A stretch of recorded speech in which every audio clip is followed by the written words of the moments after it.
feet off the ground, let gravity take me up. As beautiful as it's been, it's time for me to go. I wanna sail away, I wanna feel the weightlessness of my soul. I've gotta go all the way to eternity. I will run all the way to see you.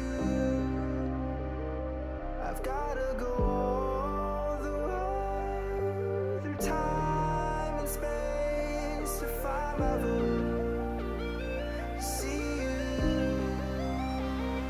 And I'll go.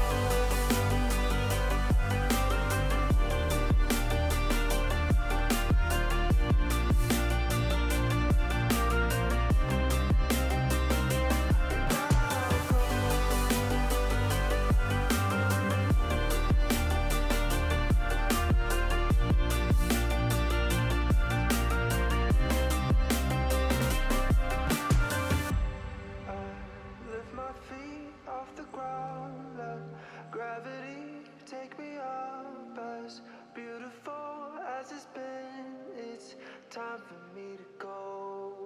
I wanna sail away, I wanna feel the weightlessness of my soul. I've gotta go all the way to eternity. I will run all the way to see you. I've gotta go all the way through time and space to find my voice, to see you. And I'll go.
Off the ground, let gravity take me up. As beautiful as it's been, it's time for me to go. I wanna sail away, I wanna feel the weightlessness of my soul.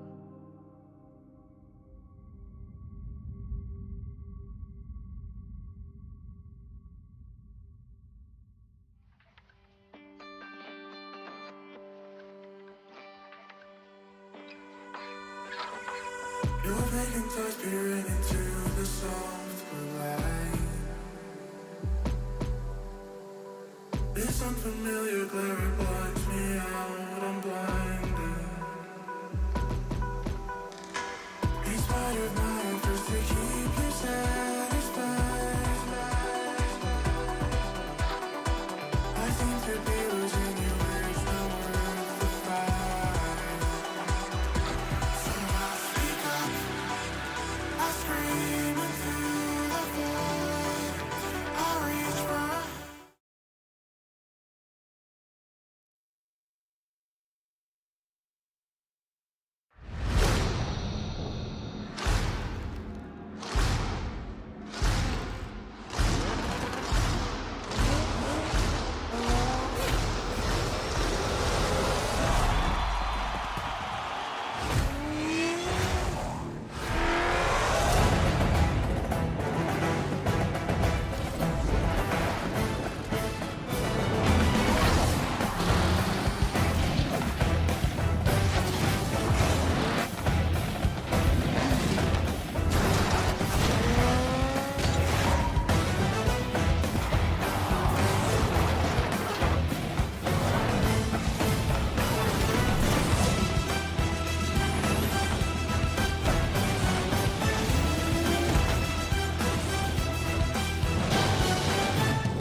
Rocket League fans around the world, welcome to North America for the 4th online regional of the 2025 Rocket League Championship Series and the first North American qualifier on the road to Raleigh. That's right, folks. It's split 2. We are playing games on the road to the East Coast.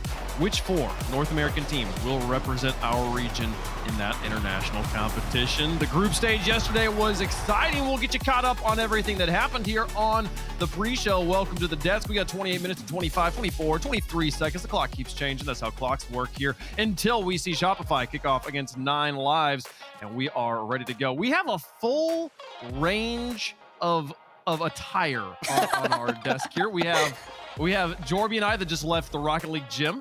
And then we have Stacks and Hurt come from the Rocket League ball. How was the ball? It was so nice. Oh my gosh. We had many dances. Me and Stacks got to do some fun TikToks together, and now we're here. We just got back. I love it. I love it. Stacks, I love this look on you, man. Yeah. Don't believe a single word Herc said. I'm way too old to do TikToks. You are absolutely not. You're definitely not. That is false. That is false. Jorby, it's been exciting. I'm really excited for you in particular. Here we're on the road to Raleigh, man. We're going to a place you know and love dearly. Yeah, my old stomping grounds. Lived there for a few years, and I'm excited to go back. PNC, or it used to be called PNC Arena, is a great arena where the Carolina Hurricanes, a professional hockey team, play. It's a great arena. I've been there many times, and I'm excited that Rocket League actually goes. So I'm excited to go back to Raleigh. This is the second split of the 2025 season here. Open number 4 there at the most left-hand side of that orange bar. If this is the first time you're watching Rocket League Esports, picked a great time to start watching as we are building towards that World Championship in the end. But Raleigh, June 26th through 29th, going to be our next in-person event. If you want to go, you can get your tickets by scanning the QR code on your screen right now. I'm excited about it. I've been to the Carolinas a few times. Stacks, have you been to the Carolinas? I've been through the Carolinas. Okay. We've had a vested interest in the goings-on in North Carolina with Cooper Flagg and his one-year college career. But Okay. Other than that, no, I've not been there yet. So I'm very, very excited to see Raleigh. Herc, I mean, America's a big place. You can go a lot of places and still have. I've been all over this country. There's still states I've never been to. Oh no, I've actually been there. I've been to Charlotte though, and Okay. I think I've driven through other parts last year. It's really pretty. I can't lie to you guys. I know people downplay it and they're like, oh, it's like a tiny, like out of nowhere place. It's really pretty. So you should go. For Some sure. of the most out of the way places are the prettiest, and they try. They're like, yes. Pretend that we don't import and don't come here. We want to keep it secret. I feel like Raleigh might be one of those places. Enough talking about where the lane's going to be, though, folks. I hope to see you guys there. It's a lot of fun getting to spend time with the Rocket League fam. Speaking of the Rocket League family and events that occurred, we also, folks, you can tune into the official Rocket League crowd cam on twitch.tv/RLEsports, a different way to watch. You get to see, sort of feel like you're sitting with the eggs up in the stands watching Rocket League from the sideline POV. If you have friends and family also who are maybe not as familiar with Rocket League Esports, it's a great way to introduce people, Jorby, to Rocket League. I think that if you have a parent or somebody who's not too familiar with watching like any kind of esports broadcast, get them into that one, because I think for a lot of older folks, all the camera switching and the first person view can be a lot to take in, can be hard to actually see what's happening. But that crowd cam is really nice, I think, for new viewers that aren't so familiar with the game to actually see what's going on. And honestly, if you're an advanced viewer, I think there's also a lot of value in doing it. I had it up alongside the mainstream when the Birmingham Major was going on, and it was really nice to watch the play farther back for most of the game and see how these players like rotate around fully instead of just kind of anticipating it. It's really cool to see it develop and wax and wane between both sides of the field. So check it out for sure. Absolutely. Fun fact, most play-by-play casters do use a wider angle camera so that they can get that full POV. If you want to watch like a caster, go check it out. Twitch.tv/RLEsports. Okay, enough of the formalities and the announcements at the beginning. Let's talk about some Rocket League. Let's specifically talk about the last time we played for the Rocket League Championship Series here, Stacks, over in Birmingham. You and I had the pleasure of being there watching Carmine Corps. It was the tournament of who got to lose to Carmine Corps. That was how I would describe Birmingham. Yes, it was. Best team in the world until somebody says otherwise, and they were phenomenal. I mean, Ultimates tried to win this whole major with defense. You know, they didn't score a ton of goals. They did a great job keeping everybody off the scoreboard. The problem is Carmine Corp kept them off the scoreboard. I think it was Otto outscored Ultimates by himself in the grand final. Listen, K-Corp, fantastic team. Vati is absolutely on a mission, and Raleigh is one of the most lethal players in the world. And I don't know who's actually knocking that team out in a bracket. Yeah, I mean, Herc, I feel like this event felt very similar to Copenhagen last year with the way we were coming into the event. We were all expecting Carmine Corp to be the top team, but here they actually lived up to it and secured themselves 30 points for the world season points.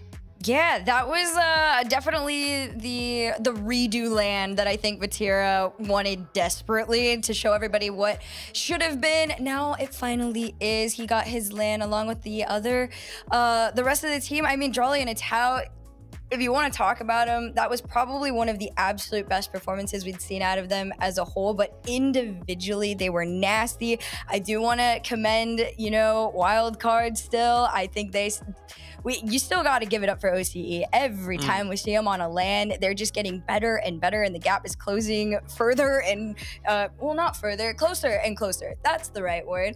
But yeah, Birmingham was interesting. It sets up for a really good split too, especially with all the roster changes that are going to be coming up soon. Because a lot of what we saw in Birmingham is not what we're going to be seeing here in split number 2.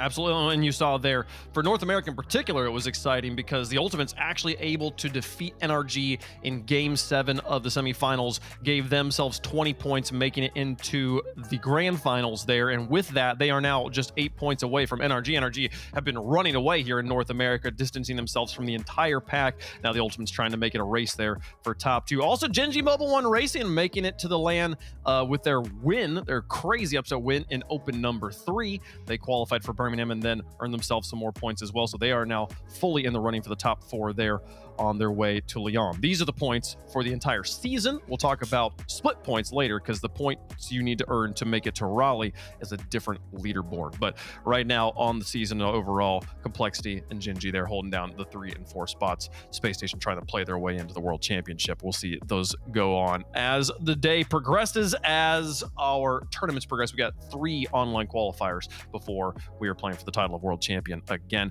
Speaking of it being the beginning of the second split, that means that we just had a little bit of downtime where there was no RLCS happening, which means there was a transfer window, which means we've got some new teams all over the place, which means in North America we had these changes. In 2025's first split, NRG looked like they would win everything. NRG gets their revenge. Then in OQ3, Gen G happened. Do they have to wish for the victory at this point? There's G's, the bear! Then, in the Birmingham Major, the Ultimates happened. First Killer and the lads couldn't quite take down Carmine Corp in the grand final, so they and North America had to settle for another second place. NRG and Ultimates are obviously sticking together, but just below them, some key roster changes have been occurring. Rlcs, Magic Bear and Cheese have had a habit of making major and world championships against all odds, and their Open 3 Wonder Run will still be sung of by loot-bearing bards for generations to come. These guys, though, want more than just consistent land qualification, so they've made the tough choice to swap out Rlcs and bring in Time will tell if this change is the key to Justin reaching his first RLCS LAN since the 2022 World Championship, where, in case we've all forgotten, they pummeled CJ into retirement. Speaking of CJ, Rebellion's content-creating Aussie will have been hoping for a call-up back to the big time when the Justin roster slot opened up. Sadly for him, he's still not wanted on the pitch by literally anyone, as Rebellion have brought in none other than Rlcs. So, we have a direct swap, easy peasy. Keep an eye out for the Genji Rebellion grudge match over the next 3 opens. Juan Huyn at the Birmingham Major wasn't enough for Complexity, and Paul Raisbull has had to say his fond farewell to an org he's represented since 2021. Through and maybe catch him on an opening. What? Brought in for Raiseball though, one of the most exciting young talents in Rocket League. There is Frosty. Hoxer gets juked, and scoring is Frosty. Frosty will still be smarting over Space Station Gaming's failure to make Birmingham. If he has a revenge tour in his sights, Complexity could be a serious dark horse this split. So, what of SSG? They would have been reluctant in replacing Frosty at all, but 9 Lives Kofa ain't a bad alternative. Genji made it close last game. Go full, trying to work his way through, and he does! SSG and 9 Lives were neck and neck last split. We're just gonna have to wait and see if these roster changes make either of them a serious threat for the second major in Raleigh. Finally, the multi-livers themselves have been forced to replace Kofa. They've brought in Zanil, formerly of Cloud9, to try and step into Kofa's size 9 lives? That's too many 9s for me, I'm getting confused. Let's just start some Rocket League. Okay, so we've seen all the roster moves that happened. Notably, the one everyone's been talking about, Herc, is Gen G and Shopify. We'll talk about them a little bit later on. I want to talk more specifically about this sort of like this waterfall cascade domino is falling of like Kofer out, Zanil in on 9 Lives, which then Kofer's in, Frosty's out on Space Station, Frosty's out of Space Station, he's in on Complexity, out for Raiseball going home. It didn't quite happen chronologically in that order, but that's sort of how these went. I mean, where do you want to start? Which of these roster moves is the most interesting to you? Oh, man. I mean, the one we can't talk about yet, to me, is the most interesting. But the one that I think has the second secret roster move, or attempted one, was 9 Lives. Because not only did Zanil get brought in, but Hoxer left on March 4th, like openly tweeted out that he felt this wasn't the team for him anymore. He wanted to explore his options. He felt like, this just wasn't a fit. And then so-and-so leaves, and he's like, all right, I'll come back, it's fine, we can bring in another third, this is good enough for me now. And you're like sitting there wondering, ooh, okay, there's a little back-end story there that we don't quite know about yet. But if he believes that this team is a good enough fit now, I mean, maybe Zanil is Hoxer's answer to 9 Lives. Okay. I mean, Stacks, the 9 Lives one feels the most kind of chaotic of the bunch here. The other two, I feel like, are a little more linear here, but with SSG's move bringing in Kofer and Complexity bringing in Frosty. Yeah, I mean, for Kofer, it's like the perfect storm, right? Because, when you're a rising star like that, you're looking for your opportunity, whether it's somebody underperforming on a roster, getting kicked, or some other circumstance leading to a spot opening up. And this is Kofer's chance, right? Space Station replaces Frosty, or they say goodbye to Frosty. They need somebody to step in. And all SSG has gotten out of that is the second leading scorer in all of the region from the first split. I mean, I've been singing Kofer's praises for a while. I think he's a phenomenal rising star. I think this is the split where he really takes over North America and shows the rest of the world, because I think they're getting to the major exactly what the hype has been all about. For sure. Now, I mean, Jorby, I do want to quickly touch here on Complexity. Raiseball, celebrated player we've talked about so much on that roster. Feeling the pressure of playing internationally, deciding to go home, bringing in Frosty. How do you feel about the Complexity move? It's when it comes to Raiseball, I think it's a reminder as well that these kids moving continents to play this game is a lot. You move away from your family, you move away from the community that you grew up around, and that's a scary thing. It's hard to build community in brand new places, and so you end up missing that. And so Raiseball, you can totally understand why he makes that move. For Complexity, that's a tough spot. You lose who is just one of the best performers in North America, hands down. Raiseball is one of the best players in the world. And so I think, picking up Frosty here, it's not a bad get, considering that you probably didn't even think he was going to be available with how he was performing on Space Station. Yet here he was, things just kind of lined up, Raiseball leaves, and now you get to add Frosty. I don't know if it's really going to help them at all. Complexity, I think, are going to have trouble just treading water from where they currently are, is how I feel about this roster move. Well, we'll see. I mean, we've seen plenty of times over the Rocket League history a new player coming in and injecting new energy into a team. We'll see which player that is true for on which of these rosters as things go on. Now, I know that some of the people watching go, well, who's good then? How good are these teams? I don't know. Like, there's a lot of players. You just said a bunch of names I don't know. Well, Chet, don't worry, I got you covered here. I have an impenetrable, infallible, completely perfect list of Wavepunk's top 8 power rankings. Power ranking the top 8 teams who you'll conveniently be seeing play today. This list is completely void of error, and it's impossible that anybody could possibly disagree with me here. Yeah, except you have the team that was the runner-up in Birmingham behind the team that they beat to get to the finals in Birmingham. Otherwise, I like the list. Oh, okay. Listen, Energy's going to need to stumble at least one more time. And here's the thing: Ultimates for me, they had to like you beat Energy in Game 7.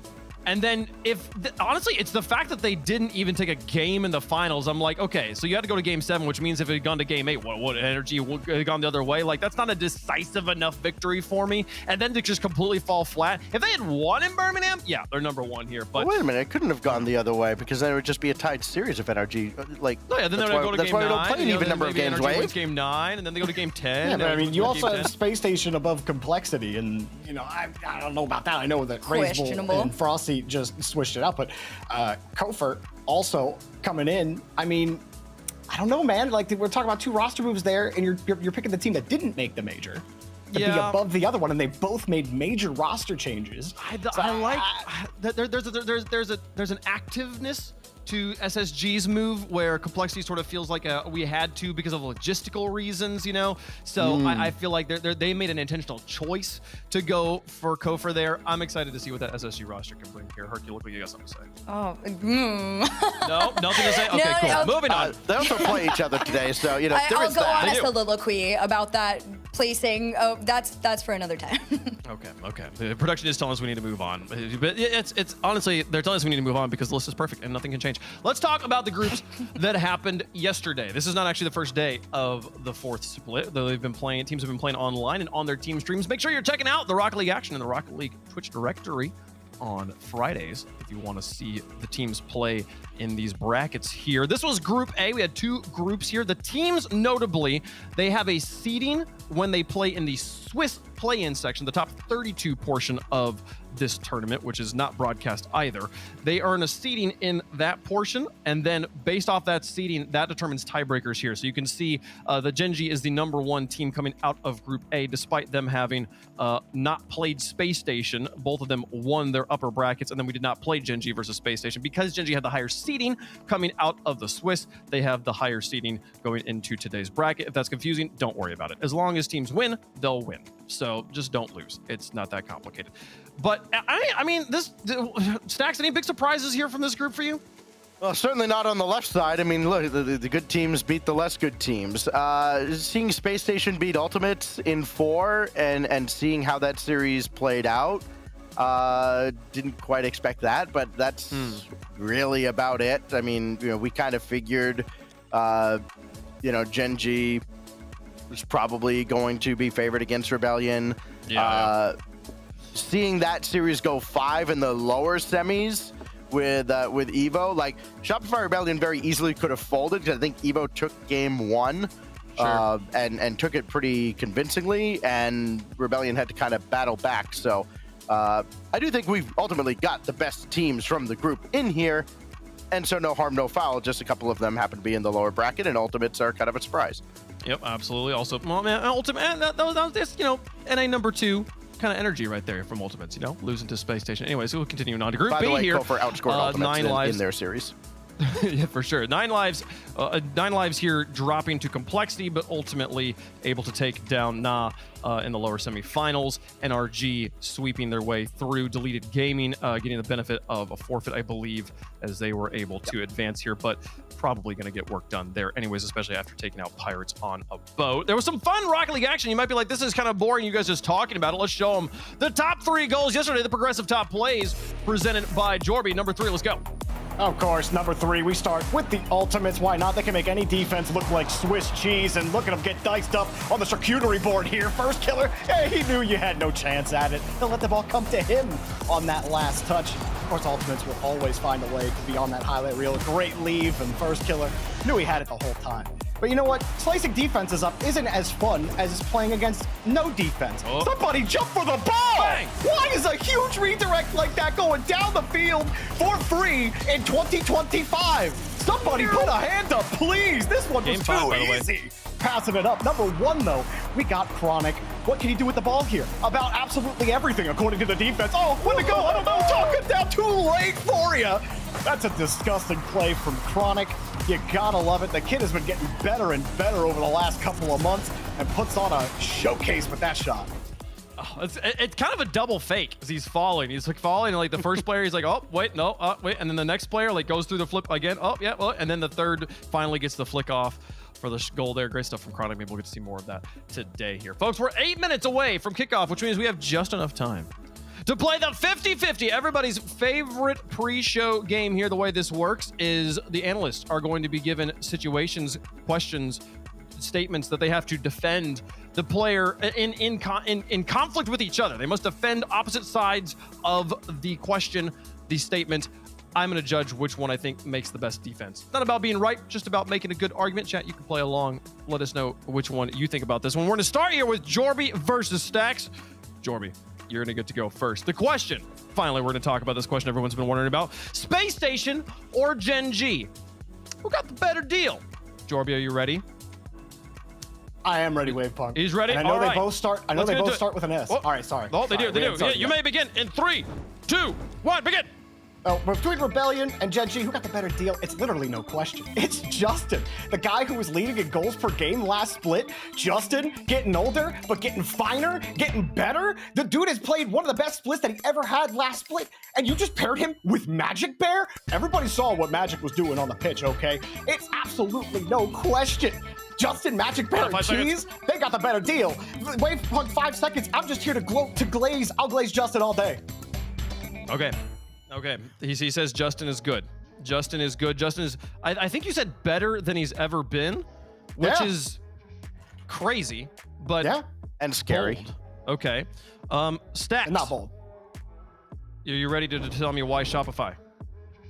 Why better Shopify? You mean why? 3, 2, 1, go. Yeah, why Gen G? Listen, Shopify Rebellion does get the top score from the region last season, great, but it's at the cost of losing the heart and soul of your team. One of the great things about going to these lands when Slater gets there is actually watching Reddle's dad hold the entire crowd in the palm of his hand. I'm listening to the crowd in Birmingham, and Reddle's dad has the Birmingham crowd chanting for NA teams. Slater's got that fire still. He makes great content. What more do you want as an org owner? I'm checking my notes, Stacks. Gen G didn't make the bracket, though. They didn't play in front of the crowd. I think this Stacks one's is being wrong. Oh. His dad was won, there, right? but Yes. Reynolds wasn't there. I Yeah, think this one goes They to weren't Jorby. there, and This one he goes to still had them going crazy. Next question. This one between Stacks and Herc. Stacks, you're going to get to go first on this one. Best new North American RLCS decal. The new decal's out in the shop, folks. Go get them out. We got 3 of them here in North America. Stacks, which one was your favorite? 3, 2, 1, go! My favorite decal, I've always enjoyed Space Station Gaming's decals. You know, the SSG decals are always great. Put that bad boy on a Fennec, add the taxi topper, and you've got the Staxi cab. What more do you want, right? You got the orange muscle boys on there for the wheels, the checkered flag, even though they spelled it kind of like the Brits spell checkered. It's weird, whatever, it's fine. All of that makes for a fantastic vehicle. I know they didn't put the wheels on there that I would put on. That's fine. Trust me on this. Orange muscle boys, checkered flag, and the taxi topper. You've got a great Fennec. Okay. Your time is up, sir. I don't know. That's it's a strange defense. I think I can kind of see it. Hercules, what other decal do you defend? 3, 2, 1, go.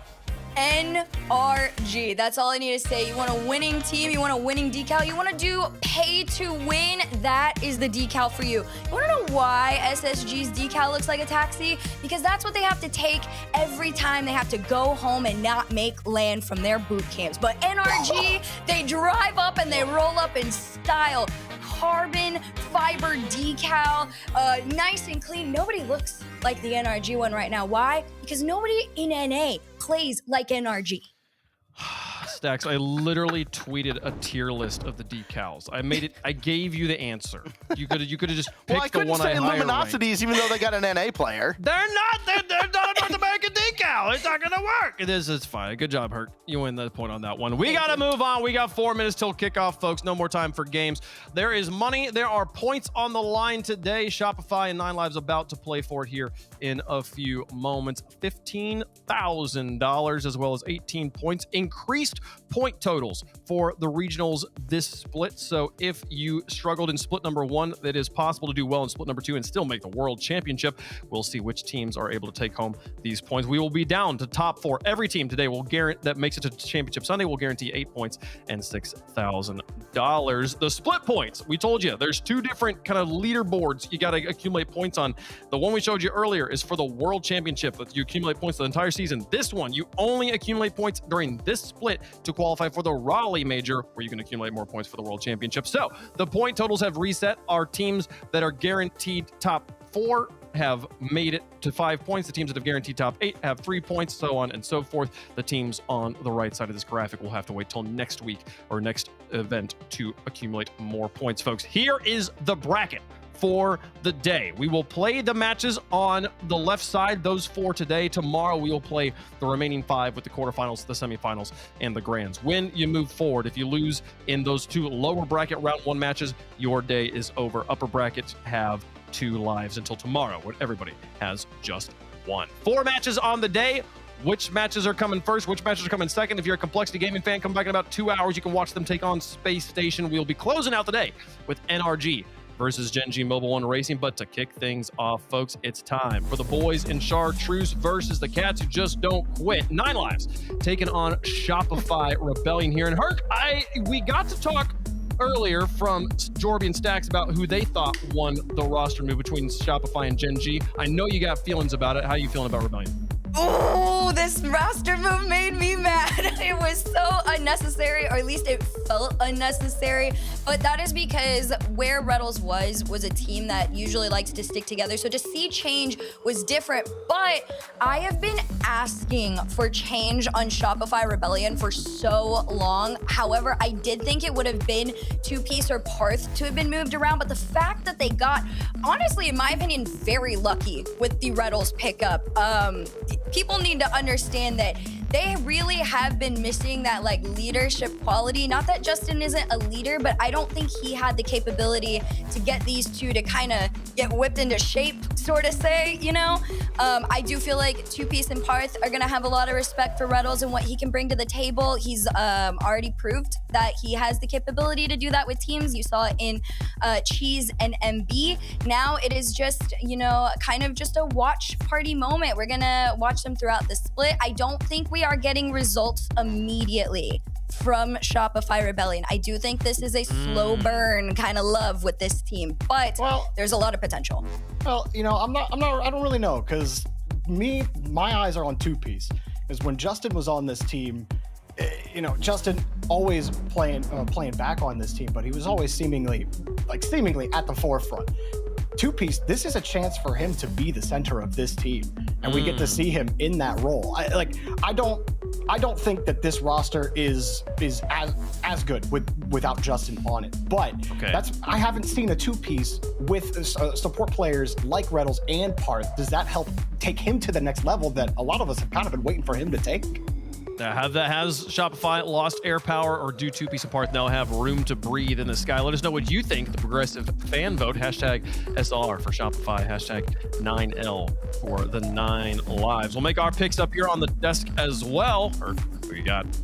Oh man, okay. I went back and forth on this. I do think, though, if I pick against Rebellion, it'll be the one time they pull off an upset. So I'm going with Rebellion in the off chance that honeymoon phase gets them past 9 Lives. Interesting. You said it was going to be a slow burn, but you think they started off strong? They made it in here. That's honeymoon enough for me. That's true. Stacks, who you got? I mean, both teams give up a significant number of scoring chances, but they also saved most of them. When I look at a matchup where I think physical play is going to make a big difference, I actually tend to favor any team that Rlcs is on because Slater usually leads the way with physical play. So it's kind of hard to go against Rlcs and this new Shopify Rebellion. So I got SR.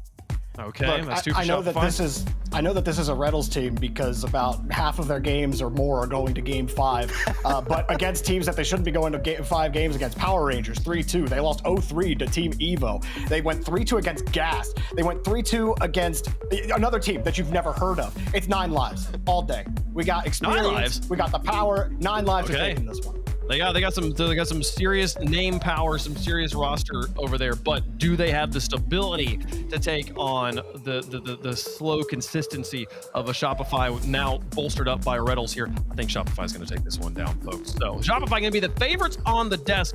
Are they the favorites in chat though?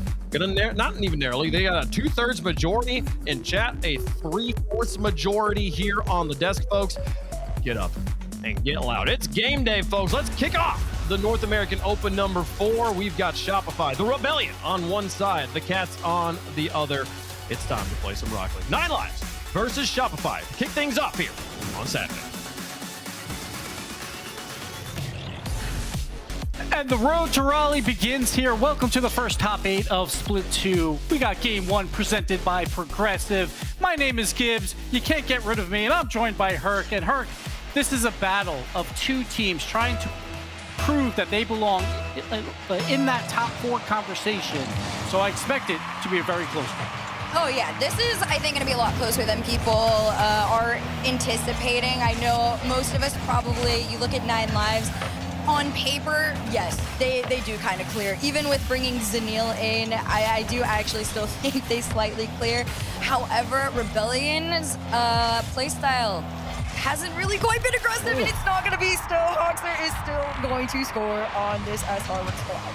And the Rlcs versus, it's a trade. Rlcs just a big miss here. Hoxer, though, does a great job to guard that ball and get a slight bump on Rlcs, but he's going to be compared to Justin throughout this entire split. One thing for Rebellion, though, they only made 1 top 8 through all of Split 1, and they've already done so here. So far with Rlcs, Rebellion looks pretty good. It's just, can you get over that hump? Can you get to a top 4 spot? They'll have to win 2 matches throughout this weekend to get there, but it's going to be very, very tight. Yeah, a lot of their games, too, have been very close, but Rebellion did bring a lot of aggression throughout their qualification matches. 9 lives, on the other hand, were fairly consistent up until their last one when they got dropped down to the lower bracket yesterday. They had a Game 5 that I'm pretty sure raised an eyebrow for everyone. Torment talked about it on his stream that he felt like the match was fairly close, and well, I mean, for 9 lives, triple commits, and, things like that kind of put you back into Friday's mode of, all right, how long is it going to take for y'all to get back into the groove of things? Yeah, and that's tough, right? Because it's at the beginning of a new split. You've had tons of scrims over this past month, but it's not the same as when it's game day. And it's been a while for all these teams. You kind of have to get back in that groove. I think the first day of competition is always one that you kind of have to just throw it away. And you're like, as long as we survive, we're fine. It's the same for Rebellion. They lose that dreaded rematch versus Rlcs' old team 3-0. But it doesn't matter. They're still here in a top 8 spot. So now it's just about getting the job done today. 3:15 on the clock right now. Only 1 goal has been scored, and that was from Hoxer, for those of y'all tuning in. And that's usually a quieter player on that 9 lives roster, so to see him get involved is huge. But Rebellion, it's been a little quieter for them. Zanil over 1, low boost, still gonna try and take it under 2-piece, but it was a great read. Rlcs just booms it up. Hearth takes it to the corner, maybe a center here for 2-piece, but Red, and you can already see Chicago booming upfield, and that's what I'm going to be expecting a lot from 9 lives, are these cheat-ups to try and beat out that Rebellion defense, because they know that that is a weak spot for this team.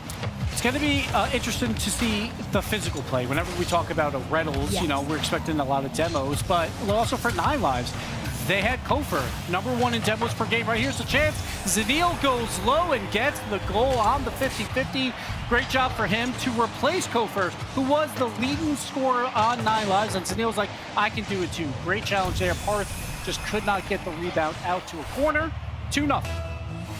Cutesy little dunk there. Yeah, Zanil's, he's had a couple of moments. We've seen him throughout CRL, and then we got to see him on Cloud9 for a little bit, and he's just really been trying to have his moment. He's not a bad player by any means. I think he just hasn't had, you know, the right puzzle pieces placed around him, but 9 lives do allow him to shine a little bit better sometimes. Like you said, though, the physical aggression between these two teams is going to be the biggest difference maker. And there's the bump play on one, the shot from Reynolds denied and sent off, but it's already started to come out from Rebellion. You know, they're trying to teach it on both ends. Hawkster doing the same play back, but 9 lives couldn't do it either. And you expect it out of Reynolds, right? He's supposed to be most upfield on his old teams. He always was.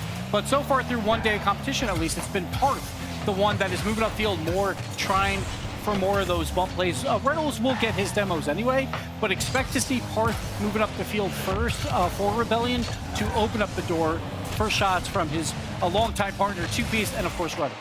I think a lot of that too comes from the fact that Reynolds does recognize that he's coming into a duo, so you can't necessarily be like, all right, this is the me show, right? You gotta respect where you're coming into. The same can be said. 9 lives, Zanil respecting Hawkster and Chicago. Great demo there. That was great by Chicago, I think it was. It was a little bit of a mess there on the double demo, but the infield pass was there.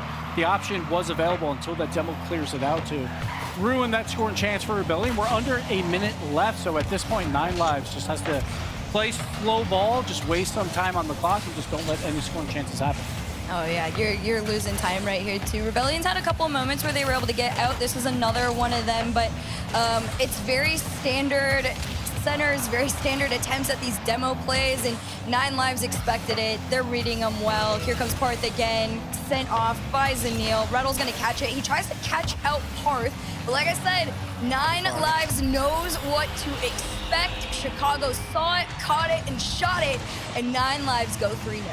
Yeah, these infield passes just a little bit too soft, and you expect the team up 2-0 to have members back, waiting on the goal line to pounce on an intercept for one of these plays. That goal was basically a freebie because we saw Rebellion. They're just trying to get back into that game. They were down 2, and they are now down 4 because of Chicago there. So at this point, this game's a wash. They're going to try some kickoff strats. It didn't work.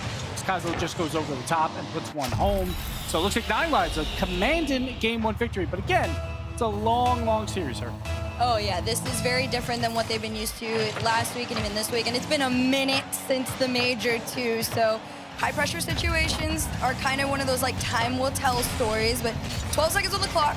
There's no way you're getting back into this one. 9 lives, like you said, a commanding game 1 victory. Really just kind of putting their foot down too and showing Rebellion like, hey, you guys are going to try the demo plays on us. We're going to try them on you, but do them successfully. Yeah. And unfortunately for them, Rebellion is still in that growing pain phase. And for 9 lives, well, it just wasn't as bad. So I can just see like these two teams. Both teams are trying to prove things, right? Public perception based on this roster mania is both teams got worse, right?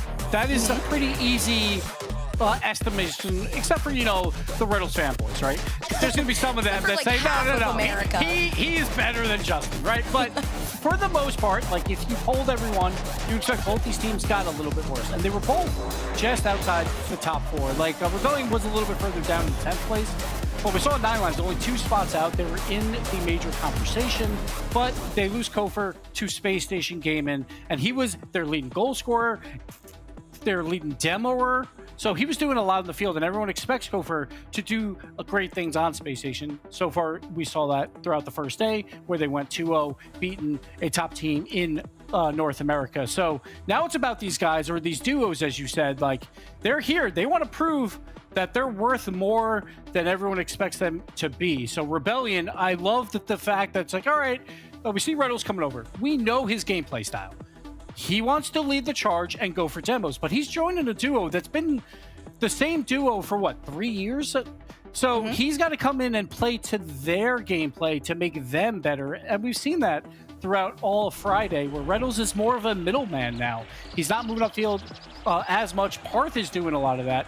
Now it's about, can Reynolds and Parth both move up the field and open up doors for Two-Piece, because Two-Piece is that guy that everyone expects to, at some point, really pop off. And we still have yet to see it.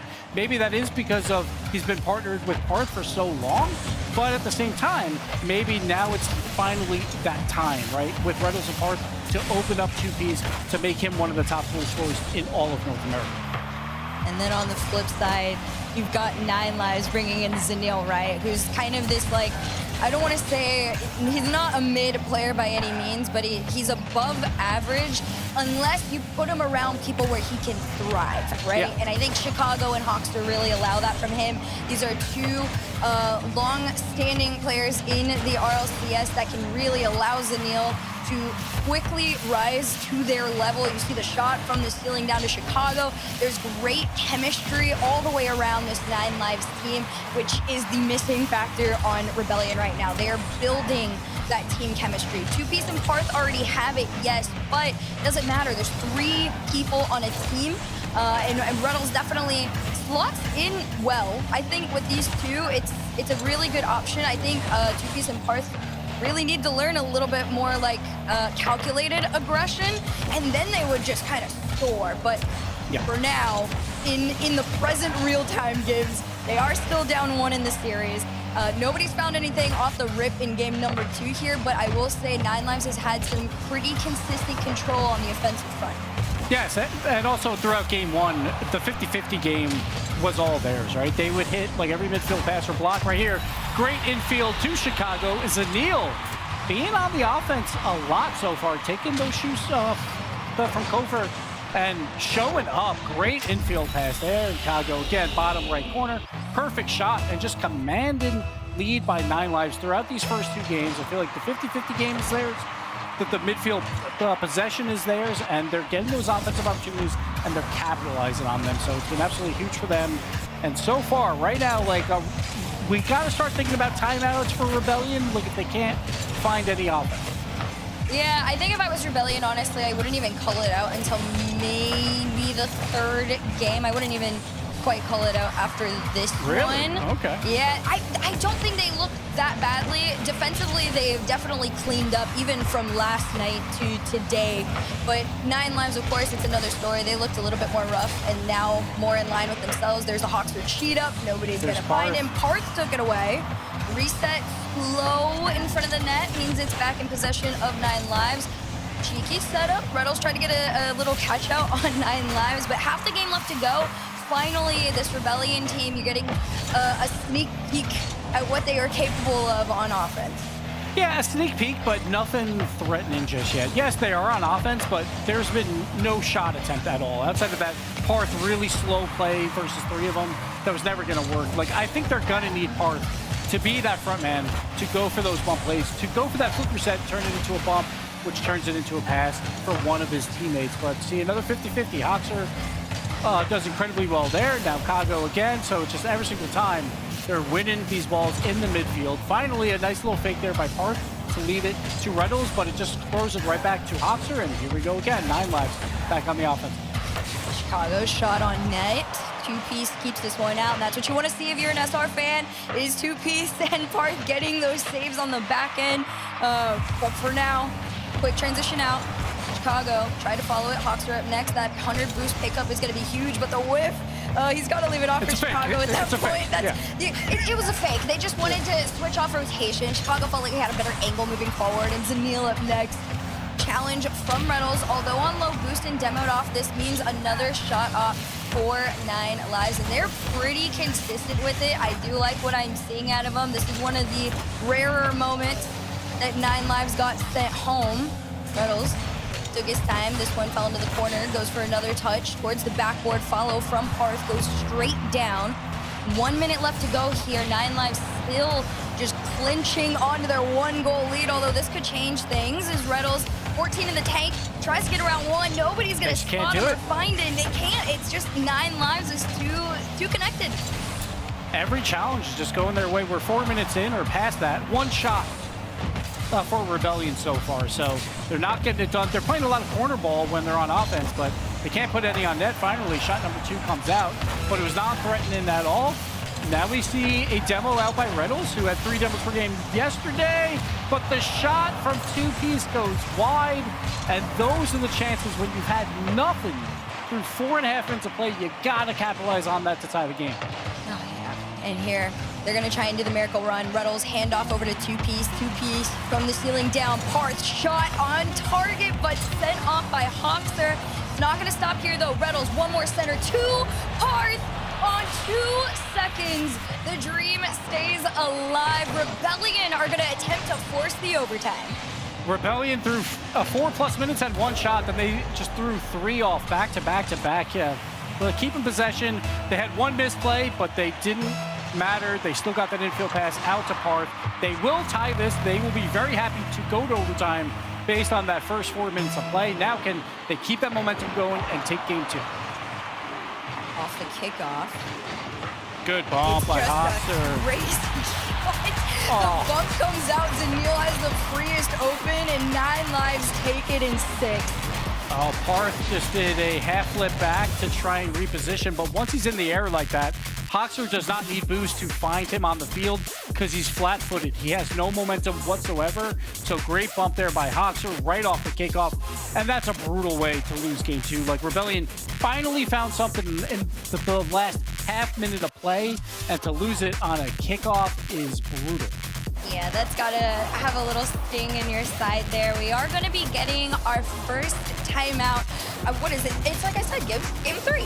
No, wait, I said it was gonna be after game 3. Yeah. Like, I'm sorry. It's all right. It's right. Like, I feel like no matter what, like, even if you're playing better than a team in games 1 and 2, but you lose them both, you have to call it here because you can't go down 3-0. It's so difficult to come back.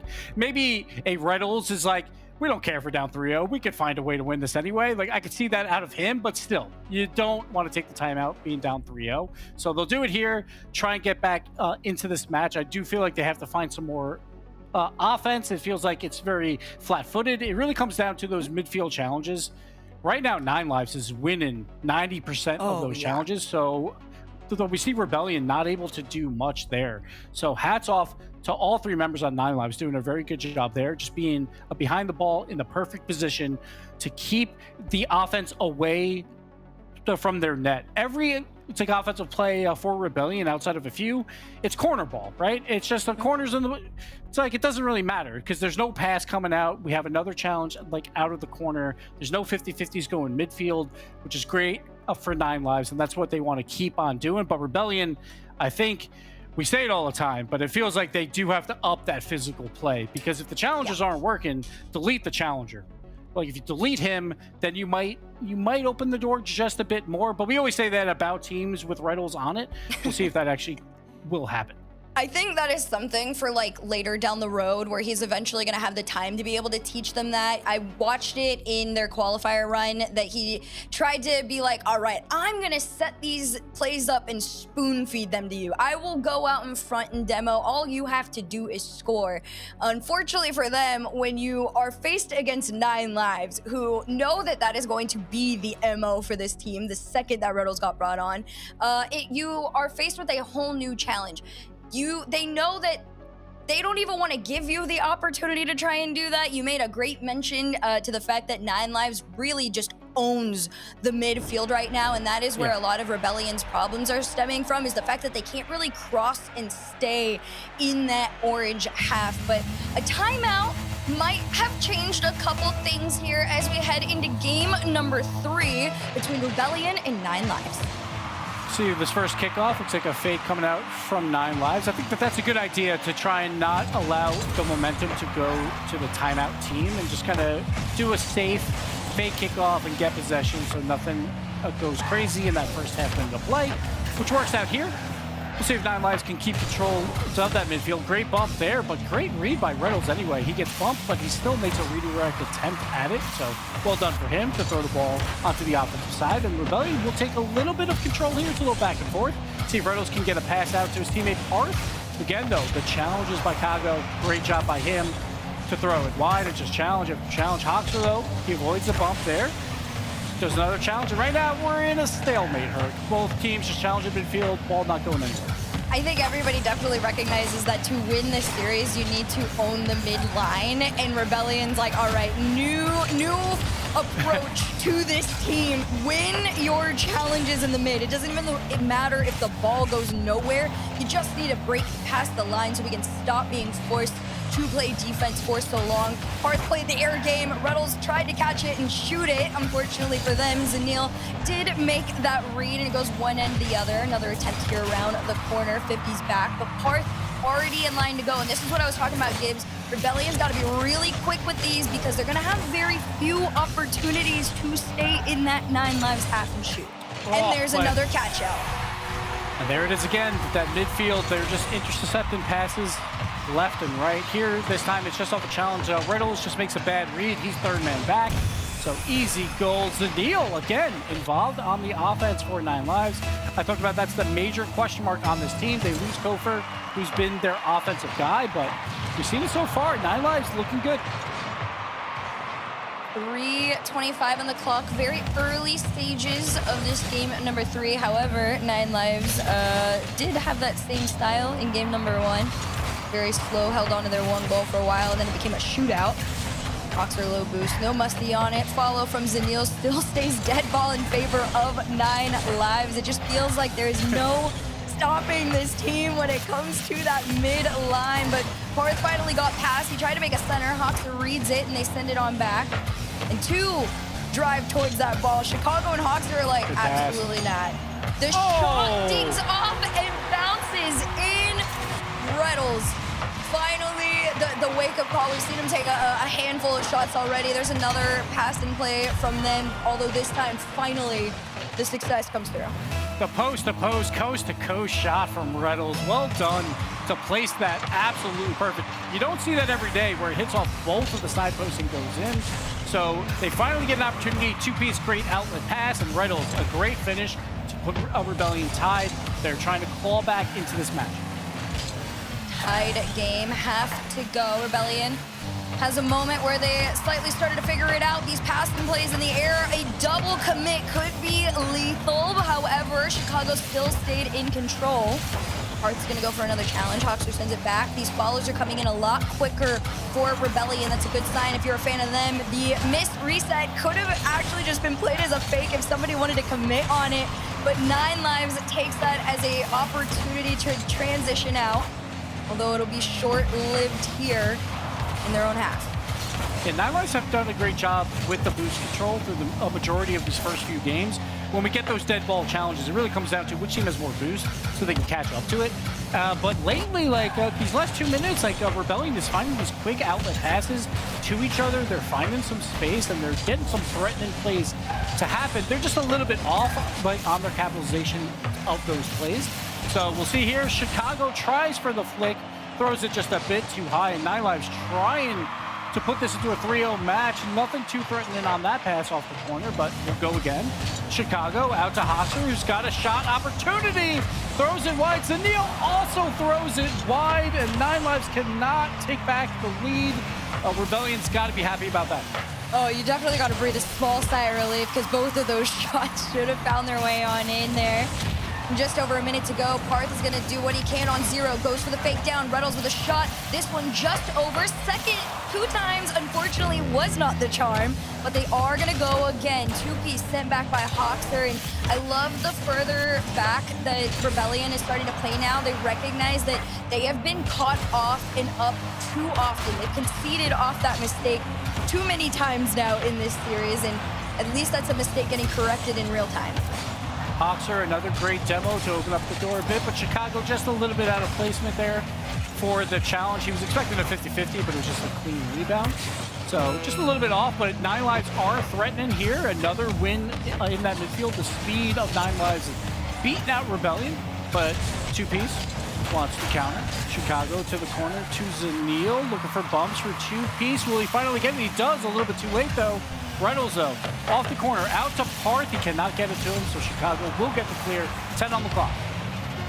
This one bounces down, 5 seconds to go, a little clear. Out to Rlcs from the halfway, past Zanil, no bump on Hoxer. 50's back almost dangerously.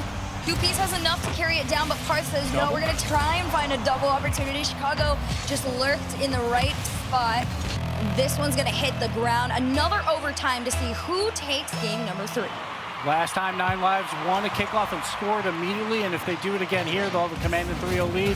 Zanil with the flip reset, going for the dunk on Parth. Great read though by him. Throw it to the corner. Chicago trying to do it all himself, doing another flip reset, looking for a 50 challenge. Cannot get it. The clear out by Rebellion. Reynolds will take it up off the wall.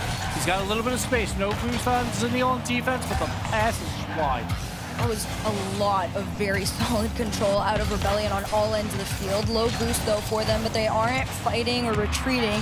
They're just playing the game. They're taking the shots that they're being handed. Zanil says, no, I have enough boost to do a proper play. Chicago lurked in the goal there, but nobody was there to take out of the play, and instead, Reynolds to the backboard, looks for the double. It's high. Chicago sends it wide, and 1 minute into this one, Rebellion are turning up the heat. Reynolds with no boost, and a great challenge there to throw it back to the midfield, and Rebellion's threatening. Parth was on the outside post, just could not reach that in time. He'll take it up with a 100 boost, going for the flip reset pass. It's just a little bit too weak. We've seen that a couple times out of Parth. When he's got space, it's just not the perfect pass just yet. Like, if he can get that going, but then we'll see a Rebellion fighting back into this match. Hoxer will just throw this wide. Two-piece does have a little bit of space. The infield pass to Reynolds. Bar down and out. It does not go in, and 9 Lives survive. There was just a free opportunity handed to them, and unfortunately that bar just sent it off. And now you go again. Hoxer flick over one. Chicago's going to be there to catch, but demoed off the play. And Rebellion for now, although low resources, are still managing to defend. The double commit on that one kind of made Reynolds a little awkward, but he does recover smoothly. Hoxer's taking a shot. Bar down, out. Bar down, out. Zanil sends it in. The roster move that is proving that 9 Lives have made the right choice. It's so incredibly hard when you're backwards on your wall trying to make a good, clean touch, and Reynolds just throws it mid. Hoxer does a great job to just throw it off the crossbar twice. He probably wanted one of those to go in, but it kept it available for 9 Lives to score it. And this is what 9 Lives have been doing. They're just capitalizing on these small mistakes, trying to keep as much pressure as they can, wait for that mistake, and then capitalize. They're doing it throughout this entire match.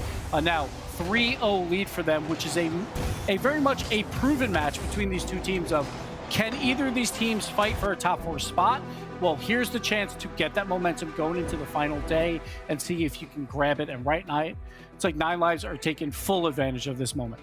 Oh, yeah. I do got to commend them. I want to give some flowers out to Zanil, though. This player, like I made mention to before, he's been in the scene for a moment, right? We've seen him on a multitude of different teams and rosters. I personally feel like this is probably his best one yet.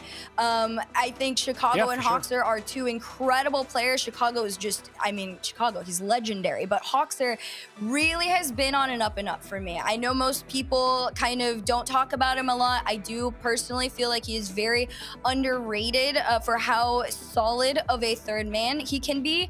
But Zanil is finally, like I said, you got to place him in a team where he feels safe enough to thrive, and I think that this 9 Lives roster hands that to him. He's been able to make 2 very important goals that have resulted in wins, both OTs, and now 9 Lives sits on a match point here in the lower round 1, looking to continue on in their playoffs.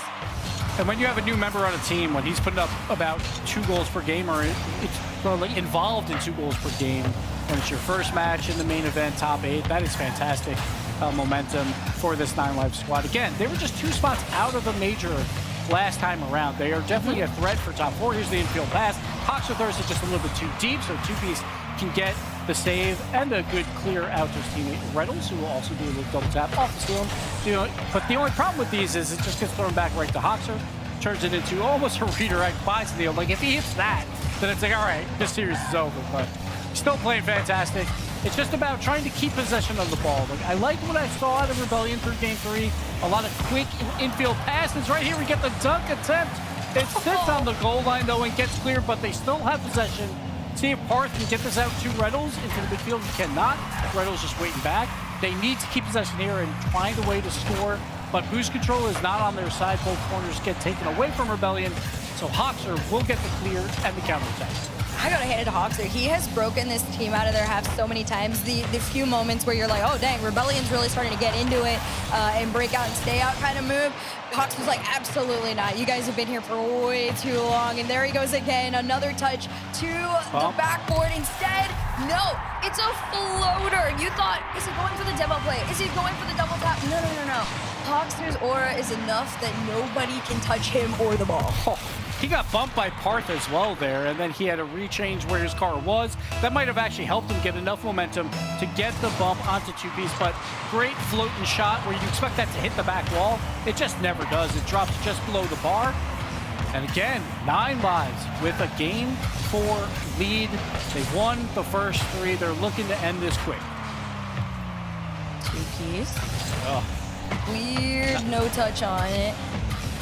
One of those where you get too antsy and you're like, I gotta go up as quickly as I can because we're getting beat to a lot of these balls, but then if you misread it, you're gonna look really dumb at times, and that is just how it has to be played at times. Like when the game is fast, these mistakes will happen more and more. So I don't blame two-piece for trying for it, but just a bit of a misread there.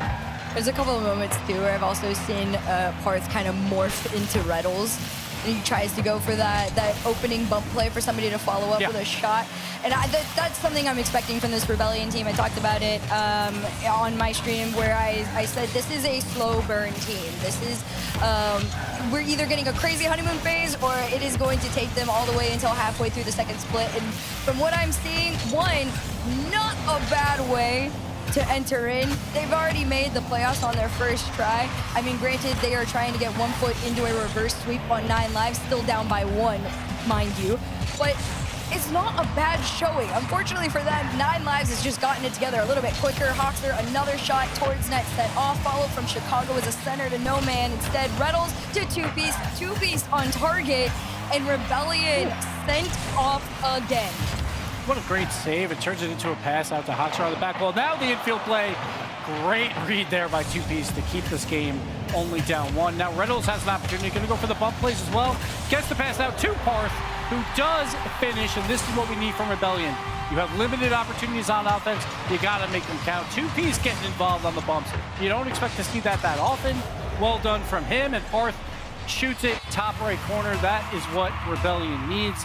Tied up this game, looking to reverse sweep, but 9 lives is playing such good, clean Rocket League that it's going to take a lot. Oh yeah, again, this 9 lives roster knows a lot about Parth and two-piece in their duo state, but they also know a lot about Rlcs. They know he's going to come in, try and teach him what he does best, which are those bump plays and those demo plays.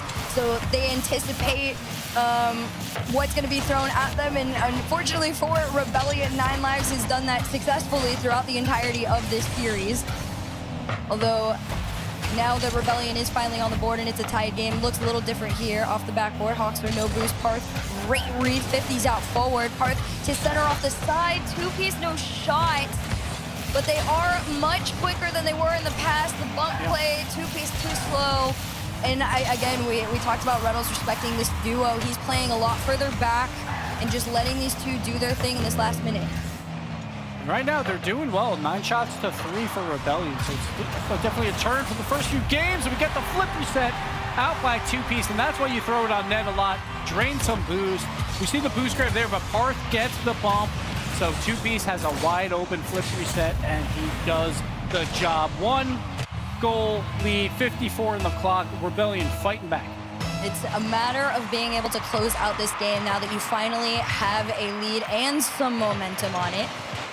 No bump, but a shot over 1 isn't quite going to sneak in there, but Rebellion is giving us a peek at what they are capable of. Two-piece off the ceiling. No pinch on the ground because not enough boost to make the play, but Rlcs stayed far enough back to make the clear. Although this time it's a little bit too much power on it. Nobody there in time. 30 seconds on the clock, and defense needs to be the priority.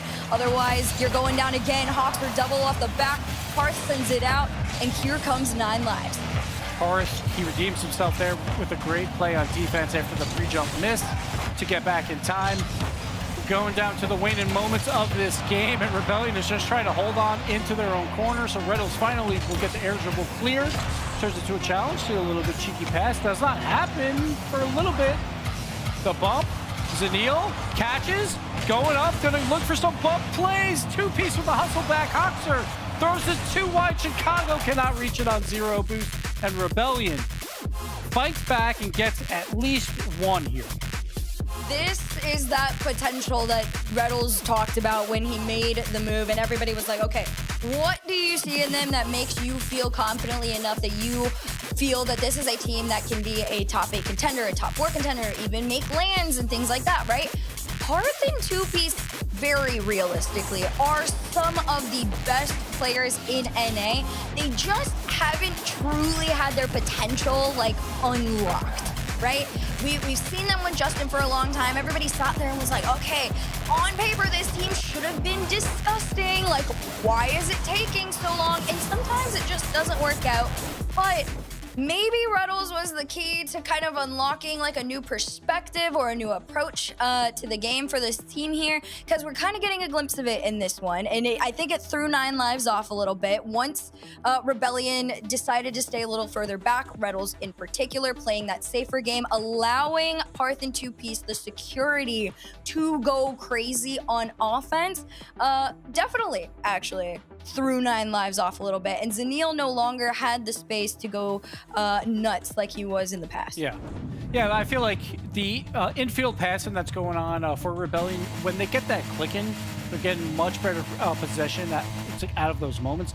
My one flaw, I feel like right now, is there's been a lot of times where Hearth has a lot of space and he just hasn't used it very effectively yet to make it more threatening. And I think if that was a Two-Piece in that situation, or even a Rlcs, I think they might be doing a little bit better there. So if Hearth can just click just a little bit more, I think they can definitely get this reverse sweep. But 9 Lives, again, you expect this out of 2 veterans. Clean Rocket League, playing very well in that midfield challenge game and just taking what is given to them.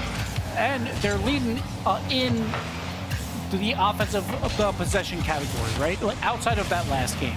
They need to get back to that, and if they can do that through their midfield challenges, they will be just fine. Right now, 9 Lives don't have the same solid control over the mid line that they did in the past. However, they do consistently break into their half. So Hearth is going to say, absolutely not. Y'all need to race home. He flicks over one. Hawks are around the other. Rlcs now racing home. He didn't play as far back as he did in the past, but he does still get the beat and keeps control of this. Challenge from Chicago. Almost was successful. Zanil kept it going, and he said, all right, it's been a minute since I touched the ball here. We're going to keep this ball headed towards that net. That's exactly what goes on. This first minute and a half, roughly, scoreless. I say as this hits crossbar and out. Yeah, Park's just got to be careful when he had space there. He had tons of space and just threw it upfield when he could have gave it to his teammate Rlcs. And this time he goes for the challenge high, in Chicago reads it well and goes low just under his car. Oh man, I mean, low boost. I mean, you're expecting maybe a tiny pop-up. It's just unfortunate. Chicago, not unfortunate for him, had the patience to play that on the low ground, and 9 Lives get their opening lead here, and they do a great job of holding on to it. They're gonna see if they can build. The Rebellion was in their half for a small moment of time. Zanil reset to try and gain some power towards this net. Chicago shot to the backboard. Two-Piece gonna try and make a clear. The cheat up from Rlcs might give Rebellion their opportunity. But again, it's that corner ball that you got to worry about. Like, they are getting offensive opportunities, but if it gets played to a corner, then we see 9 Lives able to rotate back on defense. It's not too threatening, so they have to avoid those, go for the infield passes. Saw one there out of 9 Lives. Chicago will throw it right back on net. Park will get the easy in and out save. But the pressure is still on Hoxer now with the pass out to Zanil on low boost. Cannot get the shot low enough, and Rlcs will get the clear. Hearth, reset denied. Rlcs no boost. He's got to have faith in Two-Piece on this one, and this time reigns a little true, although no boost back. All 3 players raced towards that ball, and they're still going. They got resources in preparation for this 9 Lives attack, but thankfully for Rebellion, they finally were out. Center to Hoxer. Hoxer's gonna take his time. Flick over one, not past Hearth on this one. And Hoxer was trying to get a little bit more involved. He was quieter in those games 2 and 3, but 5, he's starting to get back into those pushes out there with Chicago. Yeah, we'll see if 9 Lives can keep that up. It really comes down to which team is going to get the better infield pass. I feel like every time they've had an opportunity. Both teams will get a clean one, and as soon as they get one clean one, it turns into 2 or 3 scoring opportunities because everyone is thrown off by it. So just look for that man that is open in the midfield, and if the other team has a chance to make a play on that, it'll turn into a quick 2v1 the other way. So I think those are going to be the big moments. It's not about playing long ball, throw it into corners, because that's probably not going to get the job done unless you add some physical play to it. Chicago waits for it. Does his double off the side. It's an opportunity for Zanil. Parth just barely puts a hand up.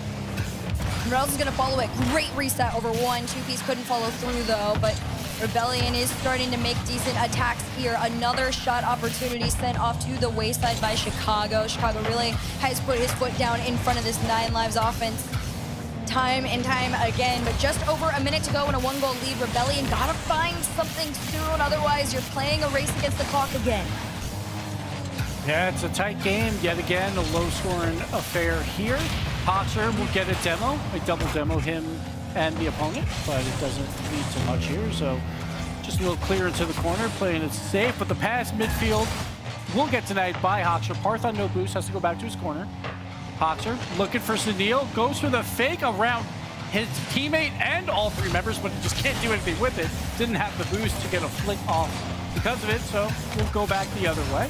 Zanil to Chicago, back to Zanil, and that's a free net. The 3rd man gets fooled by the first challenge, and 9 Lives capitalize yet again. Reynolds tries to make the play. 2-piece is moving up, expecting a better challenge, but 2-piece has 0 boost, so he can't change his direction fast enough. And again, 9 Lives cool and comfortable in that midfield, find a mistake and capitalize yet again. 2-goal lead. Maybe something can be found in the last few moments here. Off the ceiling, down another touch to try and float to 2-piece. 2-piece off the back. Chicago clears it out. Hoxer might catch them out again, but a 2-goal lead with only 20 seconds left to go feels pretty secure, especially when you are in your opponent's half. The Rlcs is going to try for last moment heroics. Parth over 1. Demo, float down. Shot is wide, and Rebellion's hope goes away. 9 Lives, 4-1 win over the new Rebellion squad. I mean, they looked great, Gibbs. It was the showing that most people wanted from 9 Lives. They did it, and it's a GG's all the way around. The 9 Lives, they look exactly like we saw in Split 1. They had to make a roster move. A lot of people thought that that was a downgrade, but Zanil showed up throughout this match, and now they're right back to where they were last time around.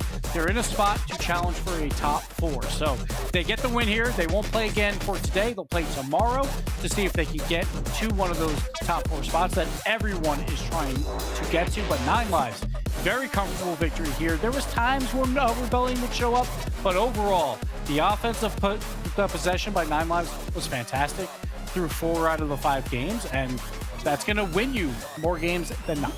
Oh, yeah. I mean, I got to commend 9 Lives on it. And in particular, Zanil, he had a lot of pressure coming into this team. Of course, when you got Hoxer and Chicago on your side, you don't really know how far up you can stand. And they said, dude, stand with your head held high. And that's exactly what he did. Those 2 overtime goals were so important, I think, just for his confidence throughout the weekend.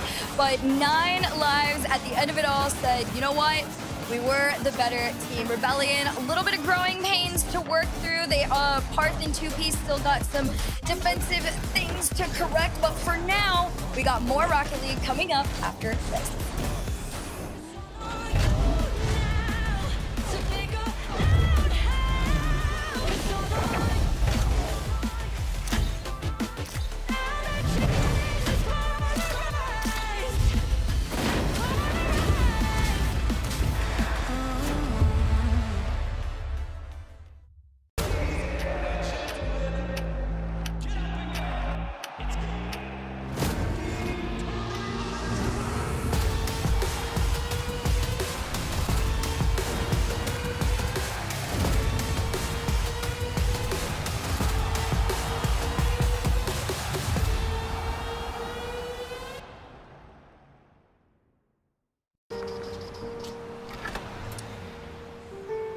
There's a reason they don't call them clean bikes, am I right?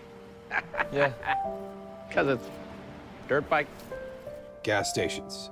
Whew. You gotta start at the top and work your way down. You want me to do yours next? Oh, you're from Oklahoma. They have to fill the silence. The bathroom code's 9914. Progressive can't protect you from becoming your parents, but we can protect your home and auto when you bundle with us. Look at this hot rodder!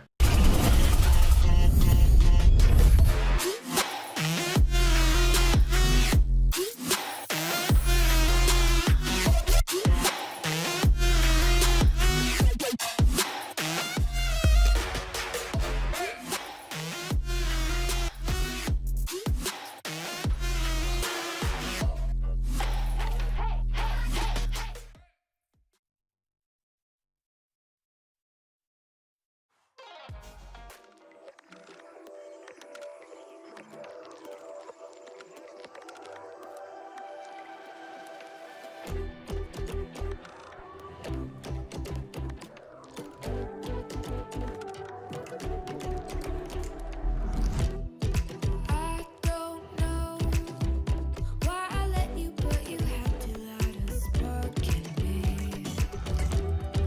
Lost control, falling over, getting pulled in by your gravity. Thought that I had figured it out, never felt it rationally, but this sense of urgency has me wondering. Thought that I had figured it out, nothing could get through to me, but this kind of chemistry has me wondering. When you're not around it, all goes black and white. How come I'm not seeing in color? Lost without you, I can't make it through the night. How come I'm not seeing in color? How come I'm not seeing in color?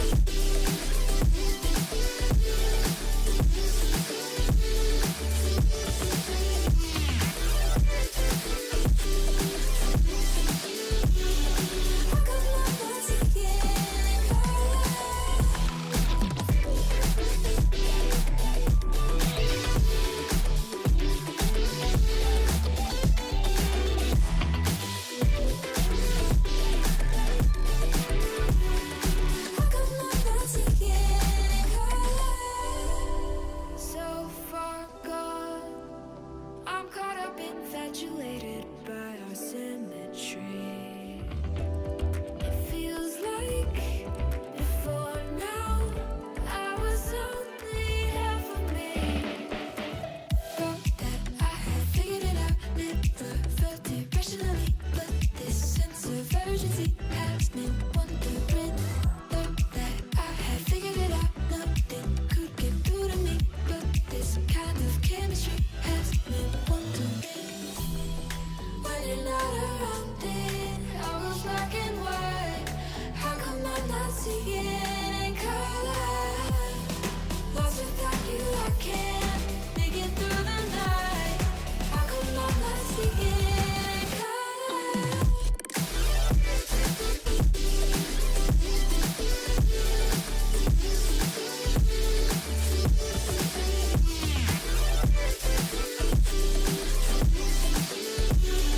How come I'm not seeing in color?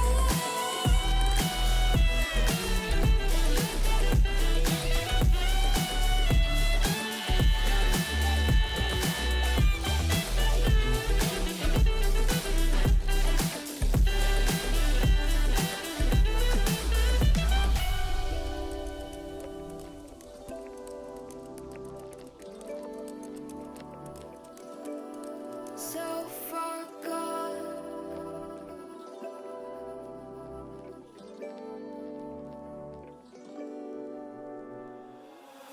I just turned 18, saw your whole life in front of me, and I know one day I'd miss cleaning up the cold tea. Now I'm sitting there singing broken heart, helplessly I'm praying, blaming God. Ooh, she told me don't worry, we've been apart before. The world's my of heaven, we'll be waiting for you. told me don't worry, told me don't worry now, told me don't worry, told me don't.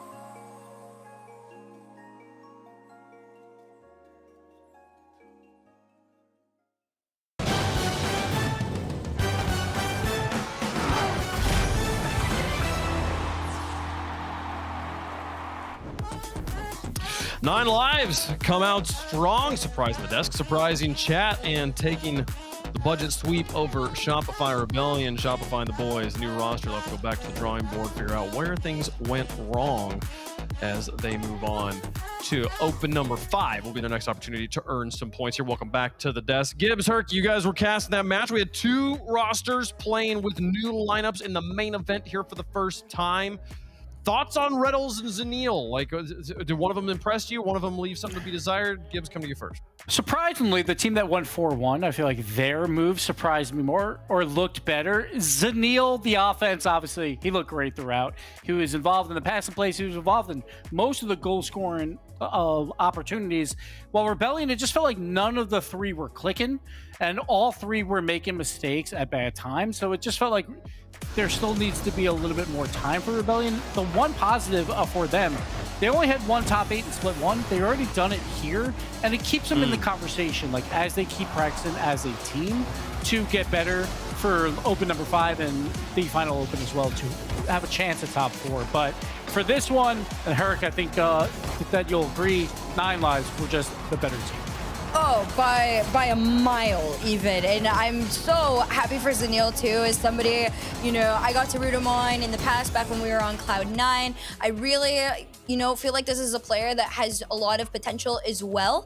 And I'm glad that Kago and Hawkster saw that in him, because they did set him up in a position where he looked like he was playing very confidently. I will go back to those 2 OT goals a lot because most players, when you got a lot of pressure on yourselves and you're coming into your, you know, you're not first top 8, but like first top 8 of the split, that's a scary moment. And he did it off the rip twice. Did well. Did well here. I love seeing Zenil pop up. Anytime I get to talk about a Torrent alumni, he made his RLCS debut on Torrent way back in the day.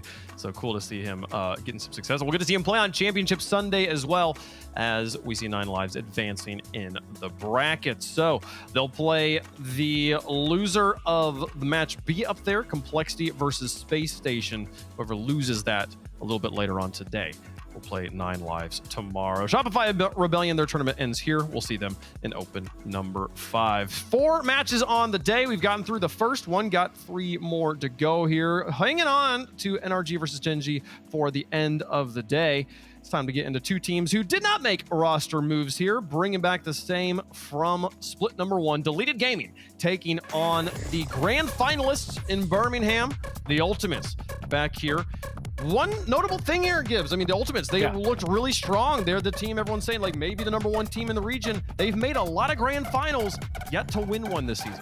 Yes, absolutely. And I did agree with your power rankings. You got to keep energy at 1 just because of how consistent they have been. And it showed through that Friday performance. They lost to a very good Space Station squad, but the Ultimates, that is always the main concern. Is we know they have potential. It's just you got to be consistent with what you have on the field. And I think at times that will make the Ultimates worse. They still are a top 2 team in North America. There is 2 teams in North America, and then there's everyone else.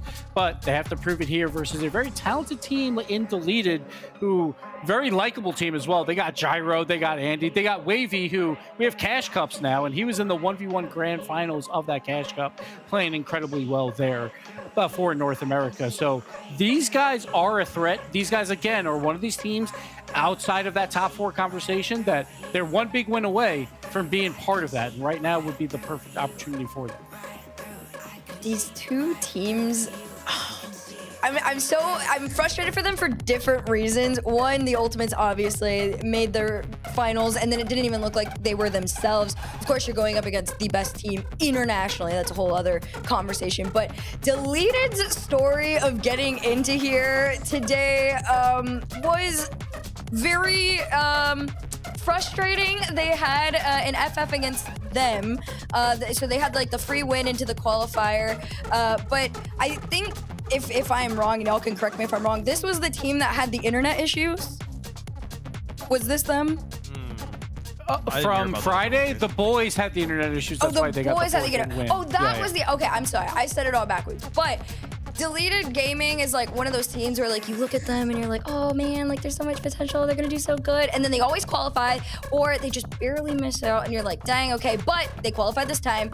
However, you could not have got a more frustrating pool. To have the Ultimates off round number 1 is a big challenge. However, I mean, if you can pull it off, I mean, kick them while they're down. I think it's possible because they played Complexity round 1. They lost that in 5 games. So it shows that, like, they're getting up there. They're improving throughout this, like, off-season split or this break that we had. And they're looking fantastic. No roster moves on that squad, but they are improving, while Complexity were a top 3 team last split in North America. So to go to game 5 is a great result from them. And then, hey, they get a forfeit win to qualify. I think they probably would have qualified anyway, so I'm not too concerned about that. They just have to come in versus a team of Ultimates who, it feels like if they're down, there's a chance, right? You're huge underdogs here, but the Ultimates, they can't find a way to win grand finals, so maybe they can't find a way to win this lower bracket match. It's always a possibility. Maybe they can lose other matches, chat. If they could. You think is going to lose in the progressive fan vote. Vote for #TU if you think they're going to win. #DG for Deleted Gaming there. And I do think, I mean, Herc, I think this is a trap game for the Ultimates here. This is an uncharacteristic lower bracket round 1 match for them. Usually they're in the upper bracket where they can have the opportunity to lose and have it not in their tournament here. If Deleted were to come out of the gates swinging, we might see a surprise here. You never know what's going to happen. So let us know who you think is going to win, chat, and we'll make our predictions up here. Herc, who you got? Oh man, I mean, you can't not pick the Ultimates. Come on, they just came off the major. They made it into the finals. It's the obvious pick. This is Deleted Gaming's game to attempt to try and win. So I'm only legally contracted to hate on one North American team at a time, and usually that involves a G2 or NRG, so I can't hate on my boy First Killer, obviously. First Killer, these guys are fantastic. They made it to the grand finals. They got over that hump of being the number 2 team in North America, but they lose on Friday. They fall back down to it, but they want their revenge. They want to make a grand finals push here, so I'm going with the Ultimates. I appreciate you coming up with some other reason other than they're just a clear favorite to predict them here, because I'm also going to be going with the Ultimates on this one. It wouldn't be an upset truly unless we cast a cursed the Ultimates up here on the desk. So clearly this is it's just so obviously their match to lose after how strong they've been of late, and the one place we see the Ultimates really struggle is in grand finals, not round 1. So fully expect them to win here on the desk. They're the favorites in chat as well. Deleted could do the funniest thing, also just the most amazing thing. What a match it would be. Let's see if they can make it happen, folks. Time for match number 2. Again, an elimination match between the Ultimates and Deleted Gaming. One of these teams moving forward in the bracket. They'll get to play the loser of Genji versus NRG, but that's tomorrow, folks. Gotta stay alive right now. Deleted versus the Ultimate here on the Rocket League Championship Series. It is another David versus Goliath matchup that First Killer gets to play the role of Goliath in his way. This time, Deleted Gaming. Game 1 brought to you by Progressive as Deleted tries to fell the mighty Ultimates.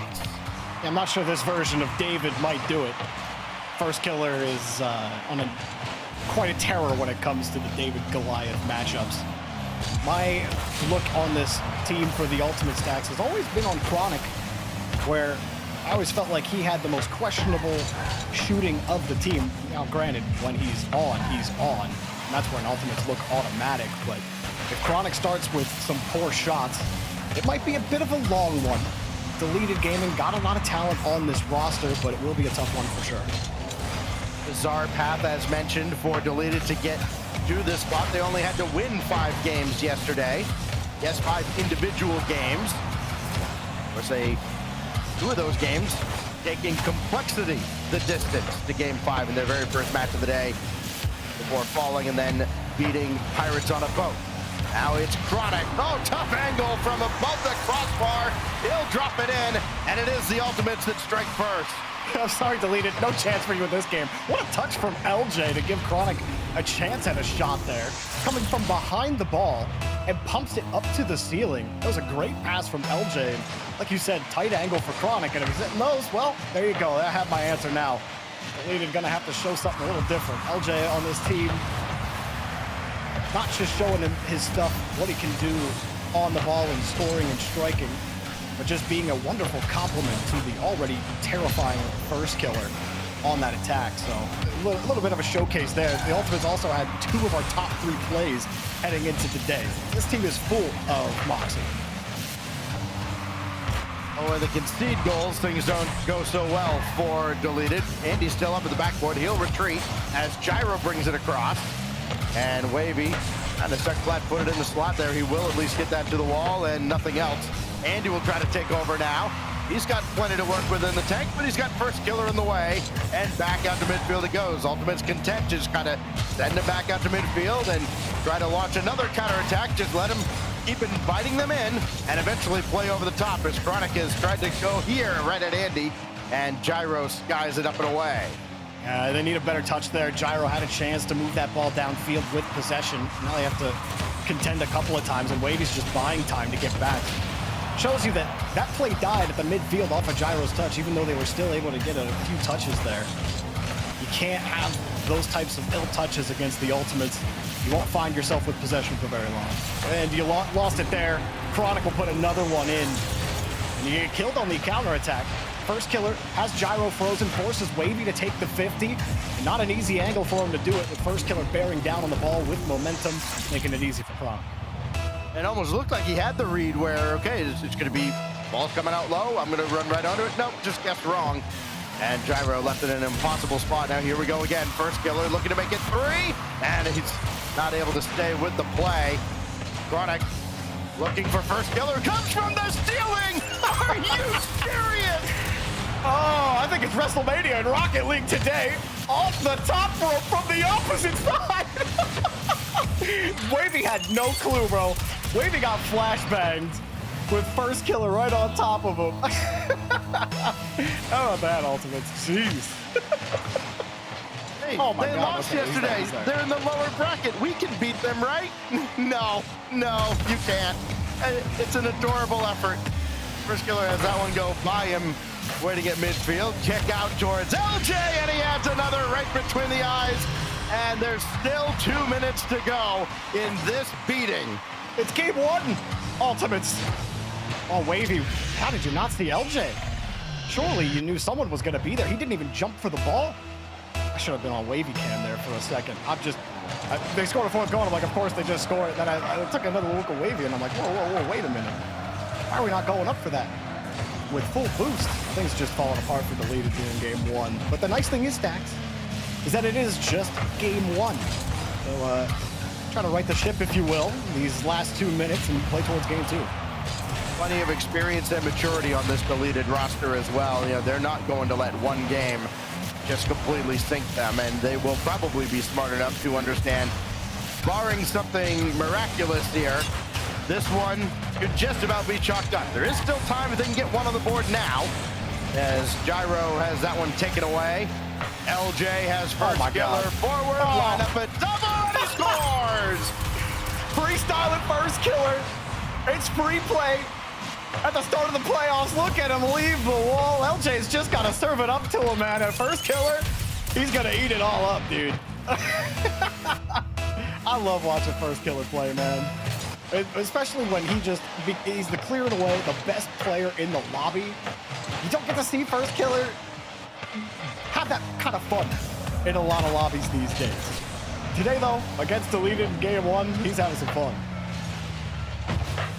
In their last 2 losses, Ultimates have been outscored by a single member of the opposing team as Andy's teed one up, and first killer rising to the bar to make the save. It was Atto at the major as Wavy shot here goes off the post and the follow-up goes awry. It was Kofer yesterday as Space Station took down Ultimate. And they are absolutely sick of anybody scoring at all, and that's why they have not allowed Deleted to get on the board, even in garbage time. First killer's got that one away from Gyro, and a message is clearly being sent by the Ultimates here to kick off Saturday. Yeah, a lot of work to be done here for Deleted. You can just erase this one from the memory, and you can just accept the fact that you're down one game. Try to start with something a little bit different. I think it was tough because the few time stacks that Deleted were able to get something going early in this game, they coughed up a mistouch that Ultimates just punished. They would take the ball away. And it's going to be a lot of work just to wrench the ball away from an LJ or a first killer in any scenario.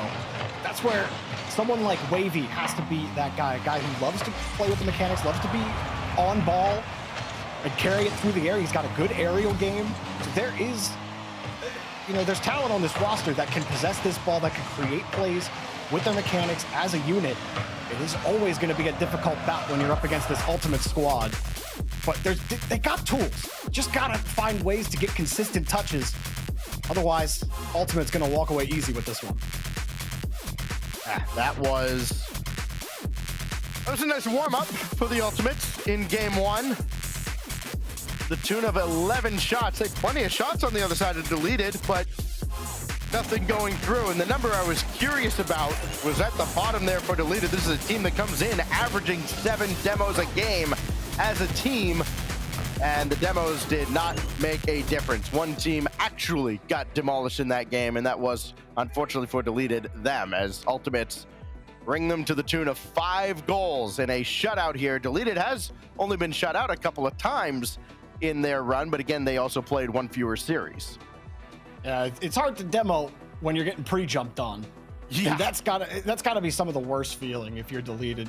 You said it, like, there's a lot of history with these players, with Andy, Gyro, and even Wavy now. Wavy's been playing in the league for a little while now, and to be pre-jumped on like they were, to kind of just get destroyed like they were, that's a humbling moment, but it doesn't feel good at all.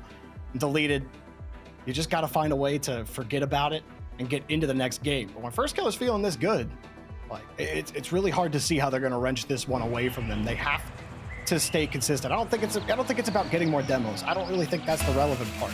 Quality over quantity for demos. But really, what I want to see out of Deleted is just that consistency with possession.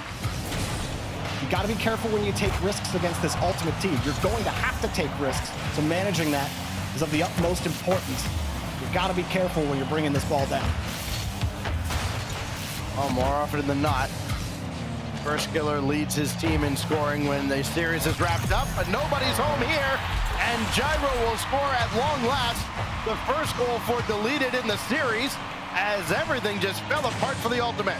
I'm not sure what LJ was seeing there. He had no boost, coming from a little slightly behind the play than Chronic was. And he just kind of jumps at the ball with Chronic thinking he had a good angle at it. Chronic thinking he had the better angle, but LJ was kind of in a worse spot there. You want to get it back. He could right here with first killer, but Wavy will dive in front.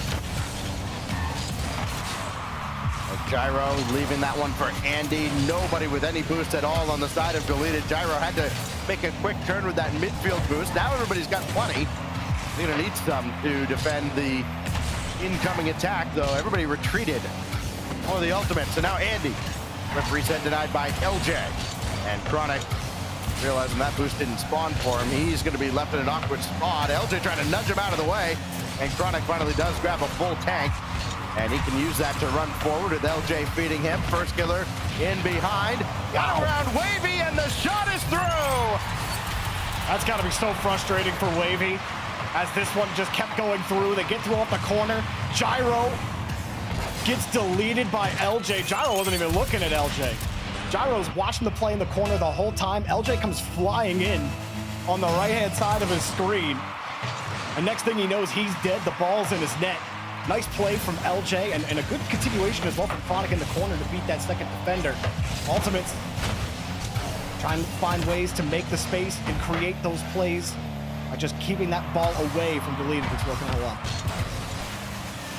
First killer already up, and Chronic tracking over to the opposite side, but Gyro's gonna pop that away. Chronic to disrupt. He's got LJ following underneath, and LJ should take over here. So Wavy's in his way. First killer trying to pinch that with LJ. Now just gonna get that away from the opposition, and LJ does. Gyro brings it right back in though, and you can see Deleted being stretched just a little bit here. First killer almost found the angle. Was sent out by Wavy. Now LJ stuck by Gyro, and Deleted are holding on here in a tie game with 3 minutes. Yeah, you can hang on to your hat that it's not 4-0 right now. Deleted. That's what it was at the start. It still might be 2-1 at the end of this push. Wavy was getting bumped in the net. And they get a breakaway though. Chronic has to come back, and Gyro is going to be tough to get a shot that was actually going to challenge Chronic there. But this is a good push here from Deleted. Wavy came up huge for this Deleted squad in their first series against Complexity. He had 5 of their 6 goals when they fell short. The rest of the team picked up the slack against Pirates on a Boat. Gyro and Andy each dropping 5 goals in that series to stay alive. And then, of course, they got the free pass. And they're getting a rude awakening here. They're in a battle right now in Game 2 at Forbidden Temple. As LJ maybe looking for first killer, instead called his own number, and Gyro sends that right back once it can. Not the cleanest there from Ultimates. First killer, not going to be on target. Get away with it. Yeah, LJ dropped that reset from earlier. Still, you see Deleted having trouble hanging onto this ball. It's a dump. Wait for first killer's touch, try to wrench it away from him. Then you got to face LJ. It's working out for now. Wavy actually wins a crucial touch here in the midfield. It's that touch out. Andy came in, and it's a dead play. Wavy was thinking that sidewall double at first. Got called off by Andy. They keep possession. This is still looking good. Get a very slight touch. It almost looked like a whip. Everyone got frozen on Deleted. And Deleted are lucky that it's not 2-1 right now. It almost looked like they missed that on purpose just to try and draw the defense in. Like, ooh, they missed. So we come up and then give up the empty net goal behind them. It almost happened exactly like that. As Chronic will take over here. He cut in front of LJ. They neither had any boost. And first killer just sends this one away. Everything stabilizes now for the Ultimates coming up on the final minute. First killer, throw it at the net. Hope something good happens. Could happen for Deleted. There you go. Wavy with Andy in support, and that's just dumped off to the corner. No harm. It's those types of plays from Wavy that help give you the edge in the midfield where you can't win those 50s. Being able to catch the ball in the midair, use your reset, use your mechanics to beat the defense. Something they weren't able to do at all in Game 1. They've been showing signs and flashes of it here in the midfield. Of keeping that ball locked on the net and actually getting the ball on frame has been difficult for Deleted, but you take each step as you get it. As Chronic gets another clear downfield. Great pass from first killer. Everybody geared up for the shot, and he just feathers it over to LJ. Oh, such a great touch from first killer. Not too fast, so LJ can take his time to line it up. One defender back. It's a classic give and an LJ go. Beautiful shot as well. Fake kicked off from Deleted. Try to give themselves an edge in the last 30 seconds, but you gotta hit the ball. Gyro, let it go. Gyro, I think maybe decided to just let that one go, knowing that it wasn't gonna be good contact. Andy coming back now. Wavy keeping it low on the 50. Deleted might have a chance here. Driving the ball forward on the 50. Chronic clears it right back out. Andy holding the line. Chronic waiting for it. LJ coming around. He flips off the ball instead. Wavy couldn't get a clean enough touch. First killer comes down with the ball. Ultimates come down with the Game 2 victory. A much better battle out of Deleted Gaming there. You give up the goal late, okay, sure, but they still had plenty of opportunities. 10 shots in the first game, 6 shots this time around, and a timeout coming now for DG as they try to avoid staring down an 0-3 deficit at the hands of the Ultimates. Yeah, Ultimates, that one was a little deadlier or a little more dangerous than Game 1 was. No crazy pre-jumps from first killer in that game. Much more no nonsense. And obviously a great passing play at the end of the game. But also a couple of moments where Deleted got away with that ball not ending up in their net a couple of times where Stacks, I think we're ball watching a little bit on Deleted. And it's not just one player. Like, you kind of catch each player on Deleted a time where they should be a little bit more aware of their rotation or who's taking that 50. Instead, they're just kind of inching forward and playing full belief Rocket League. And I mean, that's all well and good. but I feel like there's only one team in the world who could play full faith Rocket League at this point, and they are not in North America. So, Deleted, got to have a little bit more awareness on the pitch. And they'll be able to hang on to this ball a little bit more. It was better. I know I'm still kind of being hard on Deleted, but it was an objectively better game than the first one. So they just got to keep building towards that. But this is it during this timeout. Can't lose another here. Yeah, well, it would have been so easy for them to fold as well when they had complexity on the ropes. They're up 2-1 in that series yesterday. They get outscored 5-1, and it's like, okay, well, we go down in the lower bracket where we belong, I guess. And then, they run up against this Pirates on a Boat squad. They take care of business there. And then, on the other side, you're looking at this Ultimates team, and you don't see any of that at all. Like, they're a team that expects to be in the mix at the end, and look at what their path to another final may entail. It may lead to a collision with that Space Station squad a little bit later on, as long as they take care of business here. Up 2-0, having outscored Deleted 7-1 so far in this series.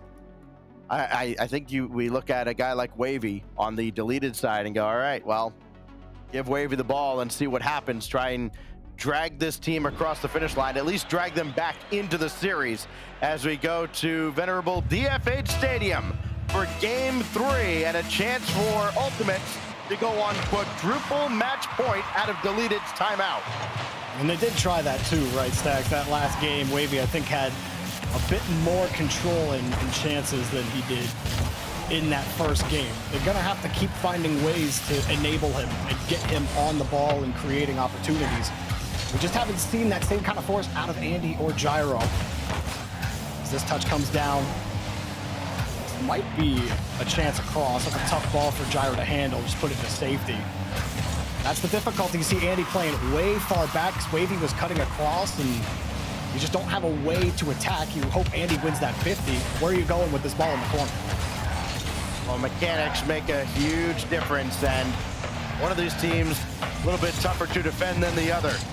You don't need me to tell you which one. Is LJ up the ladder here, and First Killer on his way back. Got the demo on Wavy. That kind of threw him off a little bit. Needed some help from Chronic. First Killer still into the play and got that one off of Andy forward. And everybody's just going to retreat again for Ultimates. You don't see this team overcommit much, the Ultimates. They will let you bring the ball into the zone. They're very confident in their own defense and turning that into offense of their own. Gyro pop out. Nobody else over there. They're keeping the attack alive, but First Killer's there after Andy's deleted. Again, Andy, he's third man in that situation, and he doesn't go because he's unsure about that next touch, and if Ultimates are going to be right there for it, it is a risk for him to play forward and commit on the play. The touch came out so clean. It looks like he should have been there. From his perspective, you kind of understand with how the series has gone, playing it safe. But eventually, you're going to have to take a risk like that, Stacks. You're going to have to just play the faith. And while that hasn't worked for Deleted, it's the management of taking those risks, right? So far, the risk management has not been up to snuff for Deleted, but they're surviving for now. It's right over LJ's head. Chronic in a tough spot. Probably the best 50 he could have hoped for to buy First Killer time. First Killer checking one attacker into his own back wall. That's loaded out of the way back.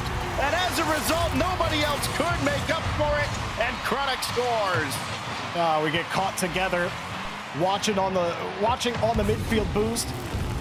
Teammates rotating back, you run into each other. It becomes real easy for Chronic to take this one out. And again, you're not seeing far enough ahead into the play. You see First Killer moving downfield, but nobody's looking at Chronic. No one sees that go-ahead touch. They're just worried about getting in position and playing defense on wherever First Killer is going to go. They don't realize that First Killer is drop-off delivery, and now you're in danger and you're bumping each other. And what may be lost in all of that is in a normal rotation, Andy probably would have been on his way back, and First Killer kind of checked him into the back wall and threw everything off. It doesn't always have to be demos. A bump is often good enough as that one goes off to the side. Had First Killer been diving across, it would have been yet another goal for the Ultimates. They only have the 1-goal lead past the halfway mark of Game 3. Deleted have looked a lot better as a unit from that first game. They have recovered well. Still very much in this game. They drop this one, it's going to be a hard press to find them getting back into this series. Everybody lets this one go by, and LJ's just going to line one up, and Andy read the play well. Wavy kind of fooled himself because he thought First Killer was going straight for the ball, and he didn't have a ton of boost, so he's thinking, all right, I'm going to 50 First Killer really quick. First Killer just like, cool, I'm going to the wall. Now you look goofy. That's tough.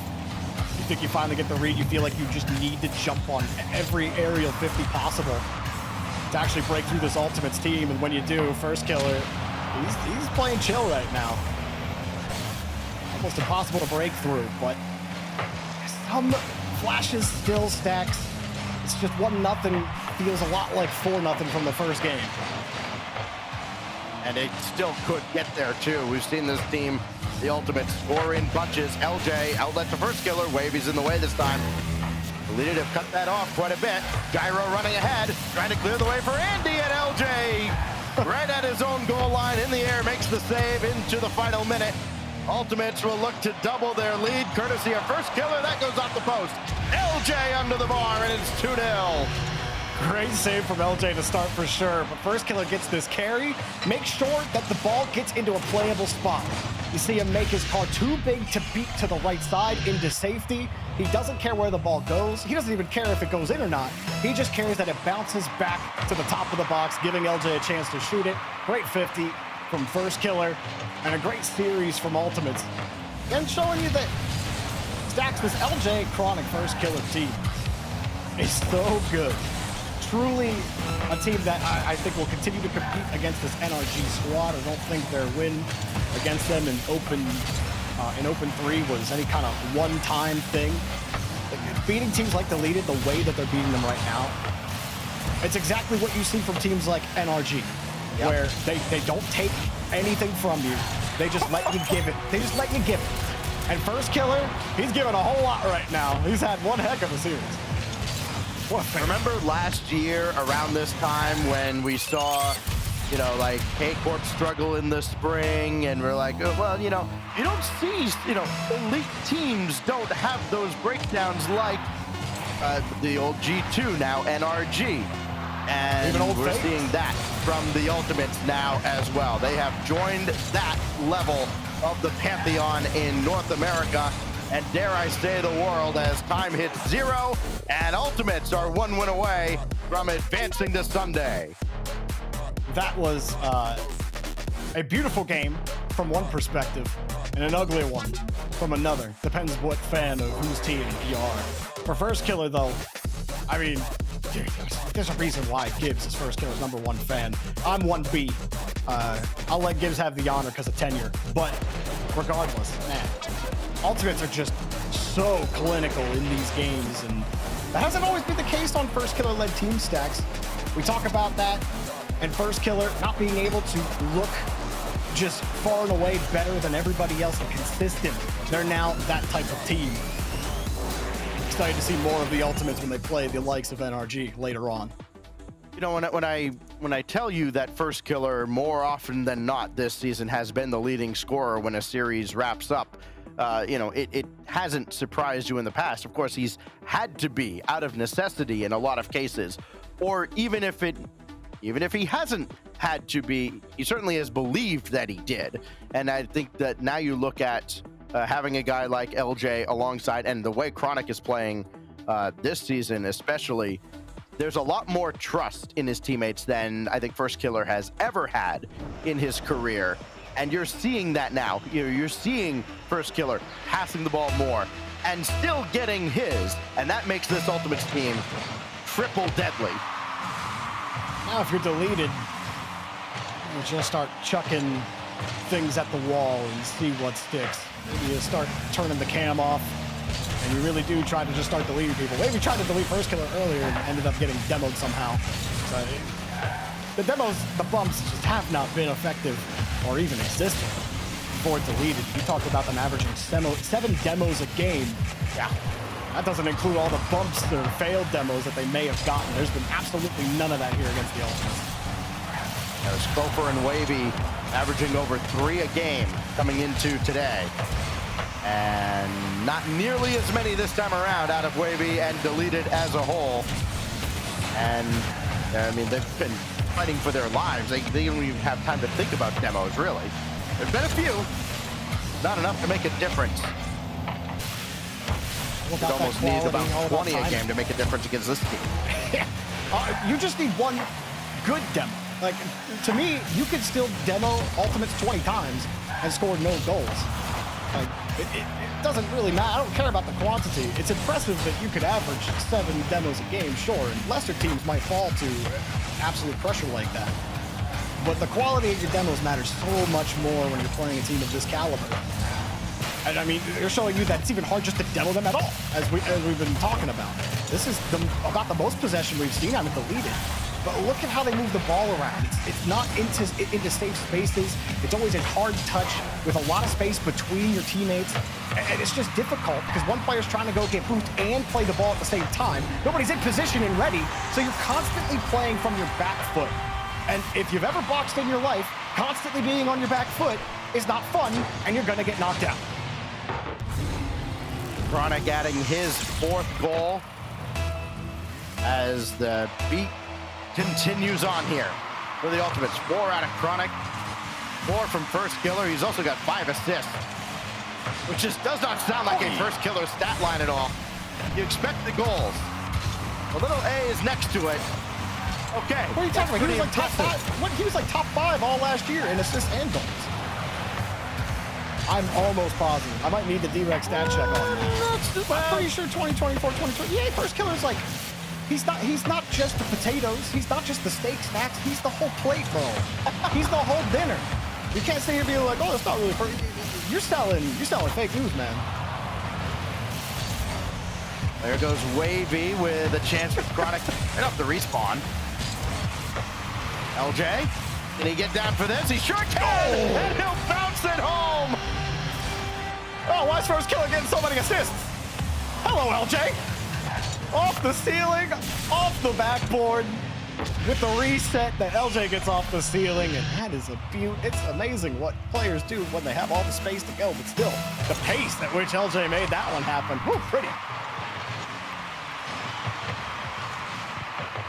It's just when you see this team firing like this, you go, how did this team end up in the lower bracket? And that might be a statement of just how good the new Space Station Gaming is.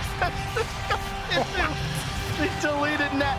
I think the last time it touched an Ultimates player had to be right here. Yeah, it was. Oh no. That started with a team bump too. Wavy bumped Andy back into position. And then he's like, oh crap, LJ's here. Wavy's like, oh no, I gotta avoid LJ. Wait, I'm getting bumped by my own team again. And the ball's in our net. When it rains, it pours, and all stacks absolutely flooded. And I don't think there's any way to drain it for deleted. Dominant performance through and through. And at this point, I don't know what else to talk about. Yeah. This has been, again, you're looking for signs of weakness if you're the underdog, right? Like, you've got a team down in the lower bracket. You're like, okay, what can we rely on? Nothing. Ultimates gave deleted absolutely nothing to draw any hope or inspiration from. You had the very early goal in game 2, and that has been the only goal in this series for deleted gaming. The JV perfect sweep, at least if the scoreline here holds. I mean, it's still something like the journey that First Killer's been on throughout the years. I think I talk about it more than Gibbs at this point, but like he doesn't have to carry the whole game anymore. It's amazing to see the Ultimates really come to form after they added LJ, an absolute threat to be the top dog in North America. And like you said, with how dominant they look in this game, makes you a little more excited to watch this new Space Station team as well. The top of North America shaping up to be a really fun one to watch. Well, we will see that team very shortly. Minute 8 left here. Another 5 spot dropped by the Ultimates. They scored 5 in game 1, and they've still got a minute to do even more damage here. LJ tried to get the flip reset, and there's no mercy being shown at all by the Ultimates. They're not just Kind of going, all right, yeah, let's take the foot off the gas now. He's got killer in his name, Nope. Let's get as many as we can. Let's put direct to work here throughout the rest of this series. Pop one up for LJ. There's no way he can actually get around on this, is there? No, as Andy sends it away. Pinch out, just a little slow on the follow-up. That little play right there has kind of encapsulated the lead its whole series. Not close, pretty far away. The rest of the tournament, Ultimates, no doubt, have their sights set it far past NA Open 4. I'm thinking about that embarrassment that K-Corp handed to them, not just them, but K-Corp embarrassed everybody in Birmingham. No doubt they want another crack at it. And First Killer, Chronic, and LJ, it's just another step on the ladder on the journey to Raleigh. They're looking great so far at the start of the day. 11, 13, 16 to 1. This series for the Ultimates. And a little exclamation point put on at the end. The only question now, will they be afforded a 7th? First Killer in the way, spikes it down, and the Ultimates sweep their way into Championship Sunday. I can't really derive anything from that match and say, like, this is the reason why Ultimates will, you know, beat NRG or not lose to Space Station this time. Because I got absolutely nothing about weaknesses or anything from that. Ultimates looked like they were playing 2 ranked tiers above in that series, and, well, that's just how it goes, Stacks. Easy 4-0. Next up. Yeah, and next up will be the loser of one of our next couple of series here. It still feels weird mentioning that this team is in the lower bracket. I think they've taken all of that personally here as the Ultimates score early and score often and outscore Deleted Gaming 16 to 1 in a 4-0 sweep.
There's a reason they don't call them clean bikes, am I right? Yeah. Because it's dirt bike. Gas stations. Whew. You gotta start at the top and work your way down. You want me to do yours next? Oh, you're from Oklahoma. They have to fill the silence. The bathroom code's 9914. Progressive can't protect you from becoming your parents, but we can protect your home and auto when you bundle with us. Look at this hot rodder!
A systematic annihilation of Deleted Gaming here. The Ultimates put up 16 goals, only allowed 1 in 4 games. The series was basically over as soon as Game 3 started there. The Ultimates looking in peak form going into Championship Sunday. I'm joined by Chronic. First time I'm getting to talk to you, Chronic, since Birmingham. I'm really curious.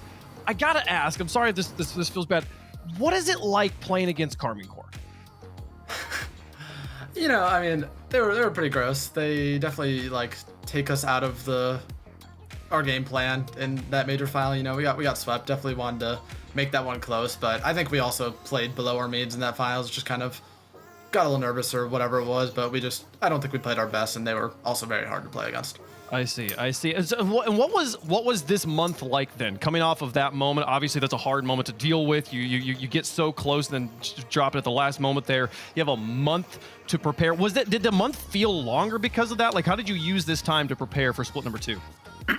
The break was pretty nice. I mean, we talked a lot after our loss to them, kind of knew what we wanted to fix going into the split, so just tried to implement that into our scrums and practice and improve for this split and hopefully make the major and do well there again. I appreciate that. Well, I'm curious, for you, if you could wave a magic wand and change all of esports, what's the right balance between prep time and tournament time? Do you like having these longer breaks? Yeah, I do. I think the longer breaks are nice, even just to like chill and take a little break from the game, not play or have to worry about Rlcs for a little bit. I think it's pretty nice. For sure. Well, it obviously paid off here. You guys looked in peak form today. Tomorrow, you will face the loser of Genji versus NRG. Who do you want to beat first thing on Championship Sunday? I don't really care who we play. I would assume NRG win that series, but Genji have looked good so far, so maybe they could pull off an upset. Awesome stuff. Well, hey, Chronic, I don't want to take any more of your time. Thanks so much for taking the time to talk with us. Congratulations on the win. Thank you. All right, the Ultimates are through to Championship Sunday. Deleted Gaming will make their exit here. We will see them play in open number 5. I mean, wait. So I'm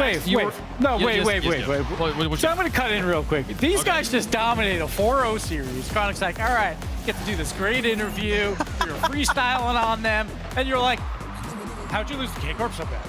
Like, that's I know. what is that? Chronic's coming in, and he's like, I want to celebrate this victory. We're looking great. And you're just like, nah, we got to go back and talk about you got dumpster. No. Okay, I wanted to ask. You're right. My apologies to all the Ultimates fans out there. It's a disrespect. I mean, but what am I gonna do? Turn around and be like, yeah. So tell me about goal number 13 you scored against Deleted here.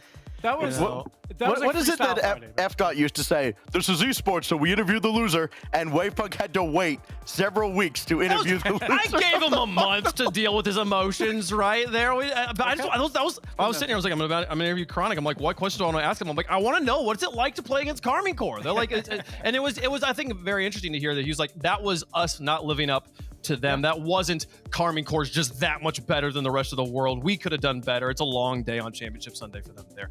But yeah, a pretty impressive win here. And interesting to hear from him, Stacks, how he appreciates the longer break. And it definitely shows off if this is how good they're playing after a month-long break. Yeah, they lived up to expectations today. He goes off for 6 goals, 4 assists. LJ had 6. First Killer goes 4 and 7. Yeah, you mentioned it. Just a systematic annihilation. And if anybody was looking for a sign of weakness from this team, like, okay, you get the high of competing on the world, or on the international stage in the grand finals to, okay, now you're playing back in your little NA sandbox. No, there's no let off the gas at all.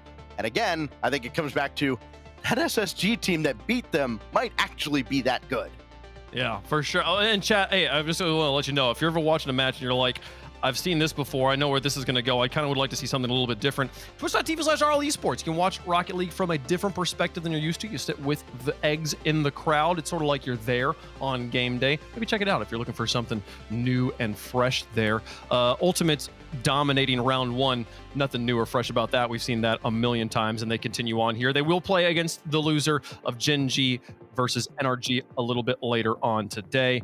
We'll see them play tomorrow on Championship Sunday. 2 more matches to go here for our Saturday gameplay. We'll see Genji versus NRG. We're just talking about that to close out the day. But before then, it's time for those Complexity fans I was talking about earlier. They're going to be taking on Space Station Gaming. Fascinating way that this bracket works out here, Gibbs. We had a few roster changes we were talking about earlier. We had a match.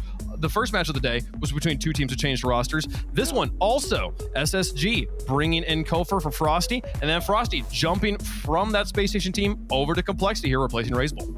And let's not forget a little beef between Frosty and Kofer as well. Frosty, when he was back on Energy, was like the one pro I don't want to see make it to the Rlcs is Kofer as well. So not only does he want to beat his former team to prove that he's better, but he also, has a little bit of a small rivalry there as well. So we'll see how it all plays out for Complexity. It was one of those things where we don't know the full story. Maybe they were looking to make a move. Razebull also wanted to go back to Sam. So they get a very talented player like in Frosty, though, to complement this team where they were considered the third best in North America. They were technically the NA 4 seed through Split 1, but they're looking fantastic. They look good again here. A commanded win versus 9 lives to make it to the 2-0 round, now into the upper bracket quarterfinals. But going up against Space Station, the hype is off the charts, Stacks, for Space Station. The 2 times they qualified, they made at least top 4 through Split 1. Everyone expects them to do the same here. Yeah, for Space Station, adding a guy like Kofer is quite impressive when you look at, when you have to let a player of the caliber of Frosty go, because he's a very, very strong player. You go, okay, you have to add somebody that's at least as good. And what has been the difference so far between those two? Frosty scored a couple of goals so far this weekend. Kofer scored 10. And again, single-handedly outscored Ultimates earlier in the weekend when they beat them in 4 games. So when you're looking at immediate impact and trying to make a value judgment of, okay, where should the hype be? Well, all eyes are going to be on Kofer. All eyes on Kofer as well as Frosty, the 2 new players coming to the rosters. How do they do in their first main event appearance here? Let us know in chat who you think is going to win. We'll let you know who we think is going to win up here. Stacks, who's your pick? My pick here is, again, I go to that matchup of Kofer and Frosty, and, you have me pick one. I pick Kofer, and I pick SSG. Okay. We've been waiting a long time to have, another team to enter the upper echelon of North American Rocket League, and I think Space Station has the chance to do that. I don't know if it'll happen this weekend, but I think it happens over time, and I think Space Station is the better team today, so I'm picking that. Okay, I'm also picking Space Station here. I think it is maybe narrowly a better upgrade for Space Station, but again, it's gonna wait to be seen. These are new players, and how they're gonna settle in over time is gonna be the question. You got to play the matches to get that settling underway. So let's make it happen here, folks. Space Station, the clear favorite on this one on the desk as well as in the chat, but it is not going to be as one-sided as that result might make it seem here, folks. Space Station on one side, Complexity on the other. Let's play some Rocket League.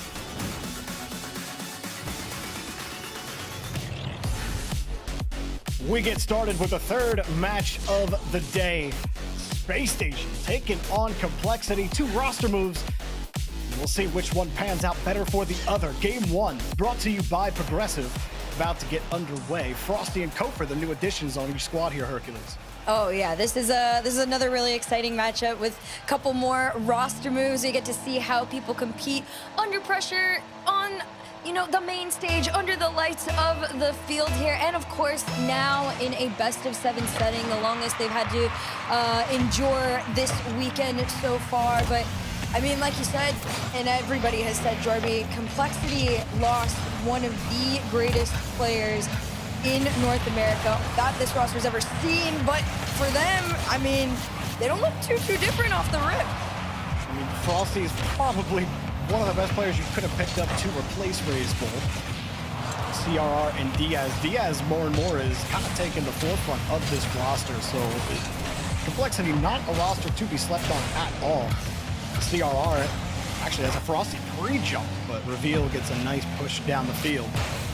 For Space Station, the most impressive thing for Kofer is where he's sitting at the top of stat lines across the board. He was last split 2nd in goals per game. He was number 1 in shot percentage in North America. and also pretty high up on that list when it comes to shots per game. So he's an integral part of the offense, and that just helps Scribbles and company do that much more as they pick up the first goal. I mean, it's just high shooting percentages all the way around for this team, right? The fact that the ball even got into the half so quickly, great shout for SSG, but Scrib getting the double off the back, putting his foot down, letting Complexity know this is not a free game whatsoever. They are still themselves a mechanical. And Kofor with a shot of his own off that backboard. CRR, a little bit of a better save. Race to this ball, gets beat out by Reveal. Takes his time. Kofor behind him to try and follow, but Scrib's the one to go up next. Was the lurk down and the patience from Kofor that gives SSG their second goal. Scribbles does a great job. Look at him get the reset and fly past that first defender, and then the drop down. Easy does it for Kofor there. Scribbles is doing so much at the start of this game. That's exactly how Space Station 1 has started. Scribbles probably more of a backseater for Space Station when Frosty was on this team. But with Frosty gone, Frosty, a notorious cutter of the rotation when he was on this Space Station team. CRR ended up letting go of the ball there. Now, might be able to see a little bit more of Scribbles' action with Kofor, not just on the ball, but also loving those demos. He averaged 3 demos a game last split, which was best for first in North America. So there's lots of things to like about that Space Station roster for sure. 2 minutes into this one, a couple resets forward. It's pretty much just been a nice attempt of shots towards this net for SSG. They've had a lot of control in this one of the fewer moments that Complexity's been able to break out. Diaz tried to slow it off, but Reveal better read off this. CRR past 1, too slow. Those Scribbles up to Reveal. Reveal enough to make them double, but not on target. Unfortunate, but good patience. And Space Station, I mean, they just honestly look like the more cohesive and cleaner team. Gotten those clean chances. It just comes off of Scribbles playing a really great solo effort on that first goal that he had with good control and pace. And then that second one, again, utilizing his mechanics off the backboard. He's been the X factor in game number 1 by and large for Space Station. Now, all Space Station have to do is lock them down. Diaz faking the touch, couldn't really do much more. Maybe a chance for CRR. He's got lead on the ball, wins the next 50, beats Scrib on it. That one has to be on target, but denied by Reveal. A pot shot that has no chance of going in. Scrib had no boost. Diaz trying to shake him off the ball. Frosty underneath, but it rolls up the wall and keeps safety for Space Station. A desperate try there from Complexity to find a goal, and they came away empty. That is some top 4 defense. Reveal and Scribbles both were in that top 4 for the end of the qualifiers here. And now, on the flip side, trying to take another shot off this one, but Space Station defensively are one of the better teams right now across North America, and it is showing for good reason. Minute 23 on the clock, though. Reveal just trying to dead ball this one. Everybody from Complexity has thrown themselves at this ball and finally will force themselves through Frosty to put Complexity out onto the board. You know, we mentioned the stats of Space Station and Kofor, what he's bringing to this team. But Frosty also near the top in a lot of those same categories. Frosty in that goals per game, clicked it up, I believe he was like top 5 at the very least. Actually, not top 5 in the goals per game, but up there in the assists per game shot percentage. He took more shots than anybody else per game last split. That makes sense. You watch Frosty play, he loves to be on the ball. He loves to be making plays with his mechanics. He wants to be the guy. That's what he tried to be on Space Station a lot of times. I think for Frosty, his growth on this team has to be a little more team-oriented and a little more disciplined in rotation. And if he can find that, I think he'll find CRR and Diaz extremely valuable teammates. Complexity have been able to hang on to the ball this last minute. It's just actually getting this on frame will be the difficult part. CRR there, and will give you a little bit of consistency. Diaz dives back with no boost. Hanging up high, gets the demo. Complexity, though, could not find a way in. Frosty's shot off and away. Space Station hanging on to the lead. We got 18 seconds to find something here, and here comes Reveal just bodying this ball to keep it out from going towards his net. A good clear here gives a little bit of room, but it's immediately pinballed back. Scribbles taking his time, 4 seconds on the clock here in the air, pass over to CRR, enough to work with towards the backboard. Can he sneak it in? We'll see. Frosty up, takes his time, has the flick, doesn't get to use it. Reveal will kill it, and Space Station will win 2-1. Very good look from Scribbles and Space Station here early on. Scribbles helps get those 2 early goals, and then what you didn't see and what plagued Space Station all last split, discipline in their rotation. They put in Kofer, who is much more disciplined in the box than Frosty was, and you get great defense. He gets 6 saves. Kofer didn't even have to make any saves. It was all Reveal and Scribbles getting it done, and that was after some good pressure there at the end from Complexity. So, tough one. And it's a tough spot for Complexity to be in right now, Hercules. You know, you didn't want to get rid of Ray's Bull. Just life circumstances and how life goes for a player living overseas ends up that you have to make a move, and now you have to kind of like rebuild some synergy. CRR and Ray's Bull have played together for such a long time, and with Diaz as well. I mean, this is an interesting roster, not just from a gameplay standpoint, but also from a personality and nationality standpoint. And how do you make those things fit together and build that synergy as a team? This is something Complexity is struggling with as well, the things you don't see on the field. Yeah, this is a really, again, it was one of the more interesting moves because it was out of the control of the 2 other teammates, right? CRR and Diaz didn't really have a choice. You're not going to force somebody to stay where they aren't happy.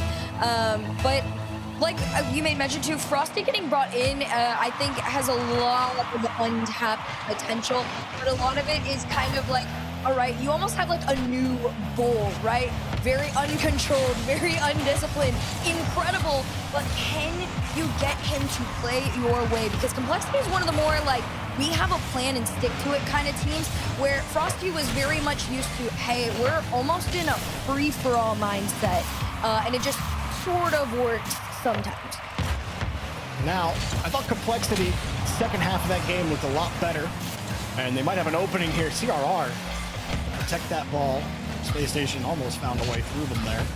Good job from CRR. A bit of a bump. Reveal's having trouble getting back, but Complexity are having trouble actually getting this ball out of their own half. Frosty with a nice catch, misses the flick. That's not good because Reveal's got the shot, and not a good shot either. Easy for CRR to make the save. Complexity get another 50.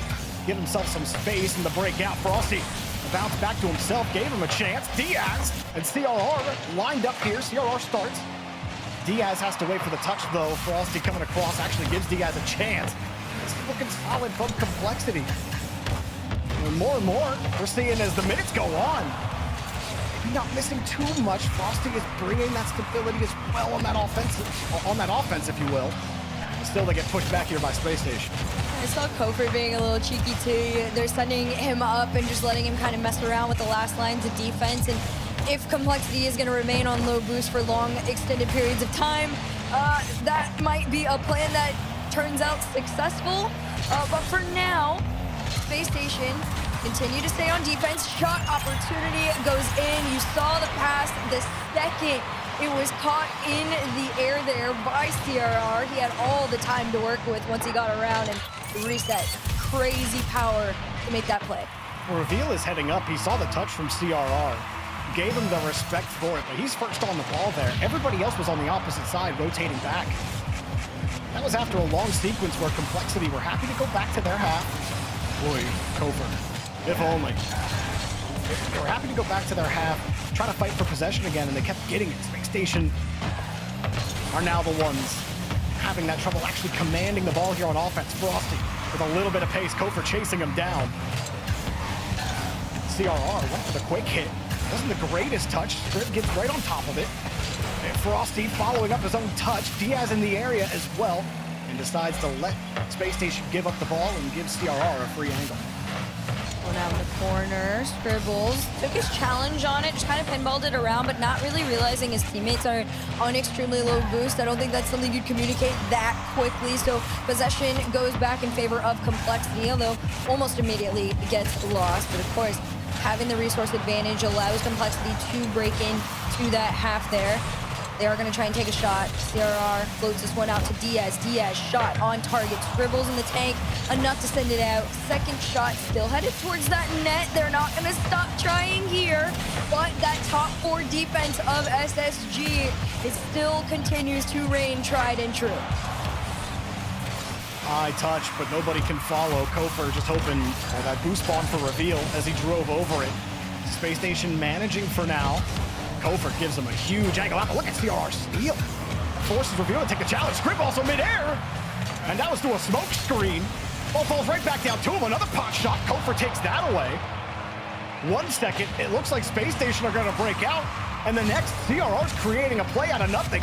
Now Space Station, Kofer trying to give it back to Scrib, but Scrib landed in the corner. No passing play, no offense for Space Station as Frosty chucks it downfield. And Complexity starting to lose that composure on offense as Space Station trying to get possession of this one, and a nice little back touch there from Kofer. Give Reveal a chance at it. Love the way Space Station are seeing that rotation, but they still can't get the ball away from Complexity. Off camera, CRR's getting demos. Diaz steals the ball away. Everyone getting bunched up, but Kofer gets another solid touch. There's been several here, Hercules, where Kofer stops the bleeding quickly enough to help the rest of his team get boosted up and get back on offense. But someone's got to touch the ball here. Yeah, there's no follow-up that's coming in quick enough for this to turn into an actual play. It's like you said, it's more like you're doing something to stop the bleeding, but are you actually healing your wound? And right now the answer is no. Kofer low boost sends this down, maybe, and yes, the answer is yes. It's not a maybe. Space Station have tied up the game 34 seconds into this. Yeah, Kofer got vertical. He started, that ball didn't have a lot of height on it. Boost straight up into it. It doesn't get away from him. It's a great touch to follow up on it. You saw Diaz. He's going up. He doesn't have any boost. And when you're trying to go up with no momentum, you got no boost, good luck winning that 50. Kofer showing his value, and Diaz unfortunately couldn't create any there as Space Station slowly turned the table on Complexity in this game. Frosty got bumped out of the way. Scrib could buy time. Kofer needed it. He was on the opposite side of the midfield. Diaz, though, comes down with it. CRR right with him in stride, picking up every single pad, trying to find a bumper, a demo, or anything. But now Frosty's left to defend against Kofer. No boost. An easy stop. Maybe headed to OT unless Scrib can create a little bit of magic. 50 goes right down to Frosty. Frosty wants to play ball. Nope, they do not. Scrib decides we're going to overtime. They'll play ball, but they'll play ball in a much more high-pressure situation. 1 goal ends it all right here. Frosty over to Diaz. Pops this one up. CRR tried to get the beat on reveal, but he won't. Instead, it drops down almost to Kofer, but Diaz caught a catch-out. Oh, and the demo! That nasty, but CRR, he played as far back third as he possibly could, and that is a corrective mistake on Complexity's defense that I'm loving to see, because sometimes they get caught out in the worst possible time. As pass, reveal somehow comes away with the save. Frosty tries to use the mech. CRR was hoping for a different 50. Recorrects himself. That's a great adjustment from CRR. Steals the boost. Drop off to Diaz. He gets bumped out of the way. Just when you think, again, Complexity, they're holding on to the midfield. Diaz opens the case, but Frosty approaches the play too quickly, and he ends up taking himself out of the equation. Reveal going downfield, but there's no ball. Scrib loses to Diaz. Reveal turns quickly into it. Diaz flips it away from him, and the shot's too weak. Scrib comes up with an easy save. Diaz underneath back to CRR. Wins the touch, but Frosty, there's too much in front of him to take the risk. He would have ran into Scrib, and who knows what would have happened. Space Station get the clear. Oh my gosh, the amount of pressure that is just building between the two of these teams too, Jorby, it's just high, and it's intensified with every second. Scrib around 1, CRR to slow it down, and at all points in time, both of these teams usually have 2 players with resources, and 1 person is nearing 10 or below. That one dangerously across the net here. 1 up. Kofer's gonna try, but CRR has the time and the space. Dribbles is up next. Nope, he's gonna get past 1. Reveal's gonna send it out. Diaz sees the opportunity, and it's in. This all started with Frosty off this replay right before it. Frosty runs right past the entire Space Station rotation, steals the boost and the ball, drops the ball off to a fully boosted CRR, who is now just playing the ball past a boostless Kofer. That's who Frosty stole the boost from. And then you saw how it tied up his 2 teammates. Scrib and Reveal get caught on the near wall together, and that makes it easy. CRR knows, oh, all I have to do is just sit behind this ball and wait for one of you to cough it up, because I know you're not going to follow it up. And what happens? They cough it up. Diaz is right there and finds the backside of the rotation and the center of Space Station's net. And this team with Frosty, I have to say, Frosty has found himself some more discipline on this CRR Diaz roster. It's one of my biggest criticisms of him when he played for Space Station. But I've seen the discipline out of him in game number 2. It helps give Complexity a win here. CRR playing well as well at the top of the scoreboard. 3 saves and 2 assists, 6 shots. Man, it's all over the place. I'm sure there also was a conversation had, when Frosty was in contention for this spot, amongst others, that, they said, hey man, we feel like you could slot in very, very well, right? You have comparability to Raze Bull as far as, how intensive you play, how mechanical you are. However, we are very composed. CRR and Diaz and Raze Bull back when they were a trio. One of the most solid teams out there as far as, again, you got a game plan, you stick to it. There is no veering off and having, the Frosty show. This is Complexity, and to see Frosty almost maturing in a way a little bit on this team is really showing, hey, there is a world where Complexity, holds their top 4 contention because of what Frosty is bringing to the table now. CRR's touch quality today has been excellent, and definitely the biggest factor for me for Complexity. Plays where you thought Space Station were gonna break out, and CRR just stops it dead in its tracks with a perfect controlling touch. That's where CRR at his best, man. He's just so deadly like that. And now he's got a complement of Diaz and Frosty with him to help take advantage of that as CRR. Look at that. Perfect touch to follow it up. You couldn't ask for much better in a tight spot, sitting on the near wall, and you catch it like that and get the follow-up 50? That's stability. Going off the backboard, a little scrimmed redirect on back, straight into the hands of SSG though. It's Scribbles. Sends it to Reveal. Minute into this one, we are scoreless. Demos on the back ends, attempted passes towards an open net. It's a little bit of an awkward shot just because Complexity was completely low on boost in that moment, and SSG recognized it. They just set the ball upfield and are continuing to try and play this one touch at a time. The script gets sent down into the corner once again. Complexity playing a very patient and composed defensive line. Diaz takes the space. Not the greatest follow-up touch though. Bounces away from him. Luckily for him, he's got some backup high on the back wall. Frosty actually gets a follow-up 50 there as well. Complexity get to set it up. Diaz forces Kofer to absolutely smash that ball, and he does, but still free ball. Diaz, he cut in. That ball had a little too much height on it. His initial position, I thought he's going straight up for it. They got a shot, but he was just a little in on the angle. Frosty picks up a demo. Diaz holding the ball. CRR playing the tight angle, but no 50 comes his way, and Space Station break back out.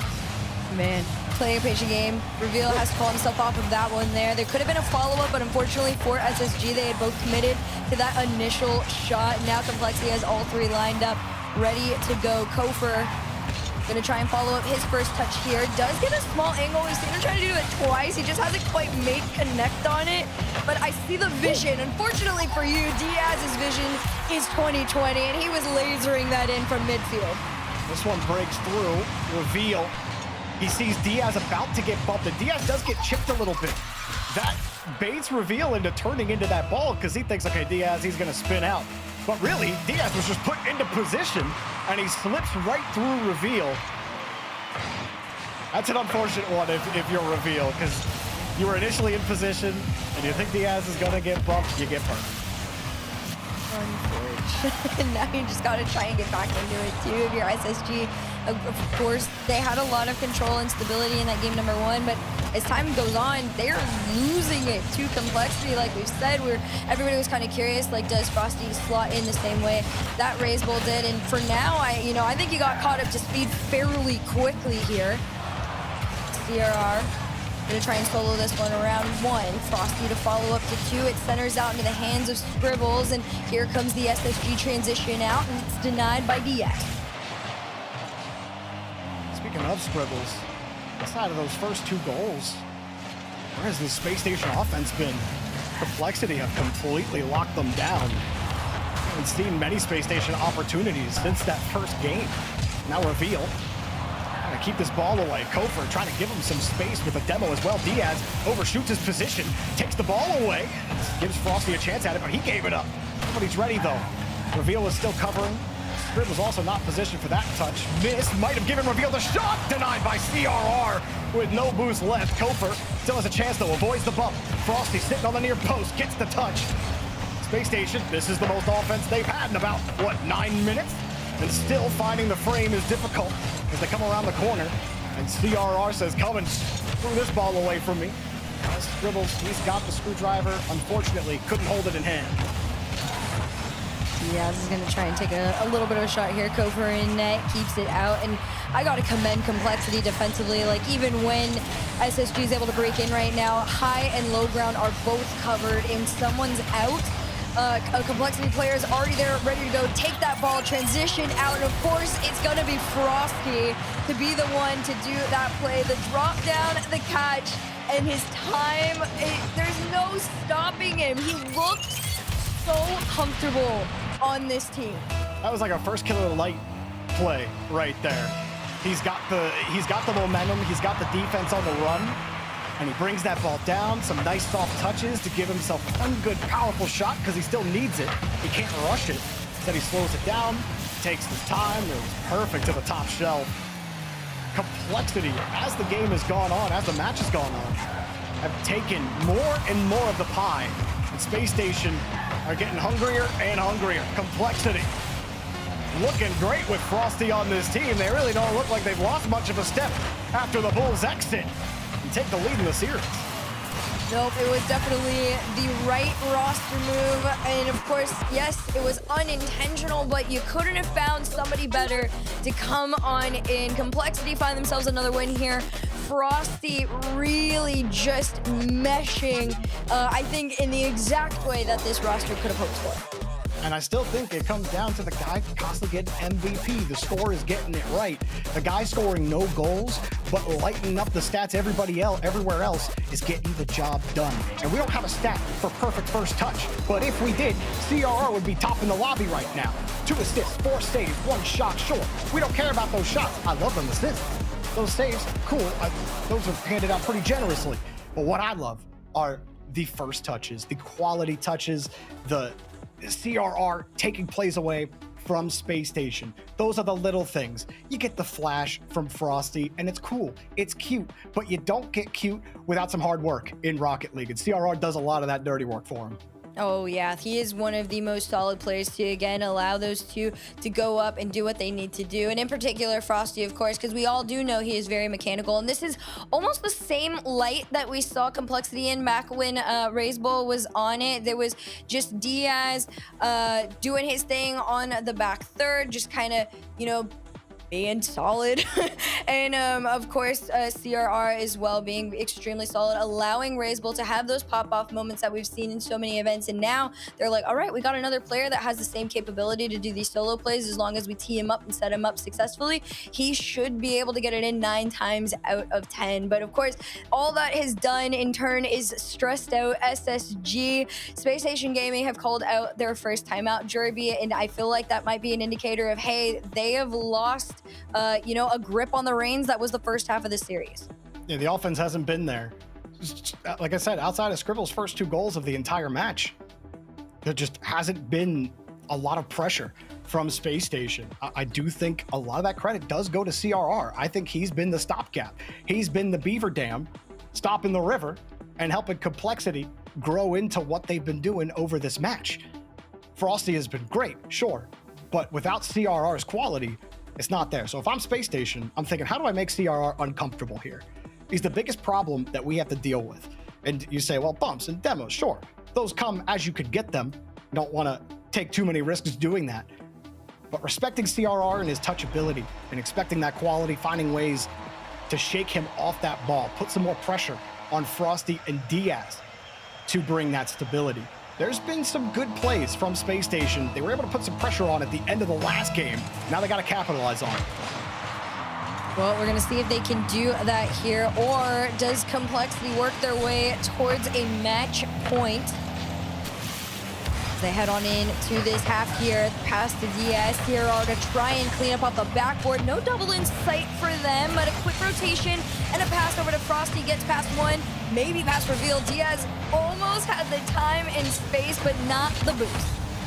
Jordan Diaz gets bumped off that corner boost. A good 50 for Kofor to handle. Again, right there. The touch from Diaz gives CRR a chance. Frosty gets the 50, and Complexity cleared away. Not just forcing the 50 for the sake of it, trying to get that ball back into free space. That shows Diaz's growth as well as a player. Complexity growing quite well. Frosty trying for the bump. He had to really stretch for that one. Scribble avoid him easily.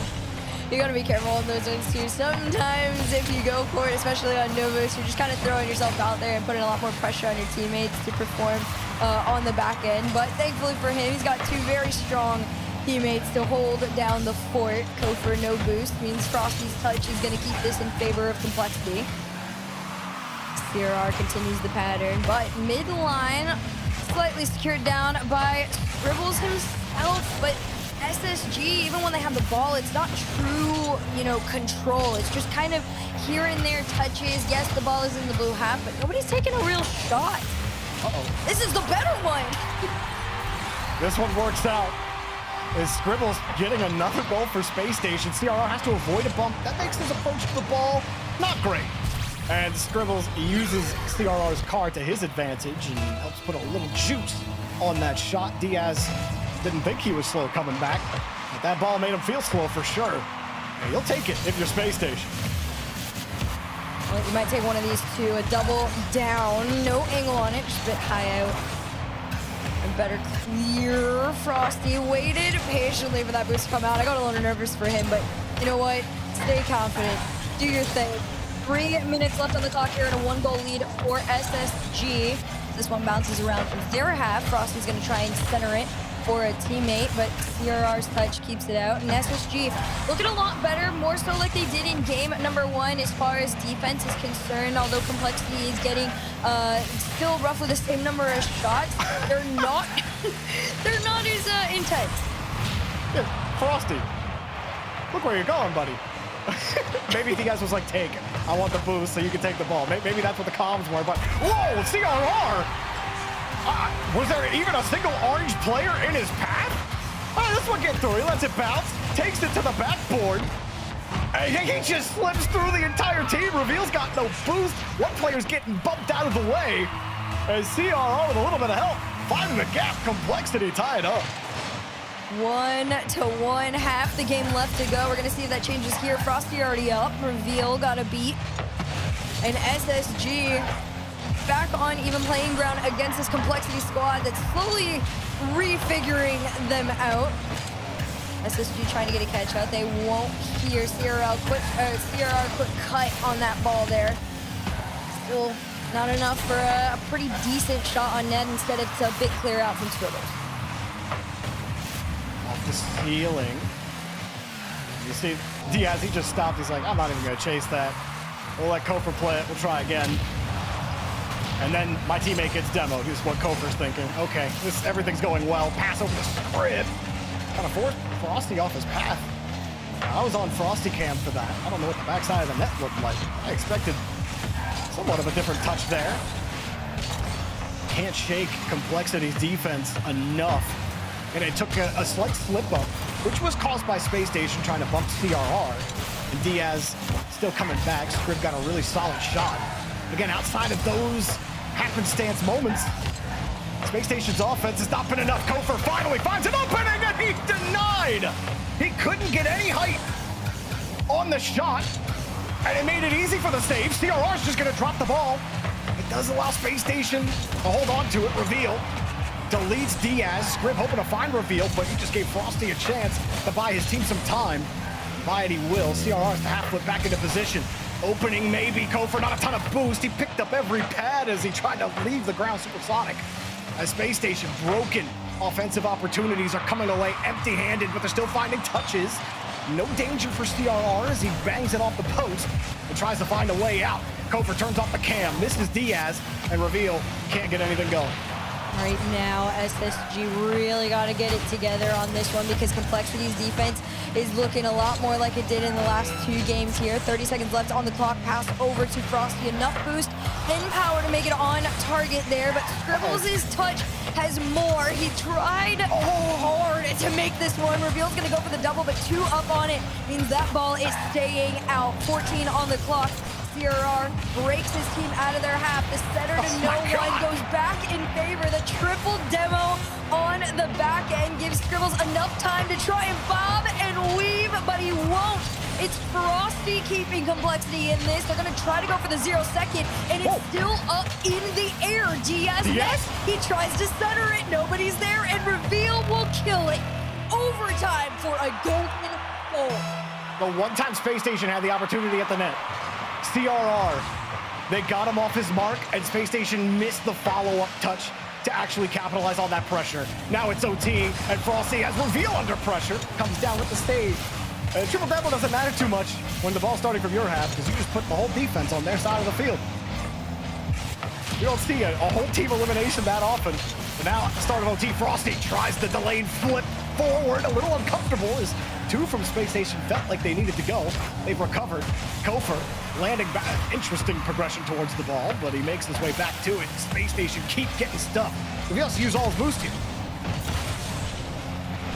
Right now, SSG look like they're almost able to get out of their half. They do here, and then immediately get sent back running. Kofor's in a race. The back pass to the back wall might actually be dangerous as Diaz is over 1 demoed off for his efforts. And 1 minute into this OT, SSG are putting up their fight. It's a chance for Space Station to stabilize. Kofor, the full tank, had the 50 from Reveal, but too long to try to get that lined up on his nose. Scrib gets a good bounce, fakes it. But nobody was in the area. Reveal was behind Diaz with no boost. Didn't like it. Couldn't go. Kofor forces the 50. But again, you're having to contend with that. CRR moves the ball around, gets a bump on top of it. Frosty sees the space, takes it, reset. Uncomfortable for Complexity. An opening! Diaz gets closed on. Kofor found the save. Frosty just trying to win the touch. Says no to the rule 1 on the wall, and it's bombed downfield. Space Station want a little bit of space, want a little bit of relief, but Complexity, they don't want to give it at all. Absolutely not. They just want to turn this into a high-pressure cooker, and Space Station is stressing on win. That bomb is going to go off. Diaz into the corner up next. Challenge on Reveal is successful. Kofor slow, 2 on 1. Scribbles is just desperately trying to get a clear out, but instead, SSG keep playing to the corner and losing control of this ball. Diaz, past 1. Can he double around? Another, he does, but this one has to waterfall in. CRR, no chance. It's denied off Kofor's car, but that's not going to stop them here. Diaz to the ground, on target in the corner, but every time has been denied. That was such a good shot from Diaz. This Space Station won't let him in on that one either. CRR, no chance at a follow-up. Reveal with no boost. Frosty holding the ball. Diaz is getting harassed by Reveal on the back end. And he's got a full tank of boost. Diaz gets to get the catch as well. So all that harassment didn't matter. As Frosty, gotta be careful. No problem. CRR's there to help you out, but now you're in some trouble as Scrib had to avoid a demo. And that avoidance just didn't let him get the controlling touch he wanted. Frosty had to dive back. Diaz, a bit uncomfortable there. CRR only about 30 in the tank, hoping Frosty can find a touch. Diaz wants to go downfield. CRR takes it himself. Diaz waiting for a 50, but he'll never get one as Reveal takes it again, and Space Station trying to reload. Musty, a little weak, but Kofor add a little strength, and Frosty takes the ball away. He's still going, no Musty of his own. Instead, it's just off the sidewall, but no boost means no power to center it back. And Diaz tried to send it towards that net, but everything has been wide. The desperation to try and put anything on target is being clearly shown by Complexity right now. Diaz, another corner play here, sent off by Kofor. Space Station's doing a much better job of winning these challenges in these corners here. CRR knows Diaz was there, took the shot for himself anyway, and Scribbles is the one to take it off. Space Station, that's a good touch from Kofor, and a great response from Complexity to take him out of the play. Otherwise, Kofer had an angle out, maybe could have set something up for Space Station. CRR, it's a heavy touch. He goes for the bump instead. Space Station finding ways to get behind the ball. Still, Frosty could be the X factor as revealed. Pops it up hard to Kofer. Kofer off the bar. No goal.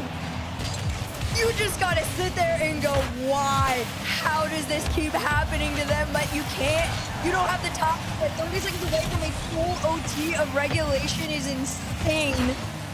And you know whoever takes this one is going to be on a high. Frosty down to CRR, back over to Frosty. The crossbar pinball around. Complexity gets her match point. A little slip, a little slap.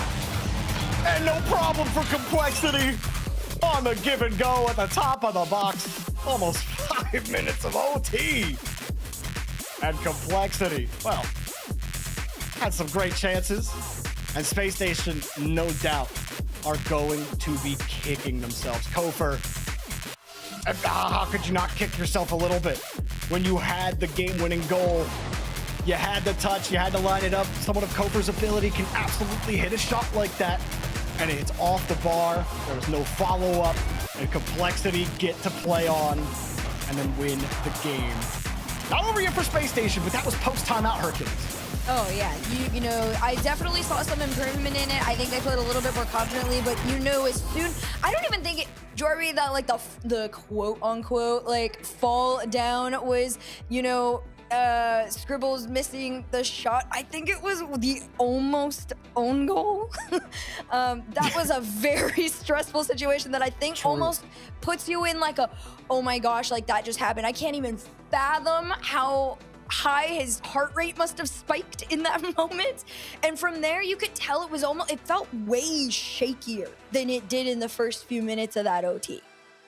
Yeah, I mean, Space Station, again, it's like they get one step right, then Complexity kicks them back to neutral, and then they get flung full reverse. And it just doesn't seem like they could get those consistent touches. Complexity are playing a better game right now. The score lines have been close. The overtime was long. But if you asked me, like, was anyone dominant in that game? And it was Complexity. Complexity had the better pressure. Because sure, Space Station able to hold the ball sometimes, but you're not able to starve out Complexity.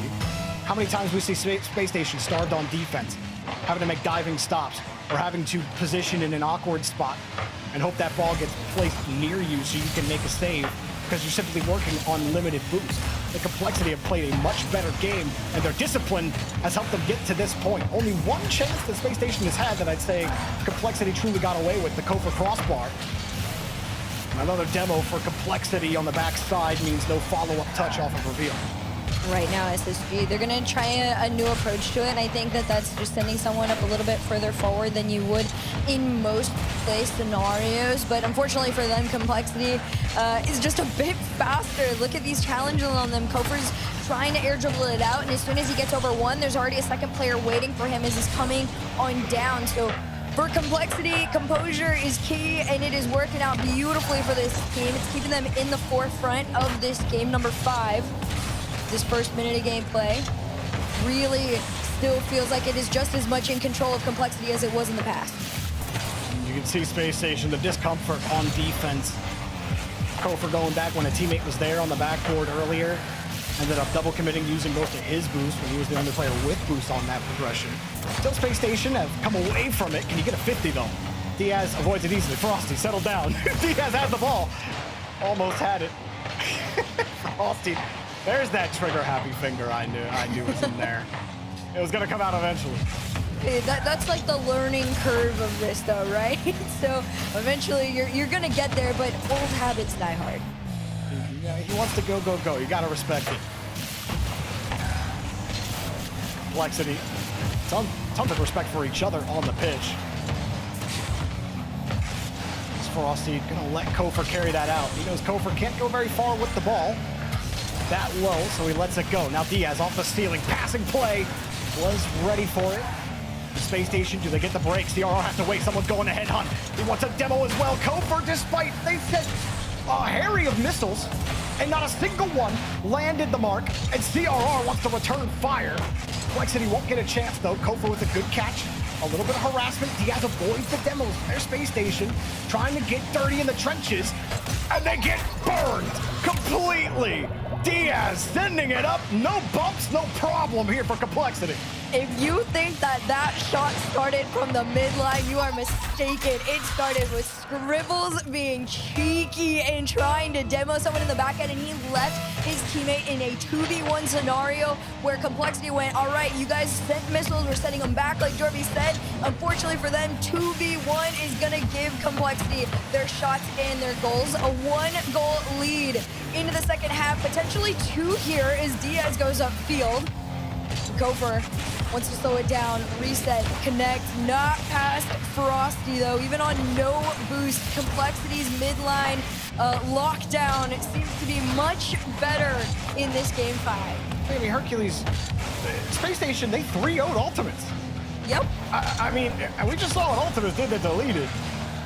Rest in peace. Fair enough. But like, what Complexity are doing now is these tough games, these 1-goal games, I mean, NRG fans, or XG2 and NRG fans know it well, is that the team can just be up 1 goal, but never look like it is just 1 goal. And Complexity have made it look like this several times against Space Station, for sure.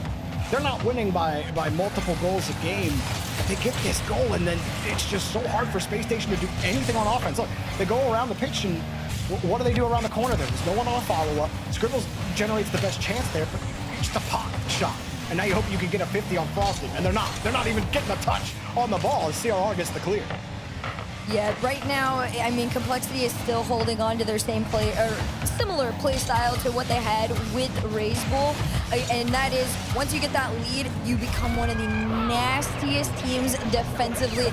Also, can we just talk about why this goal felt like it was truly in slow motion? That's because CRR wave dash hit the brakes and didn't go anywhere. Thinking, oh yeah, here you go, wave dash. This ball's gonna be with pace towards the box. No, he just stops. The ball doesn't move. It was absolutely slow-mo. CRR is disgusting today. If he could play like that every day, Complexity would be right up there with NRG for competing for the top of North America. The problem is CRR doesn't play like this every game. But if he did, man, it'd be hard to shake this Complexity team off of any team you put them up against. That's the difference, I suppose, as CRR still works towards that consistency.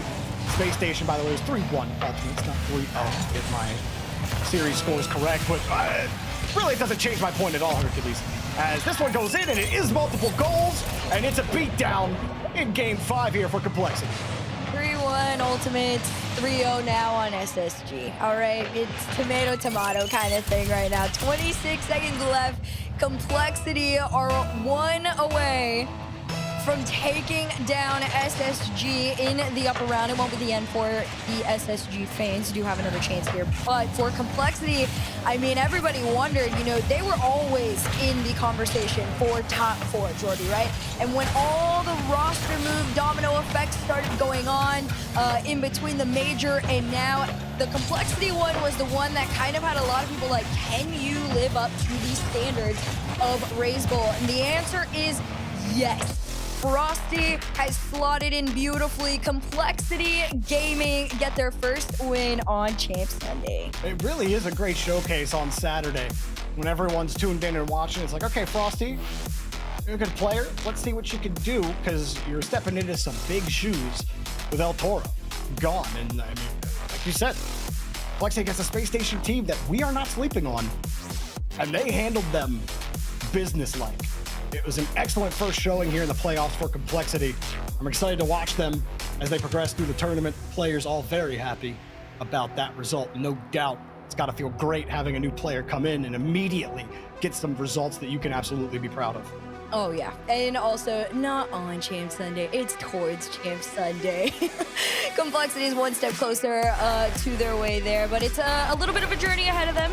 But for now, it is 1 foot in the right direction. Unfortunately for SSG, though, a little bit rougher of a start here in your playoffs, but not bad overall. We've got more Rocket League coming up for you guys right after this.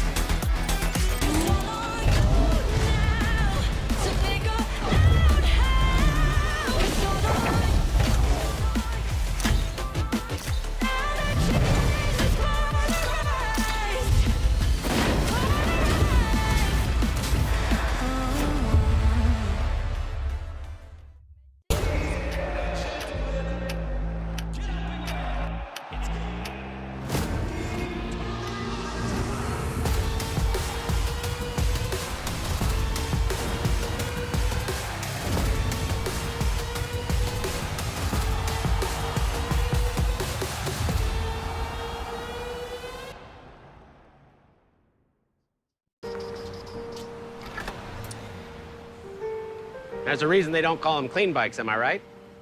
Yeah. Because it's dirt bike. Gas stations. Whew.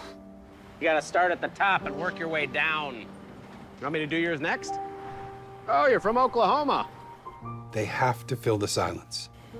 The bathroom code's 9914. Progressive can't protect you from becoming your parents, but we can protect your home and auto when you bundle with us. Look at this hot rodder!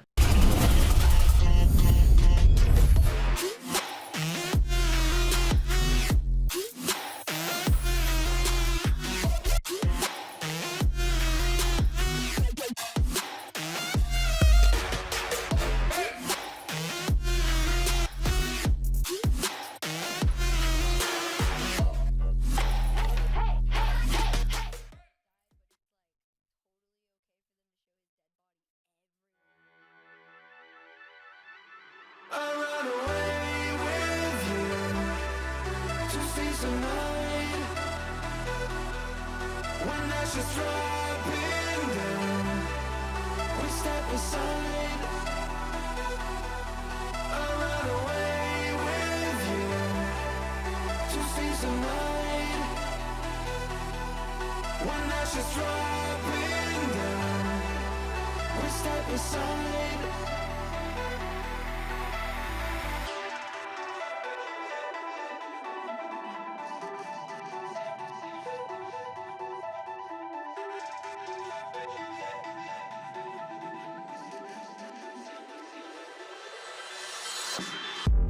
Smoke is scanning to the sky. You can't believe your senses. You think you've seen it all until you open your eyes. I never wanna be alone. This place is cursed. I want you to never leave my side. I run away with you to see some light. When ashes dropping down, we step aside. We dream of feeling something. I want you. I know we both escape to lose the ground.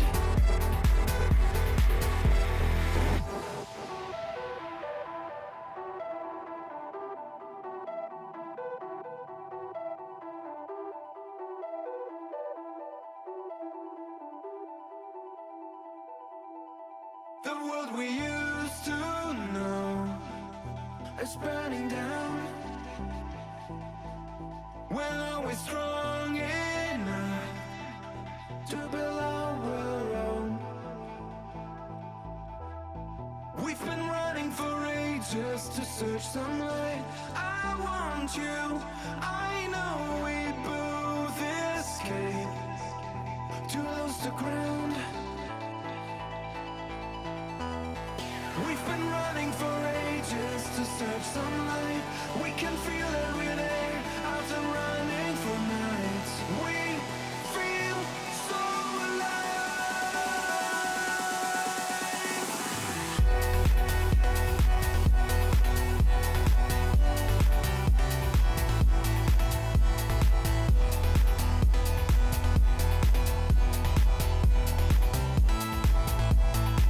I run away with you to see some light.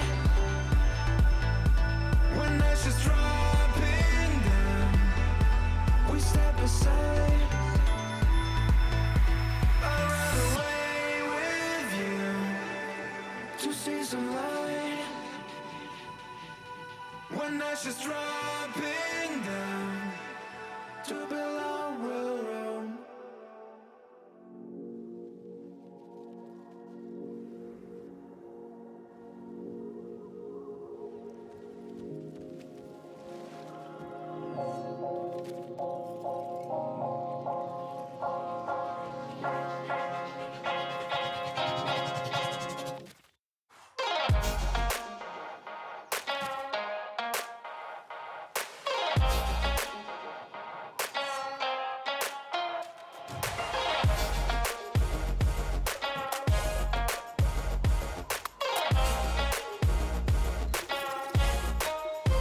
The full desk predicted SSG to take this one down. Chat had them as a favorite, 81%. Complexity said, "Oh, that's really cute of you. We're gonna take this one down."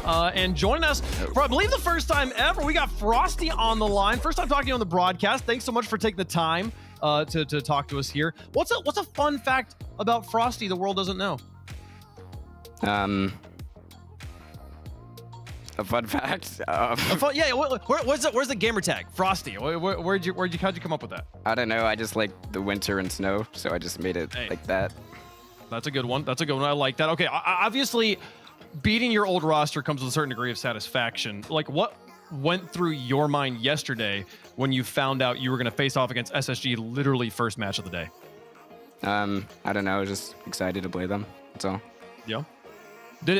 Was there an extra edge there for you, or was it just like another match? No, it was just normal series. That's all. Well, you guys came out strong in that series there. What's it been like settling into Complexity? How have they been treating you? It's been great. They're all great, especially Brand. He's a great coach, and the other two, Diaz is a little interesting, but they're all great. I love that. Well, hey, congratulations on the win. We'll get to see you play on Championship Sunday. Quickly, before I let you go here, Gen G versus NRG is coming up next. Who do you think's got this one? You think Gen G can do it? No. No? Energy like 4-1. Okay. I appreciate it. Clean and to the point. Frosty, thanks so much for taking the time to talk with us. Good luck tomorrow. Yep, thank you.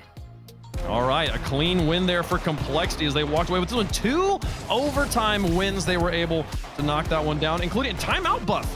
Gibbs, not been a thing today. Gibbs? Well, I'm here. Wait, Punk, don't you worry about it. Frosty, how's he slotting in on this roster? He's looking pretty good. But man, CRR, to me, was the entire thing that made it work. And Frosty, in his interview, I love how he's got a whole blanket wrapped around him.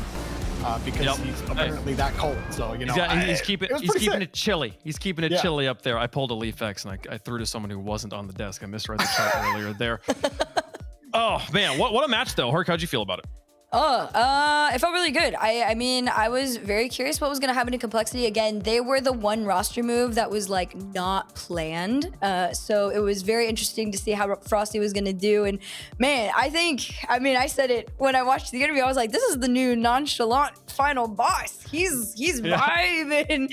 And I'm curious if like he's the same way on the field. I guess he kind of is in a way, but he slotted in beautifully. And I'm excited to see how the rest of the split unfolds for this team. Yeah, they called him Frosty out there because he's got that ice here, Jorby. The guy was absolutely strong. Great plays from them. I mean, and what was a close series? You needed ice against this SSG roster. None of the games more than a 2-goal deficit until Game 5 there, where Complexity was able to kind of put it away on this one. But how'd you feel about the SSG lineup? I mean, we're seeing for the first time with Kofor in the main event.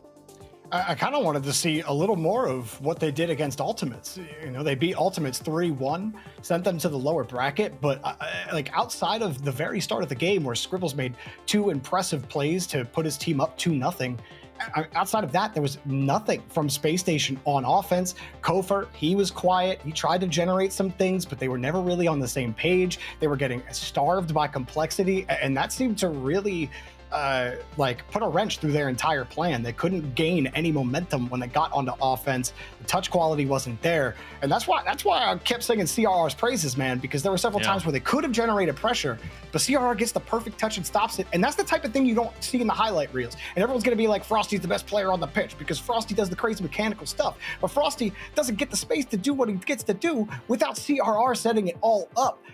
And if CRR could play like that every single time, I'm telling you, they would compete to be the best in North America. They'd be right there with NRG if CRR could be that consistent. I don't know if he can be or not, though, because he falls, he goes up. So Complexity, I still got the question mark on you, but Frosty, he looks great. Well, we'll see Complexity play the winner of the first match of the day tomorrow, the Ultimates, who are taking on the loser of the match we're about to see here on the day. The last one of the day, Gen G, Mobile One Racing, taking on NRG, #1 team in the region by most power rankings here. Gen G picking up the most exciting roster move of the split break here, Herc. We're going to see Justin on the pitch with Gen G here for the first time. There has been so much talk and almost discourse around this roster move. You either love it or you hate it. There really isn't an in-between right now. Justin back on Rebellion. Didn't quite find the success everybody thought that he would with Two-Piece and Parth. And, well, he replaced somebody who had just started to find success with Cheese and Magic Bear. And unfortunately for Rlcs, they decided that after the major, Justin was the move to get them a little bit further in results than they had found in the last 2 years or so. So this will be a really interesting one. I think, you know, the point of this move, right, is to beat teams like NRG. So this is going to be a very big indicator of where this team kind of is at. I don't think they've had a ton of time to get to where they need to be, but I do think it is going to kind of put a bar at people's expectations for what Justin, well, who's not here, can do. He was like, I don't know if I actually do want to come play this one. Oh, he's got his Slurpee. He's ready to hydration. go. Ready to go. I mean, this is Justin is a player you bring in when you want to win, when you want to knock the top dogs in the region off. I mean, Justin literally back in the day brought on to NRG, not to try and figure out how to beat North America. NRG was already doing that. They brought on Justin to beat Europe, who had been undefeated for so long. They weren't able to quite get it done in the World Championship that season, but he did score the best goal of all time in the process of losing that World Championship. So now here on Gen G, going up against NRG, former organization he used to represent. And a lot of question marks around this NRG roster right now for me, Jorby. I mean, they had a 11 grand final streak, 12 grand final streak. Man, it's crazy that the number's that high. I can't remember which one it is. But they've now missed 2 in a row. 2 starts to become a pattern here. Really important matchup, I feel like, for NRG here to get back on that #1 undisputed train that they were on for so long here. They've got to come out strong here to begin open number 4. Yeah, because teams keep making moves to try to get there. Ultimates were the first to really do it in this region, and I think that I love this Gen G roster move. I've been a big fan of Magic Bear for a very long time. I think he has been sneaky good. He's fallen under the radar in a lot of games that Gen G plays, but he was the stabilizing force on this team, and he still is. Everybody finally realized how good this guy was last split when he made Birmingham. Everyone's like, wait, Magic Bear's that guy. And finally, people are on board with it. Now you paired him with Justin. You're taking the pressure off of Cheese. Cheese, who is very streaky offensively, and you pair him with Justin, who's extremely consistent and, again, led North America in goals per game just last split. This guy has been playing for so long, and he's still playing at a high level. If you watch Justin play the game, he is playing the best he has ever played. Just because the results aren't there doesn't mean that individual ability isn't. And now he's on a team that can truly threaten here, and I love this matchup right now. It's proving grounds here for Gen G. Chat, let us know who you think is going to win in the Progressive Fan Vote. #NRG, #GGM1. Let us know who you think. We'll let you know who we think up here. Back and forth. I mean, arguments being made for both sides. I do feel like, Jorby, this is NRG is the favorite on paper. But yes, man, maybe the least favorite for NRG in a long time against anyone other than the Ultimate. Yeah, you can't ever count out NRG. You know me, one of the biggest Beast Mode fans out there. However, I got to go with some legacy here. Give me Gen G. I got Gen G taking down NRG here. It will continue. The rest of NA get better as NRG try to figure out how to stop all these teams from adapting against them. We're going to watch Justin. Full potential unlocked right here. Ooh, full potential off the rip in the playoffs. Okay, I'm a Gen G believer. I'm a Gen G lover, but I'm starting to try and become more realistic, and I do think NRG takes this one. However, it's going to be a little close, and the bar is going to be set very high for Gen G from here out. Okay. I mean, I'm just gonna roll with my boy Frosty on this one. I was like, you think Gen G can do it? He's like, no. I'm not gonna lie, that kind of got me too. That was fine. 4-1. They get one game here. Yeah, NRG. I do think they are the clear favorite. If there's ever been a time for Gen G to prove them wrong, it is right now.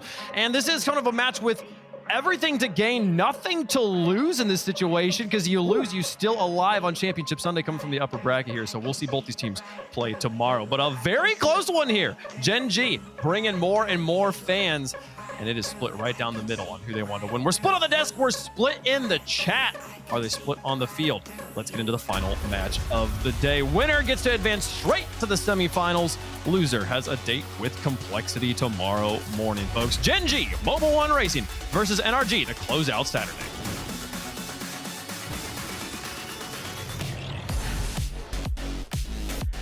There are some players who, when they change their stripes, everybody takes notice.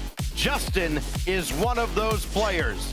Game 1 brought to you by Progressive on Manfield Night as Justin takes the field for Gen G against NRG.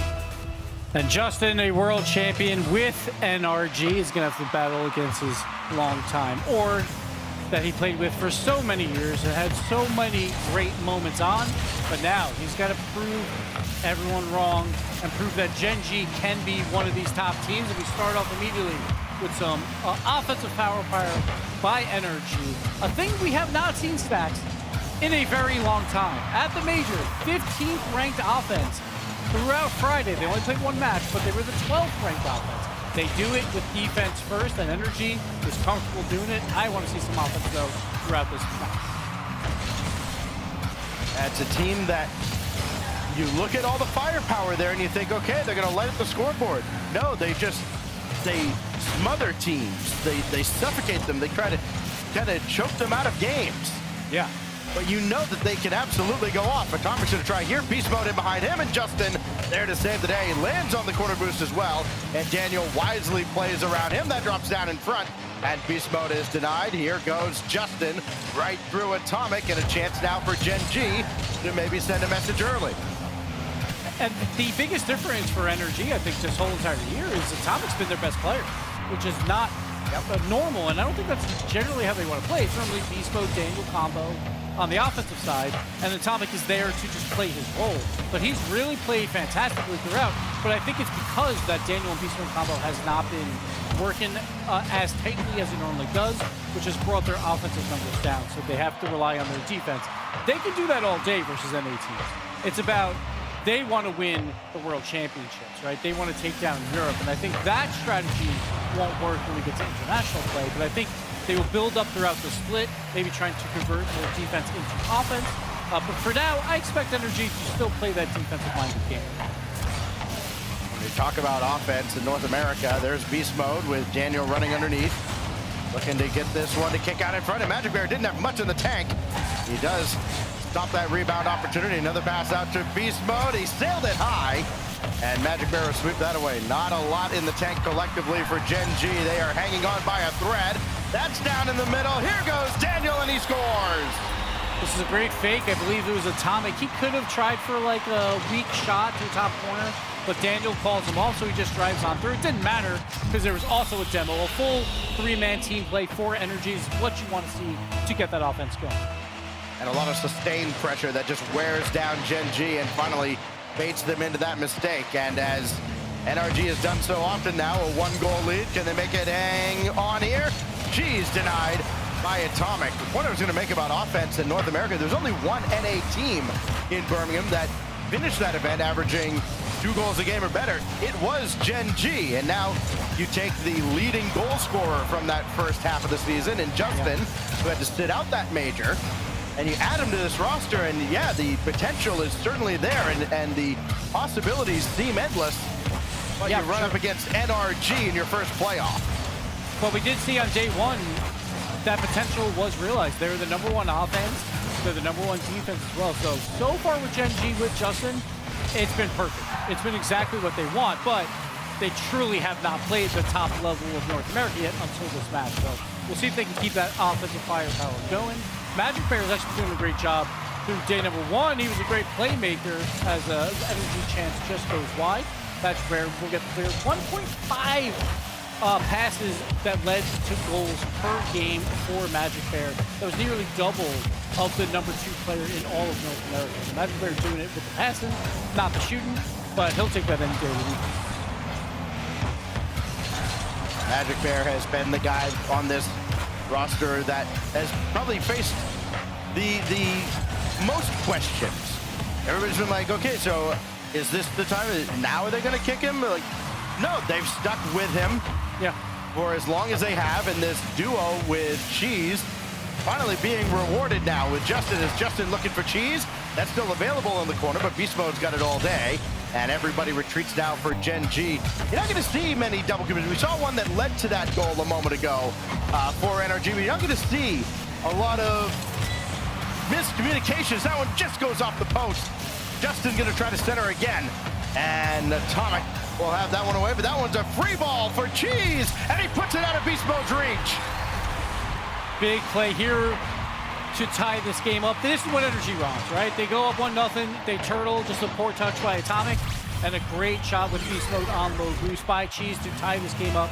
Gen G has to keep these low-scoring games close. They have to capitalize when they can, and also make Energy uncomfortable. Like, so far this game, they haven't had to do it until that last minute of action where they were on offense for so long, so that was great to see. But now, he's tied up, 20 on the clock. All comes down to decisions now and split-second ones at that. Justin indirect around Daniel. Beast Mode looking back for Daniel, and that goes right to Magic Bear. Maybe caught Daniel just a bit off guard, and now in the final 10 seconds of regulation, Gen G might try to steal one here. Cheese blocked by Daniel. Justin has Magic Bear way back in midfield. He was retreating with nothing in the tank. Beast Mode gets nudged, and we go to overtime. It was a big one for both teams. I don't think either has been tested yet throughout this tournament. They both want to begin on a great foot. Obviously, for the underdog, you want them to take it for their morale, but for NRG, they're like, we just want to get the job done, right? We want to speed run this, like that for us, the interview. Just get the job done, low-scoring games, 4 games, let's call it a day, quick overtimes. So, we'll see if NRG can do it. Get some bump plays coming out, but Beast Mode now has the ball with a lot of space. Going off the ceiling, the Magic Bear just floating on defense using his entire tank. Great defensive play by him, but NRG with control, double commit, Magic Bear, great control over Beast Mode, gets demoed out. Daniel will get the catch. And we're playing a little midfield game, a little infield pass in there with Atomic. And NRG's finding space all of a sudden. Beast Mode gets a little space, Daniel had a little bit of space, and see if they can capitalize.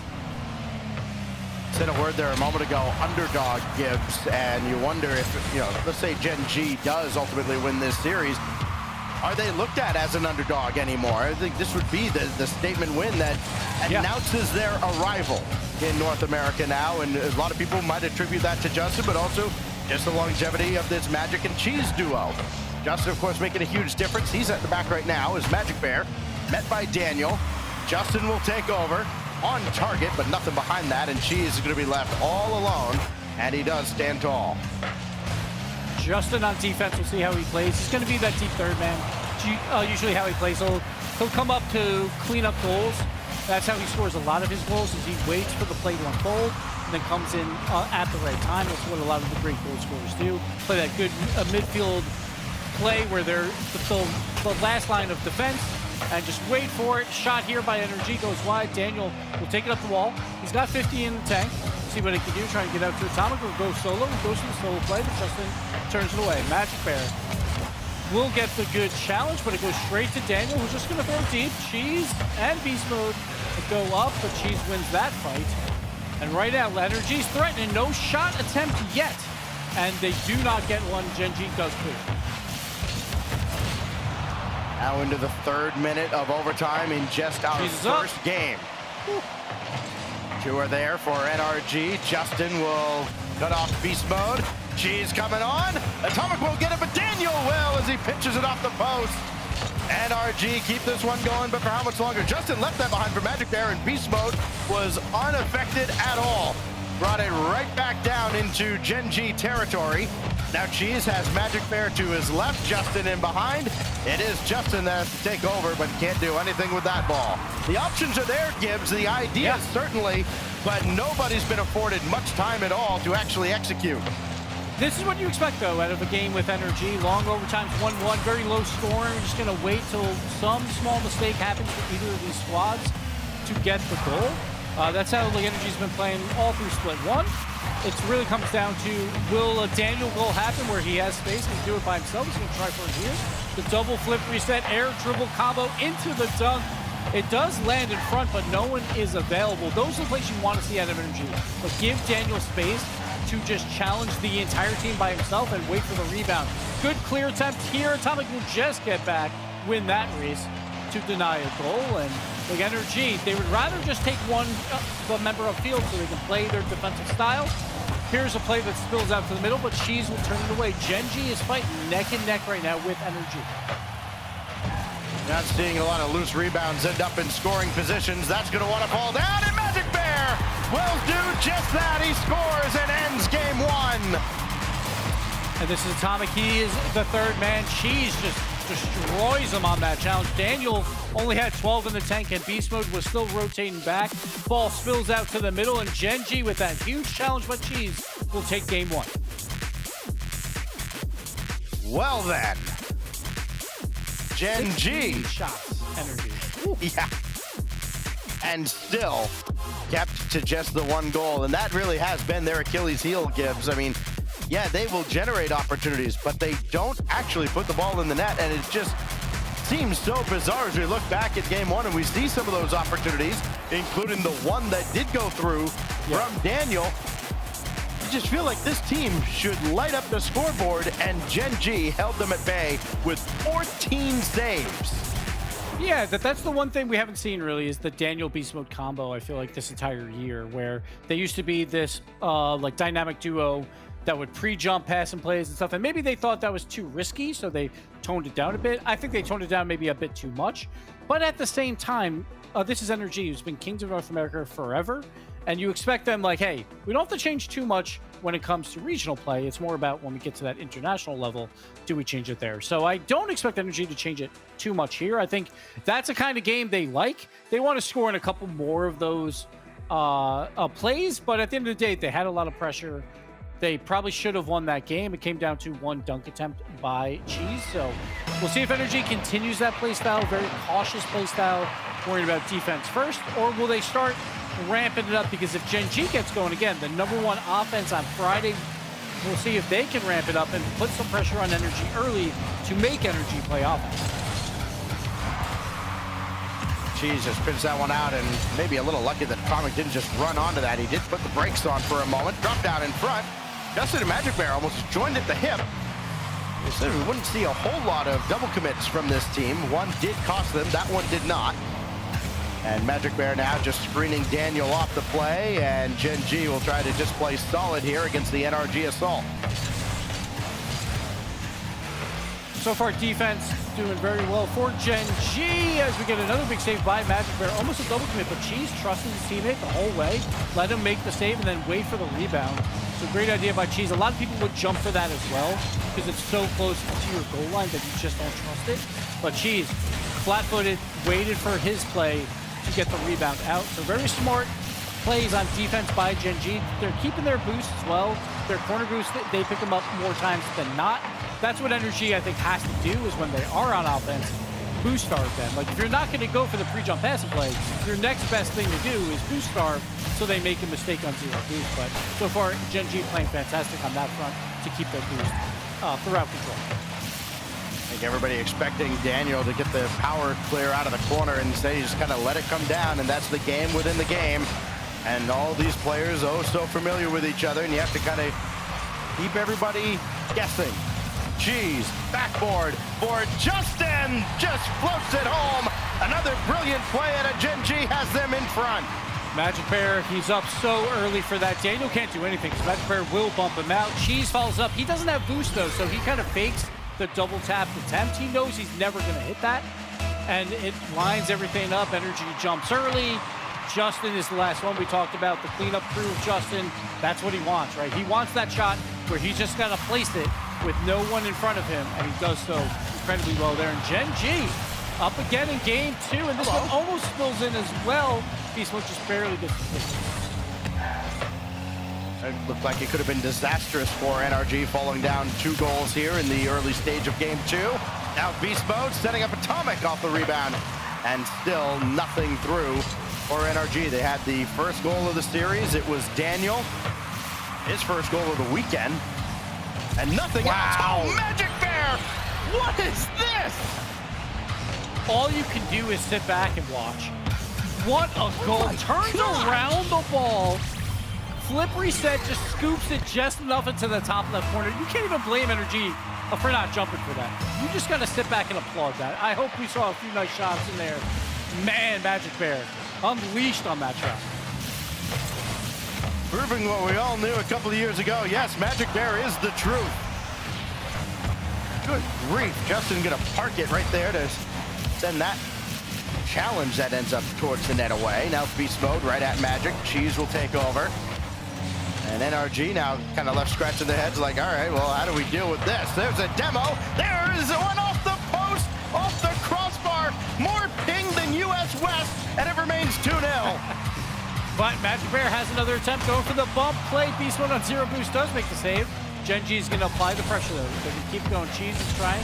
Ooh, Beast Mode, great fake to control that into his own corner with under boost to get out of that scary spot. And NRG, we talked about it, like if they go down early, they got to find a way to play offense. And now here's one of those games. Let's see what NRG does. Daniel does well to relieve the pressure just a little bit, but still Magic Bear bringing it right back in. Beast mode at Atomic. There's nothing else forward though for NRG. Atomic will try to create here, and he does! Wow. Oh my!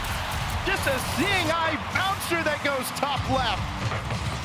I should have seen this again. Zero boost, the flip, that's his only angle. Justin is facing the wrong direction, not expecting it. Atomic. What a shot. That is so incredibly hard on zero boost. Just to time that flip perfectly. Gets the angle, the bounce shot to throw off one of the best goal line defenders in the history of Rocket League. To at least bring this into one. Atomic again with another shot, but this time Justin makes the save. Like a little indecisiveness from Gen G following up that kickoff.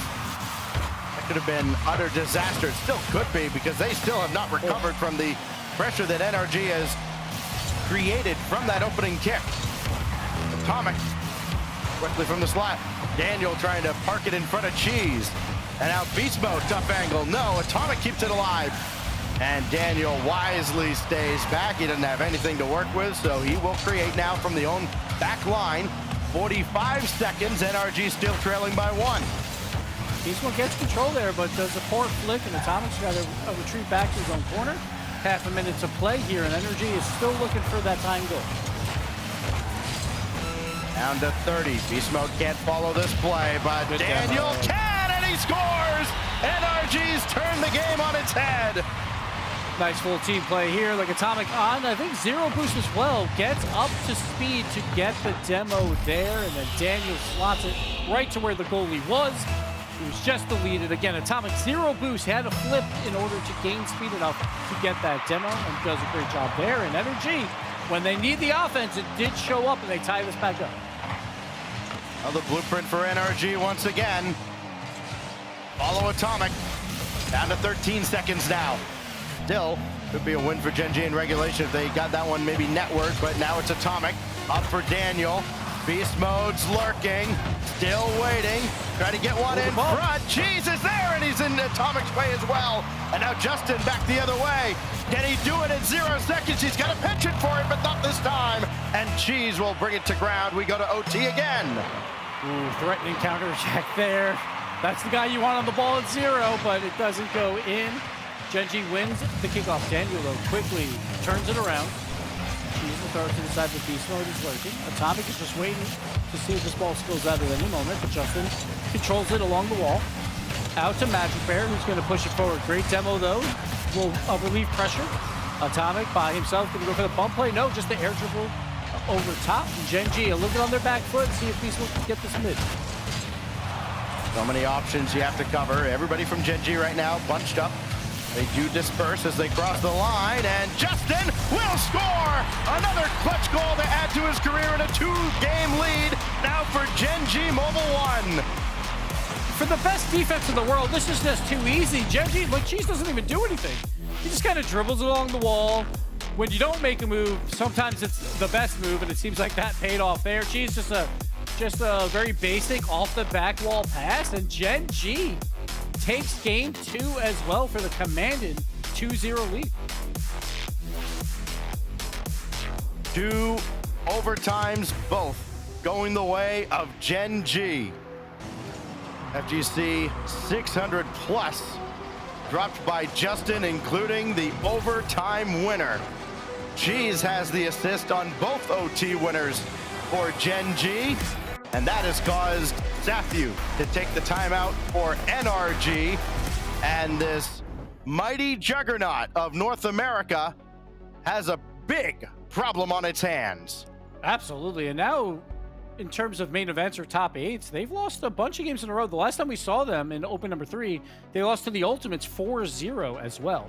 And then obviously lost to them in international play. So, like, NRG, they're slowly slipping down the list. They're still at number 1 for most people, but doubt is starting to creep into everyone's minds. It's like, is NRG the top dog still? And so far, we see with Gen G, what they're doing, huge overtime moments to take the first 2 games. They could put NRG down into that lower bracket and move on. And again, the loser of this match, it's a tough lower bracket. You play the Ultimates. We saw them earlier today. Ultimates looked amazing. And we know that the Ultimates were the kings of North America, at least in international play back in Birmingham, making it to the grand final. So you do not want to be in that lower bracket. You know, one thing we would see at times in the very, very early days of the RLCS is teams almost experiencing success fatigue, right? Like, you fight so hard to reach the World Championship. If you win it, great. And then, like, that entire offseason, the several months after that, were very lackluster for those teams. You know, we saw it with Flipside. It seemed like they couldn't get out of their own way, and then they eventually figured it out again.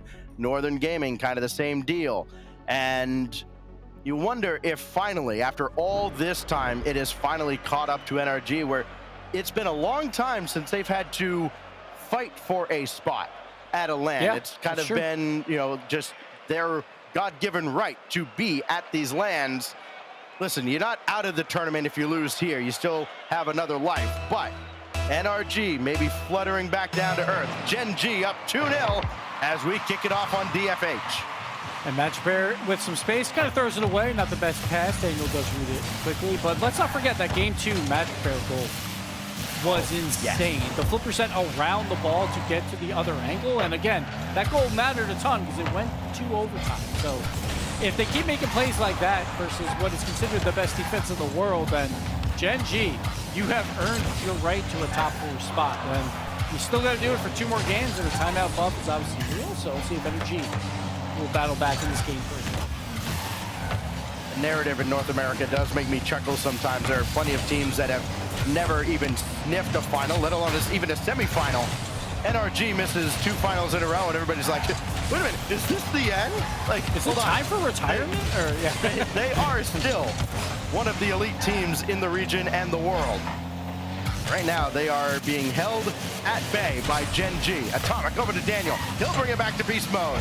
And that shot goes wide, trying to draw the defense out. There's no follow-up there from NRG. They realized they couldn't pounce on that opportunity, and so they will reset. I do like seeing that, though. Like, Atomic had space, made a great pass and play, a little bit of pre-jump action as well. The old NRG leaking through just a bit, maybe because they feel like, all right, we got to get something going. We got to get the momentum on our side, so maybe take a few more risks. Right here is a 2v1, but they avoided the bump, and Gen G will get the clear out, and now a double commit by Beast Mode, and Atomic will open the door, but a big miss. I think just no boost on Cheese, so NRG does survive that moment, but these midfield control to see who wins out here. I think Atomic is just going to try and bother Cheese. Cheese gets demoed out, and Daniel will take control in the back row. Daniel through one. Atomic's going to have a full tank of boost there if Justin manages to get onto this. Beast Mode didn't let him. This is still netward, and it actually goes off of Justin and wide. Looked like NRG collectively still had that covered, but I wonder what might have happened if Justin didn't happen to be right there in front of the goal. Yeah, they were trying for something crazy, but a little bit of backflip try for like redirection saves, and it all works out. But NRG, again, like they know that they can lock it up. Usually when they have a 1-goal lead. They didn't do that back in game 1, but I think they would take that more times than not. They just want this early goal and then sit back and play the clock. But Gen G is not giving it to him. Like, this has been some good midfield control. Magic Bear up in there again. He's a true threat at any moment, but 2 of them go for that play. Daniel on 0 boost, trying for the flick top left. Justin tries for the in and out save, but Atomic places it low and to the right side. A perfect placement for him to get this goal. Does Doesn't always have to be on target. It just has to be close enough. Another rebound created for Atomic. Give him now 6 goals on the weekend to lead his team. Yes, that's how low scoring NRG has been. The 2 here tie Daniel in the series. It is.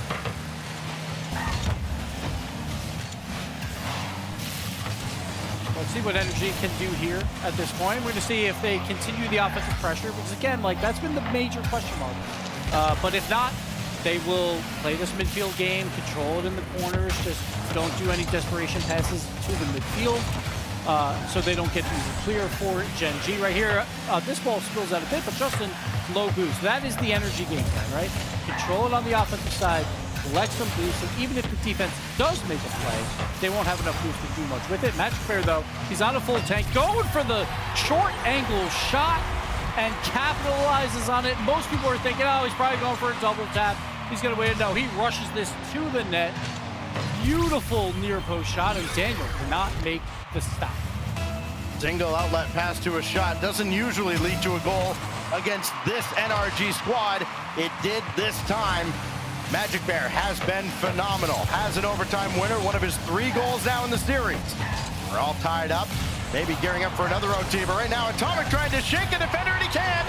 Cheese will score as Atomic got bullied out of the way. And you can see the double commit by Energy to send 2 on the offense. As soon as that happens, all 3 members just move forward, going for bump plays. Like, either if you're on the ball or not, you bump that last man. Gen G, brilliant play there to immediately counterattack as soon as they were available, and Daniel can't avoid all the bumps, and eventually that ball goes in. Gen G, again, they were down in game 1, they tied it up late. Now this time, they were down in game 3, they take the lead. And Energy, it just seems like they don't have the answers right now for Gen G. Off to the side now, Gen G nursing a 1-goal lead into the final minute of game 3. Could you imagine Gen G with a 3-0 lead on NRG? Out of the corner, popped out by Beast Mode. I feel like fans of the Gen G side have been waiting for a time like this, waiting for a moment like this where they can say their team is one of the top dogs in North America. Yes, they went to the major, but it always kind of felt like they just kind of stumbled backwards into it. Now, I mean, they did win a regional. Themselves, yeah, as the top dog in NA, and this would be a big statement in that direction. Oh, yeah. 15 seconds here. Daniel, Atomic behind him. That goes out to the corner. Final countdown of game 3. Remember, this is after the NRG timeout. Another pass cut out. Cheese just trying to bring it to the corner and kill it off. Atomic's got to go all the way across, and he will not keep this in the air himself. Magic Bear spiked 3-0. And I agree with you. It's like, we saw a Gen G squad. They won a regional, but they didn't have to go through Energy. And I think that was always one of the question marks. Like, oh, Ultimates, they took down Energy and then fell a little flat in that final. So is Gen G for real?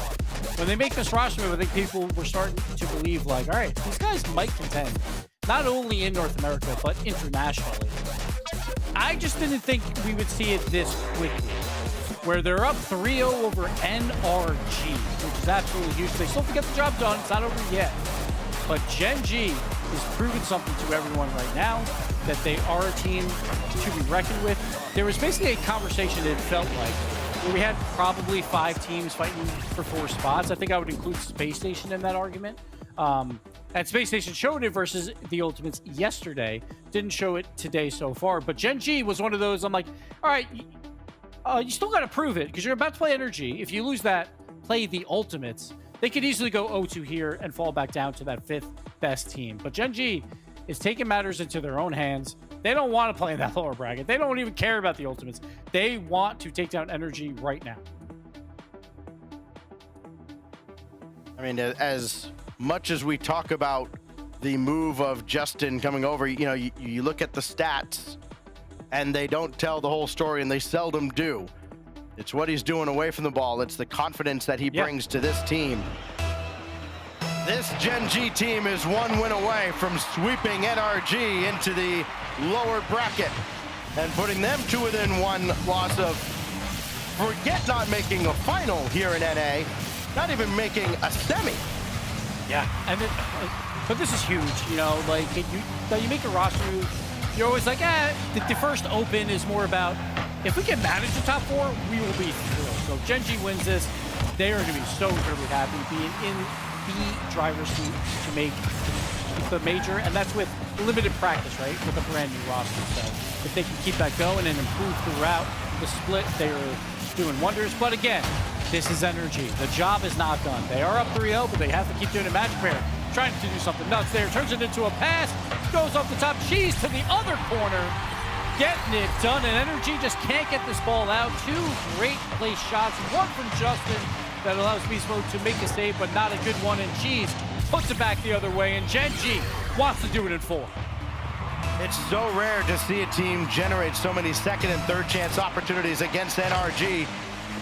They do not normally let teams wear them down, but Gen G has been all over them. We've seen NRG give up several shots in a game, but it's usually very isolated attacks. Just throw the ball in the net, hope something good happens. No, Gen G are just swarming to the net, and you're seeing very few lazy rebounds. There's Atomic, though, as Daniel glides through the air, and Atomic's got an equalizer as they caught Justin with very little in the tank. This is very interesting because I feel like Magic Bear tried to do a little bit too much on the offensive side, and he messed up and gave the ball to Daniel with wide open space. That is the one player right now on Energy you do not want to do that with, and Daniel makes them play, turning it into a great passing play. A little bit of awkward defense as well by Gen G, but hey, every match you're going to have small mistakes. It's about how do you bounce back right after it. Let's see if Gen G can do so here. Gen G used to make a lot more of those mistakes. They'll live with one. Here's Magic Bear, got around Atomic. He's going headhunting and got into Beast Mode, but Beast Mode's still able to make the stop.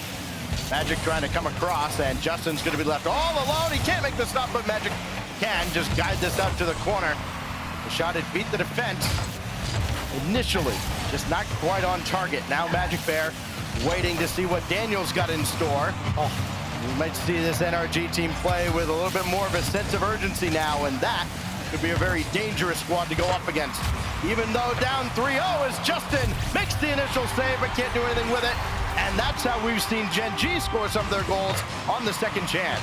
That's just twice. Justin on the goal line, just not in the right position, not expecting the ball to come to him. He spills out a juicy rebound for Beast Mode, and it feels like Daniel's starting to heat up, getting some great touches on some plays, and now Beast Mode gets a good morale boost on a wide open net. So Energy, this is exactly what they want throughout this game for.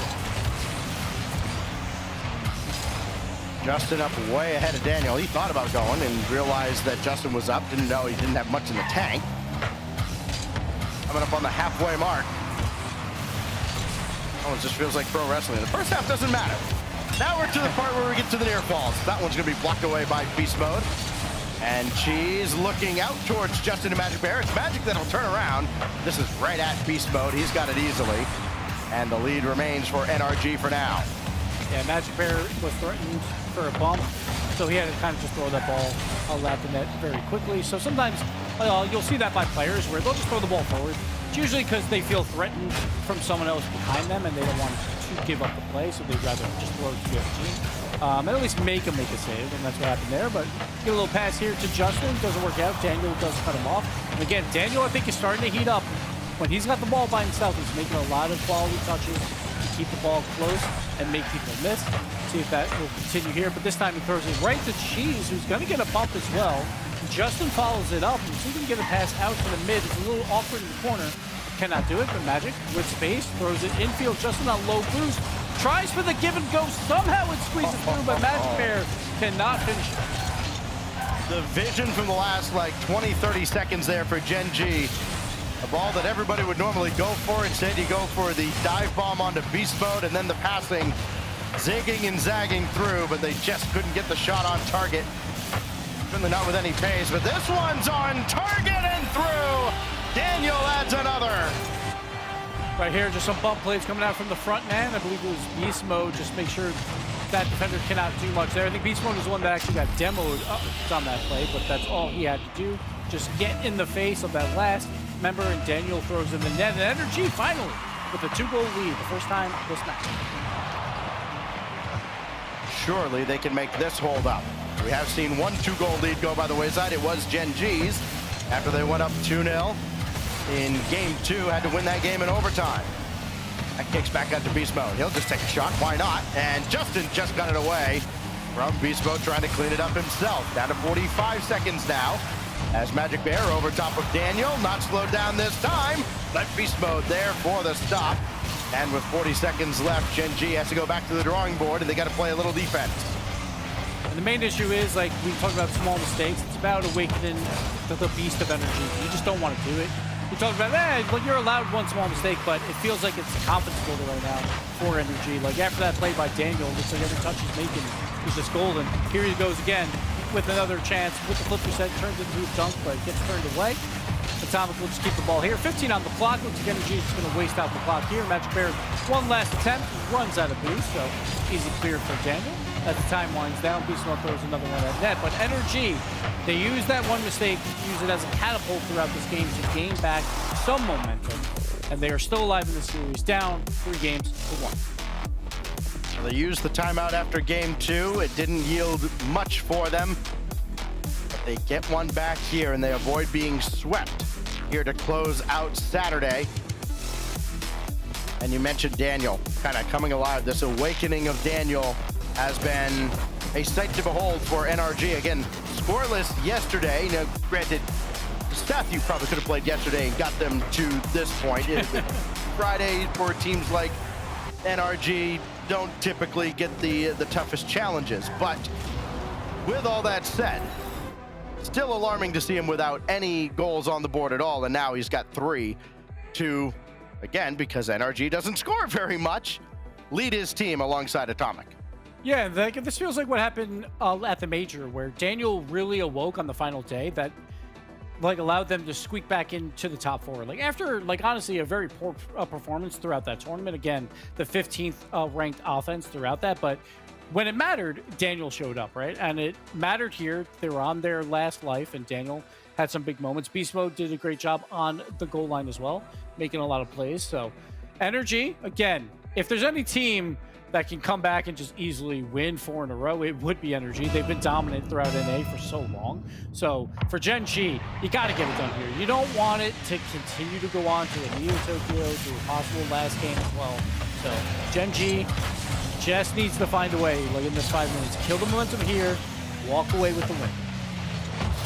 Well, the fans at large probably wouldn't mind seeing Neo Tokyo or Champions Field after 3 no contests throughout the day so far.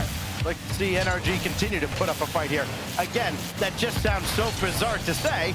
We're normally saying that about NRG's opponents. But Gen G has brought the fight to the maybe consensus top dogs of North America for now.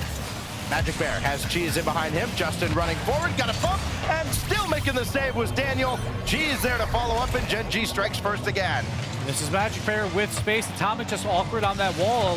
So it allows Magic Bear to do what he wants. Justin, no boost. He trusts his teammate completely there. I'm just going to get in the way of defenders and hope for something. Turns into a juicy rebound. All 3 members will commit, and Cheese will score the goal. But it's very similar to Energy on Daniel. You don't want to give Daniel the ball with space. You don't want to give Magic Bear the ball with space. And they make him pay there. Renewed energy for Gen G. Coming into this second split. Cheese is downfield. Empty net. 2-0 in the first minute. What even happened here? You know that's a clear. Cheese is just midfield. There's no one around. It's like he's playing like free play over here. I don't even know what happened on that rotation by Energy, but that should be expected. That ball's going mid somewhere.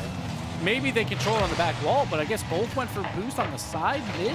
I couldn't really see it, so like Energy, a defensive miscue puts them down too early where they must win this game to stay alive. So Cheese with just a couple of cleanup goals here in the first minute. Give him 5 total goals on the series to go with 4 assists, including a couple in overtime. Cheese is loving Justin as a teammate, but he's not loving this. Watching his teammates give up this one to NRG. It's Atomic off a great touch from Daniel, then Beast Mode, then Atomic, and here comes NRG. And this is the energy I like to see. All three members on the offensive side of the field, when they have to score, they usually find ways to do so. We saw that back in, what, game 2? They were down 2-0 and then tied it up. They find ways when they need to get offense. It's just they usually don't have to use it. Magic Bear trying for a small little pass here. Justin, though, it's just free. Bad clear attempt here by NRG. The threat of the Magic Bear pass was too much. Beast Mode, just a poor flip. Should have left that for Daniel, and a miscommunication on defense between Daniel and Beast Mode does not happen often, but Gen G capitalized to regain that 2-goal lead. Yeah, sometimes you just see some defensive touches make you go, what? Justin's back for this one as Beast Mode took a pot shot at the net. Now Cheese will outlet to Magic Bear. Why not? And Cheese still waiting in the midfield boost and spawned right after he left. So now Daniel will take over. Midfield still available. Beast Mode's picked it up as Cheese brings that well away from him. Usually a wise play to try and play away from Beast Mode. Daniel thought about it. We realized that ball goes right at Magic Bear. We've gone 2 minutes plus here, and not that much closer to determining a winner because you just feel like it's inevitable that NRG will awaken again, though giving that one back, certainly not a good look. 3-1 right now, the lead for Gen G. Cheese is open again. He's going to go for the pass out to Magic Bear. Can Beast Mode get back? He cannot. Near post shot. Magic Bear, the 2v1 spot works out perfectly. Magic Bear, great dunk. Cheese right back to Magic Bear, who fell onto that mid boost to get boost for that shot. A fortunate play and a 3-goal lead at halftime. Energy has to find something and find something quick. And now you start to maybe feel like, okay, maybe this is enough. But what you could do in the first half, so too could the opposition. Here's Atomic trying to thread the needle, hit the post with a crossbar rather. Beast Mode, second touch, no, and that pinballs around and away. Atomic afforded all the time there as everybody was recovering, and they still try to keep the attack alive. Daniel, good 50 to the corner, but Cheese has that down to Justin, roll it out, and Gen G can breathe a collective sigh of relief. Gen G, 2 minutes left, 3 goals. They are very happy that one did not go in. Justin with the dunk into the goal. This is why you pick him up. Justin with a huge play. A lot of guys are just content to win the 50. Justin goes the extra mile and slams it right down through the heart of NRG, and a 5-1 lead on Aquadome. Hey guys, who won the trade? I think Gen G won it. What a play by Justin there to put the dagger in this match. It feels like, but Energy, they're still fighting. Beast Mode will capitalize a must-have goal from Atomic, and Energy, they are not going to go down without a fight. Edge throw the ball around. He realized Magic Bear he had everything lined up. If that shot was on target, had an easy save, it would have disrupted everything. Instead, just places it just above the bar, right in Beast Mode's lap. Back to a 3-goal game, but that's awkward. Daniel in the right spot to help out Atomic. Oh, that was nearly a disaster class, and NRG escape unharmed. This game's going to go up and down now at this point. Justin just puts it home. No boost on the side of Energy. The pace of play just ramped up, but Energy was left without any boost on all 3 members. So Justin is able to score this with Atomic trying to dive across the net. Another 4-goal lead for Gen G. 3's almost wild here for Justin. 3 goals from 3 shots. He's got 3 saves as well. And an assist to the tally. Have a 4-3 game. That one's going to be saved away this time by Cheese. He's working on some crooked numbers of his own. That's dangerously close. And Justin will get the benefit of an NRG own goal. I'm speechless. Beast Mode, I think he's just trying to do a little too much. Like, obviously, he's trying to create something out of nothing. They're down 4 with 1:12. Try to put it off the post to a pass. Still an ugly own goal, and Gen G putting up 7 in the game-clinching match versus Energy, touted as one of, if not the best defenses in the world. If you weren't confident in this pickup for Justin for Gen G, you are now. Well, it's a terrible poker hand, but Gen G have their ace in the hole in Justin, who has made instant impact here for Gen G Mobile One Racing. A 7-2 lead. And now, little more than a formality for the final minute. Final half minute now. As Cheese will just collect this and we'll just wonder, okay, what else do we add to the highlight reel? Cheese has it in front. He'll add to his stats. Just a victory lap at this point for Gen G. Pad some stats, why not? I'm pretty sure we've never said that before. When you're padding stats versus NRG or the former G2 roster. This is absurd.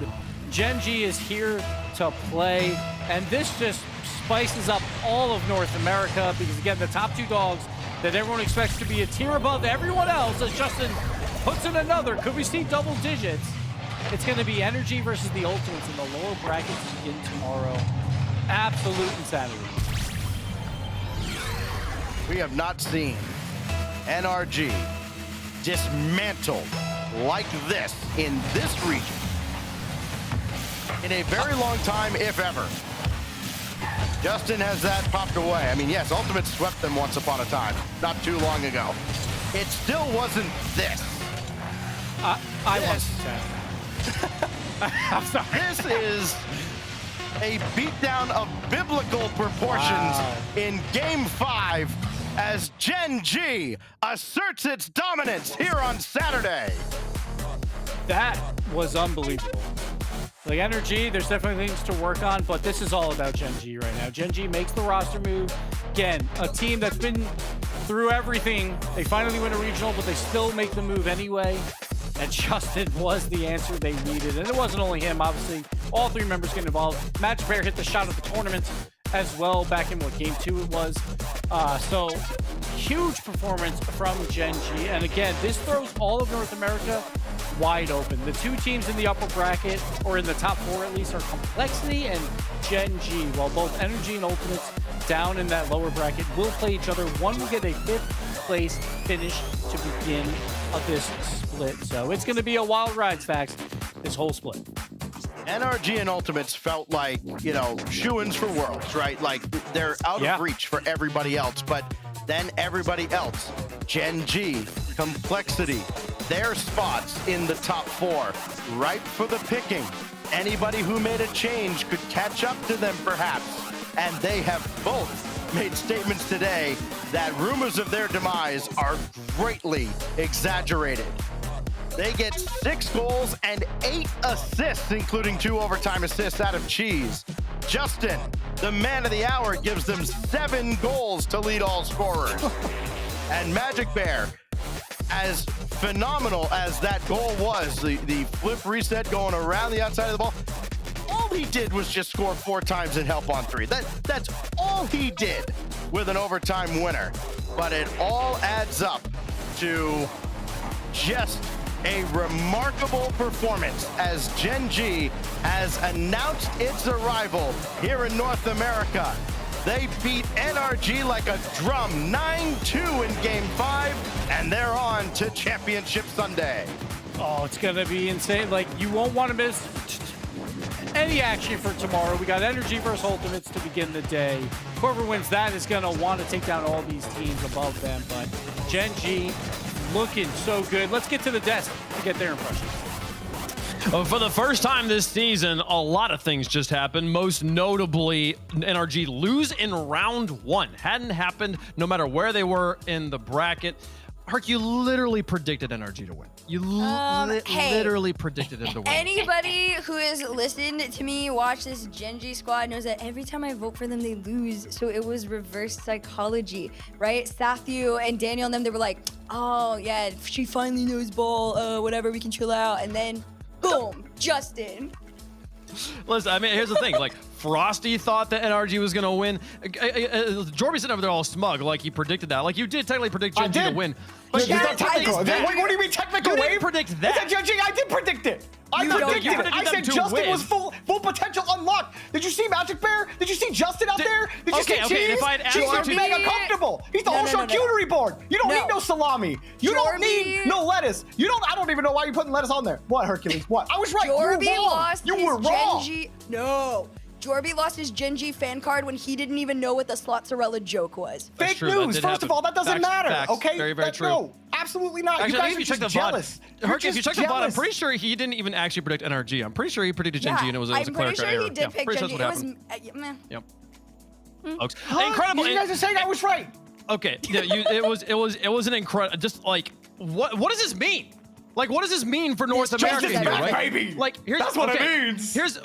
So Herc, well, like, obviously, what it means for we're so hyped up about Justin and the NRG roster, or excuse me, the Gen G roster. They look so good. For NRG though, after losing 2 grand finals in a row, we had a lot of question marks. Now, first loss in round 1. What's happening? I mean, everything just changed. Originally, everybody was like, oh, who's the 4th team going to be? It's not even a 4th team anymore. I think it's like, who's anybody in NA now? 1 through 4 feels wide open. I think the Ultimates, even at that, have a question mark on their backs now a little bit. But holy, for NRG to look that not like themselves in a series was like mind-blowing. I mean, Jordan, it was in your professional estimation. Was this more of an NRG choke or a Gen G pop off? I think you got a mix of both. I think those first 2 overtimes, it was all Gen G playing up to NRG's level. NRG tried a bunch of different strats to try to get by them. Gen G had an answer for it every time. They stepped up to the plate huge. And then in the back half of the series, NRG started slipping up in some cases, and Gen G were good enough to punish them over and over again. And that last game was just a victory lap for them. NRG looked like they would start to come back, but then they actually locked them down. This Gen G team, we're not going to see the end of it. Like, this is not like a one last shot regional 3 like cry into the wind. No, this is one of the best teams in North America, and they're going to be competing all split. It's going to be wild to see them play again tomorrow. They will play against the winners of Space Station versus 9 Lives. We'll see Complexity play against the winners of NRG versus Ultimates. Both of those matches that is listed, elimination matches. So as they alluded to it right there at the end of the cast of the game, NRG versus Ultimates is an elimination match. Only one of them will play in the semifinals. Not even guaranteed grand finals. They got to go through Complexity to make it there tomorrow. It's going to be a wild day of Rocket League. Oh yeah, it's going to be really exciting. Tomorrow, I think, did not end up in the way that anybody expected it to, so it's just going to make for a really, really fun and exciting first Sunday back here in North America. And I, for one, I mean, we potentially could have like a whole new set of grand finals, just like we did in the last Open, where everybody got all hyped up about it. And with all the roster changes too, it just makes for a million more fun storylines. Absolutely, yeah. I mean, I feel like, Jorby, every team here has a reason why they are hot, has a reason why we're celebrating them, but Gen G, most of all, like, just genuinely so few people thought that there was a good chance. I remember seeing Spaceman tweeting expletives in the middle of the match. He was amazed that this was happening at all. And to see them finally come out and actually get the win, with the what was it, 9-3, 9-2? 9-2 goals that they managed to knock down. It's crazy. Almost 10.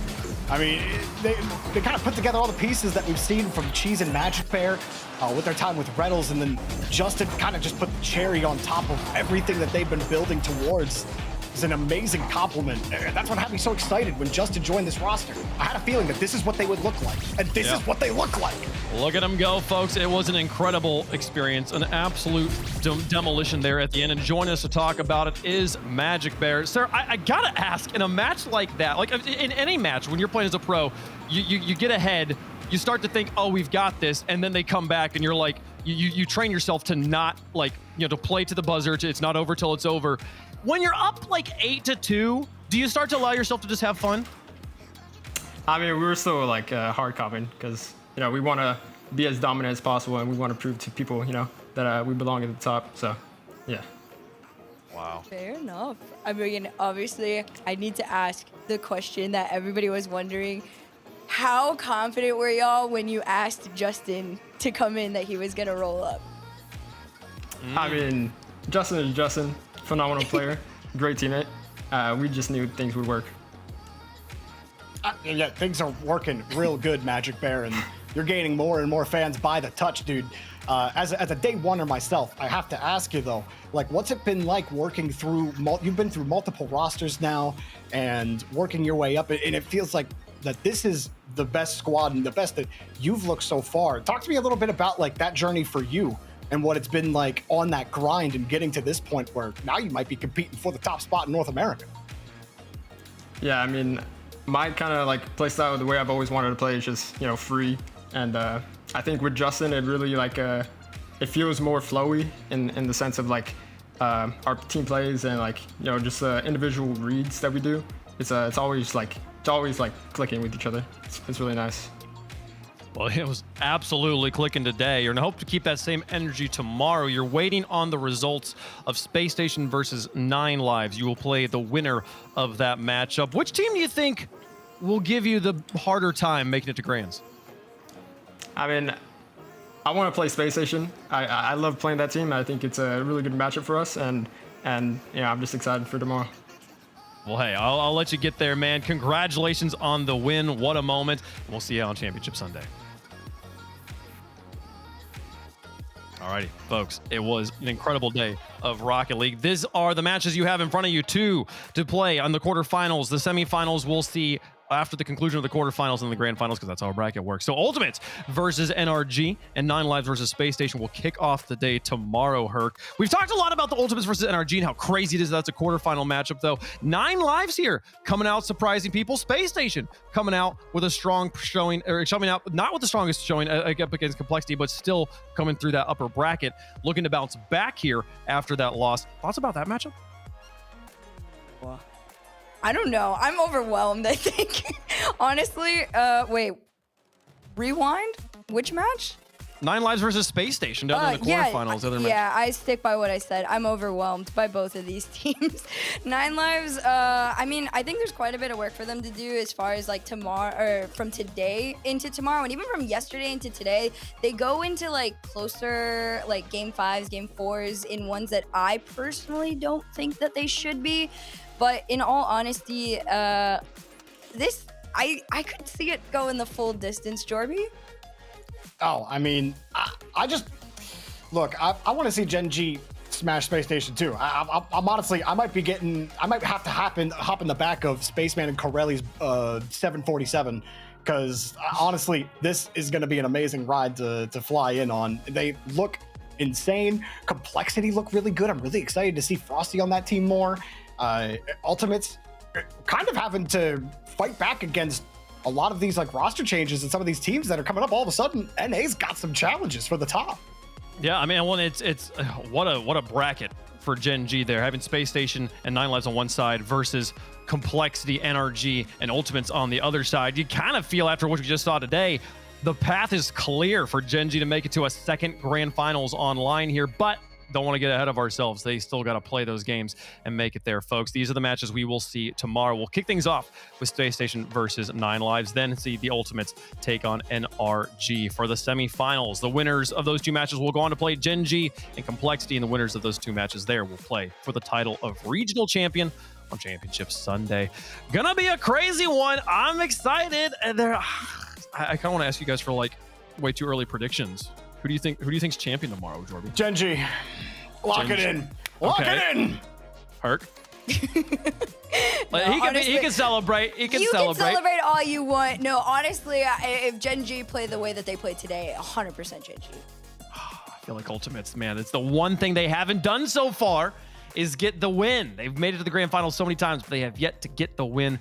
Tomorrow might be the day, folks. It's going to be a crazy one. Thank you all so much for watching. We'll be live again with the pre-show at 9:30 a.m. Pacific right here on twitch.tv/Rocket League. Thanks for watching. We'll see you guys there. Bye-bye.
There's a reason they don't call them clean bikes, am I right? Yeah. Because it's dirt bike. Gas stations. Whew. You gotta start at the top and work your way down. You want me to do yours next? Oh, you're from Oklahoma. They have to fill the silence. The bathroom code's 9914. Progressive can't protect you from becoming your parents, but we can protect your home and auto when you bundle with us. Look at this hot rodder!